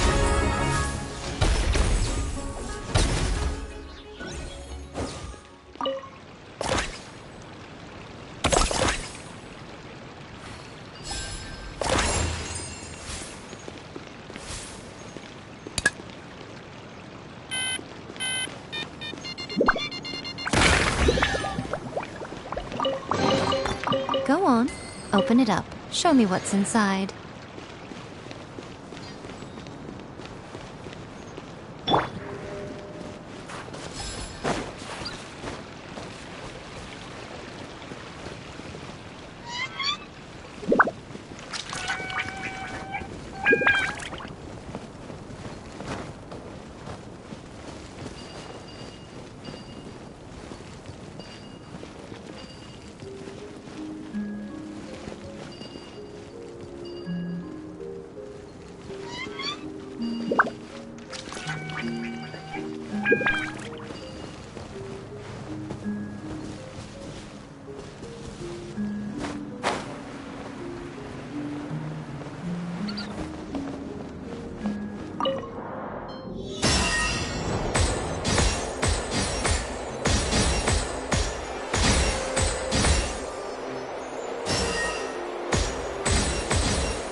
Seems Lenny is saying some strange things.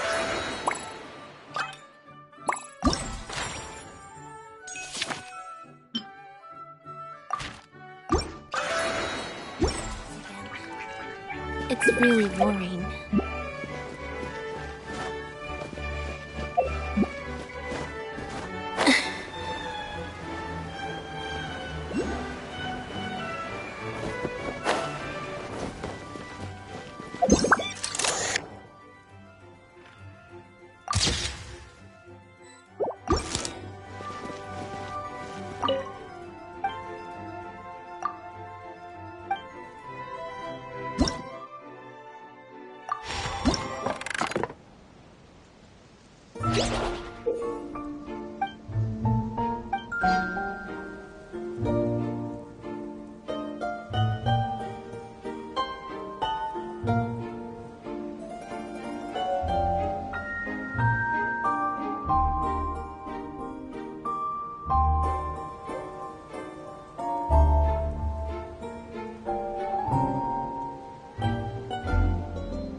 Solidify!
Unsolicited, and all the more valuable for it.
man's stone is another man's gem.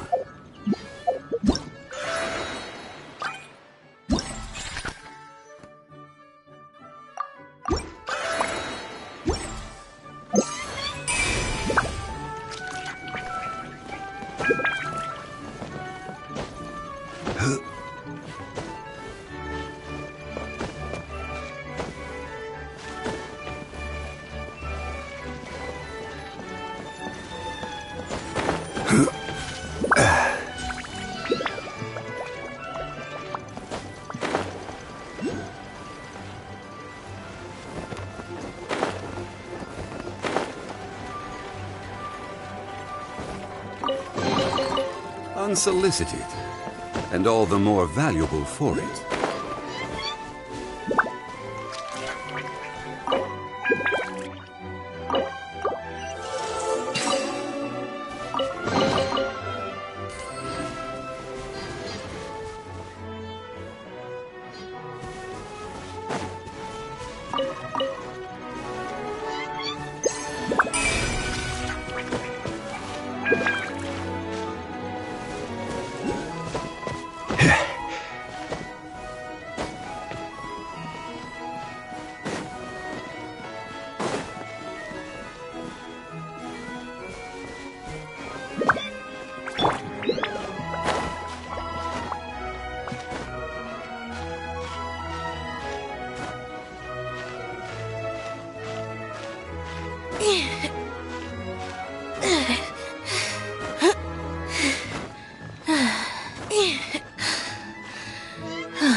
Pendulum Lane is just up ahead.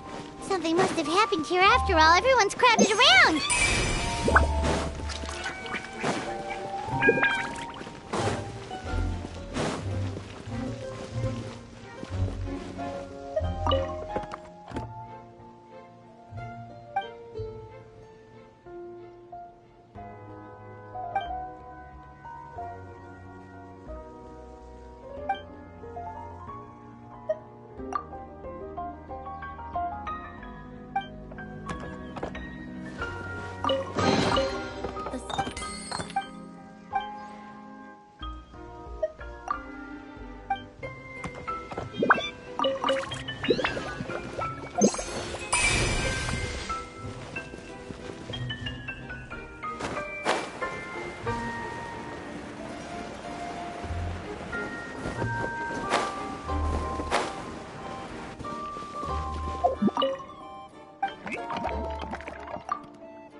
Stabilize!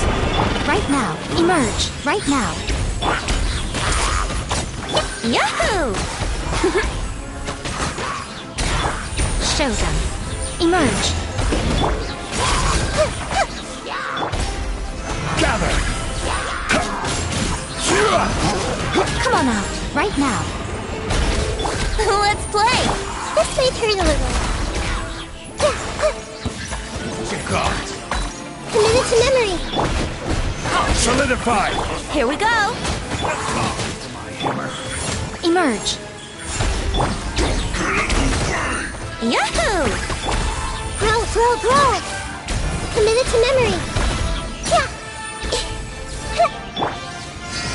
Gather! Here we go. Right now. Grow!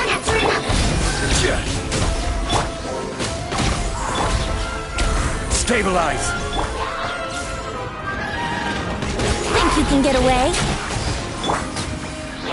Right here. Emerge. Brace yourselves.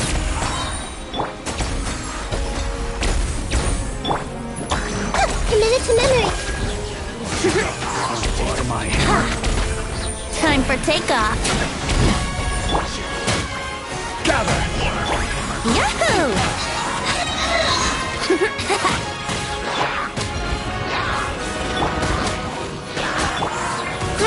Grow! Right here. Emerge. Show them.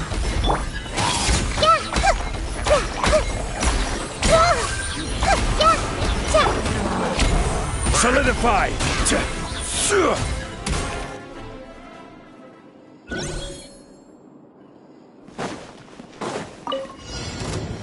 Gather!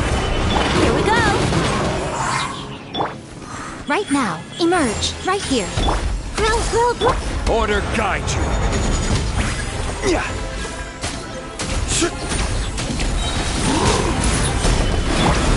Let's play. Think you can get away? I will have order! Here we go. Stabilize! Right now. Emerge. Right now. Committed to memory. Let's play. This is order! Gather! Right here. Right now. This may hurt a little.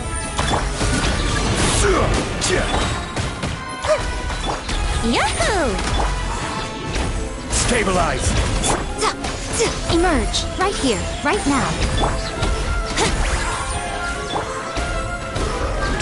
I will have order! Let's play. Right here. Right now. Right here. Gather! Grow! Brace yourselves. This is order!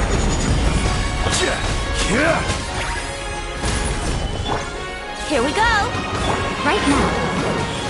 Emerge. Hey!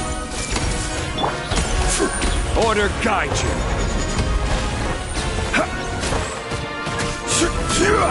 Stabilize! Brace yourselves. Right here. Emerge. This may hurt a little.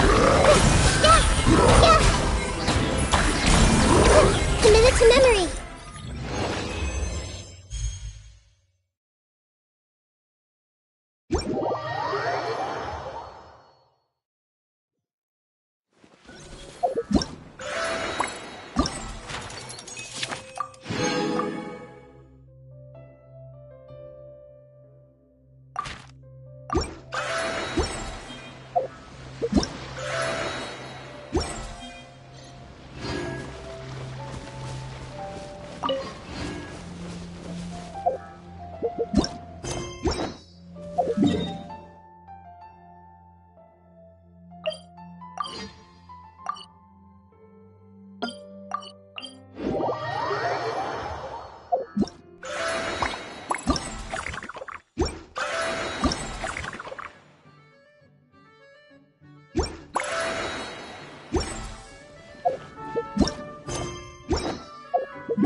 Just as I expected.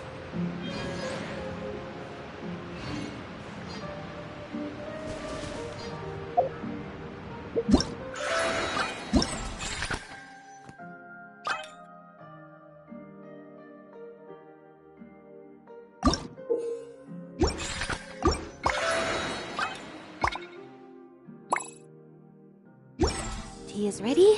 Now it's time for a short rest.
Right here.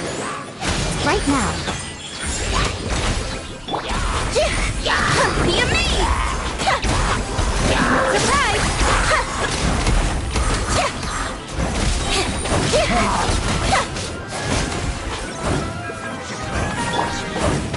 Gather! Step on up! Right here, a sight to behold. Emerge. Right now.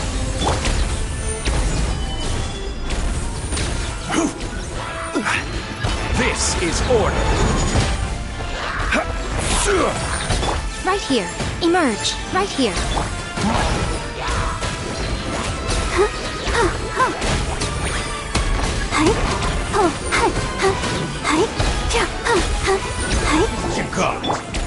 Over here. Solidify. Emerge. Right now. Not going anywhere. Stabilize. I will have order.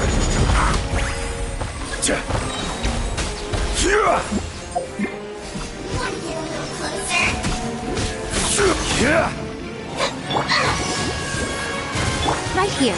Emerge. Right here. Surprise! Cue the spotlight!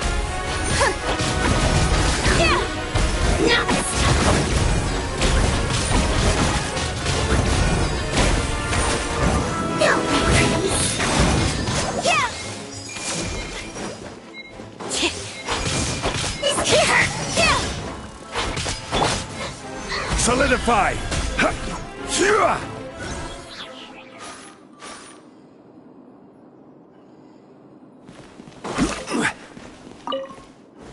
Stabilize. Yahoo! Everybody stand back! Brace yourselves! Gather! Let's light it up!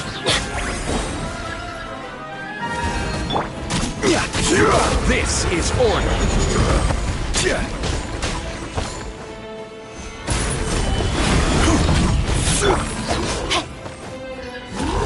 No, my sword! Let's play!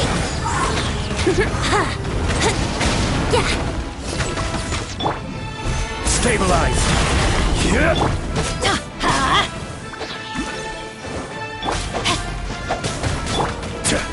Order guide you. Solidify. Teamwork is dreamwork! Rain cutter! Time for takeoff. Here we go!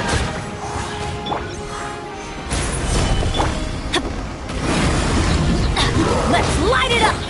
Let's play!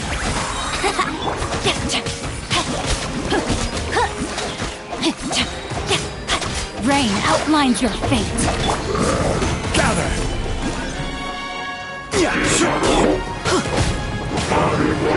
Go in! Yahoo! Think you can get away? I will have order.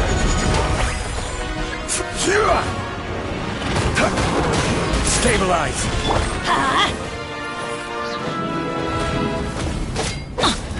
Everybody stand!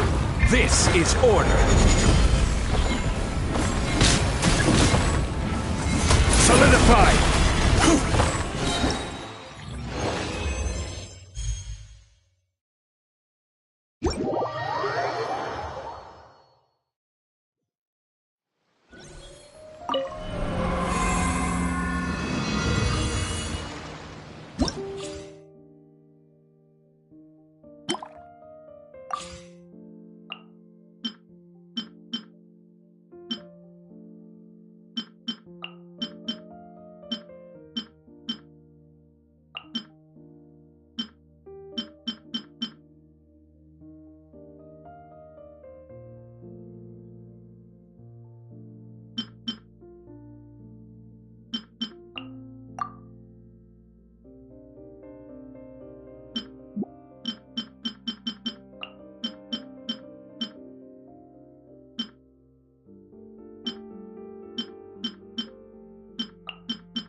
Stabilize! Don't get too close! Let the show begin. Emerge. Right here. Emerge. Here's Becca! Solidify! Right here. Right now. Right here. Check this out!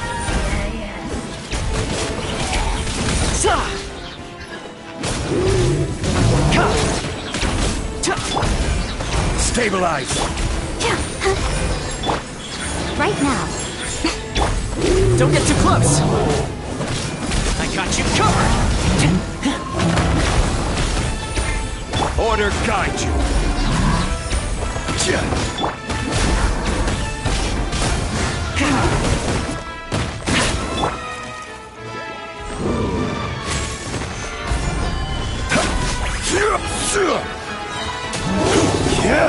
Right here.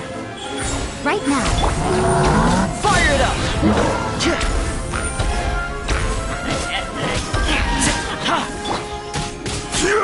This is order!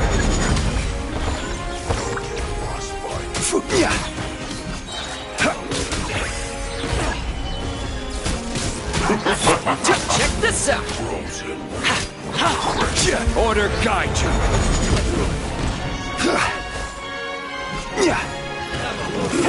Solidify!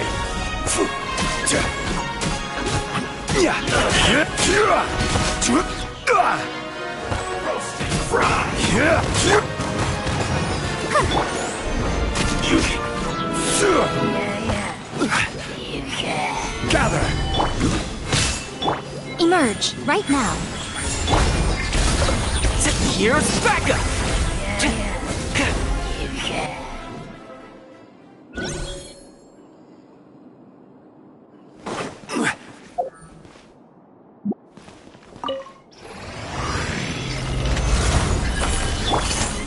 You're in for a little shock. This may turn a little. I'll protect us. Hi. I see everything. Stabilize! Come a little close.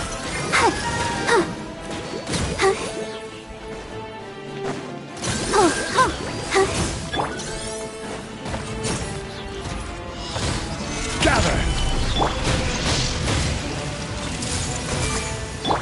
You're in for a little shock.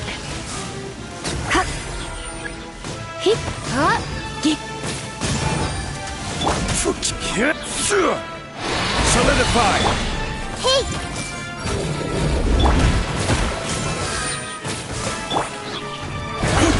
Let's dance. Grow, grow, grow! Stabilize!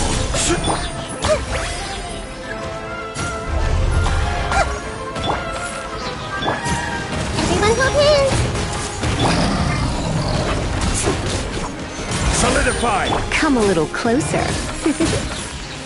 Try not to enjoy this too much. You're in for a little shock. Gather! I see everything!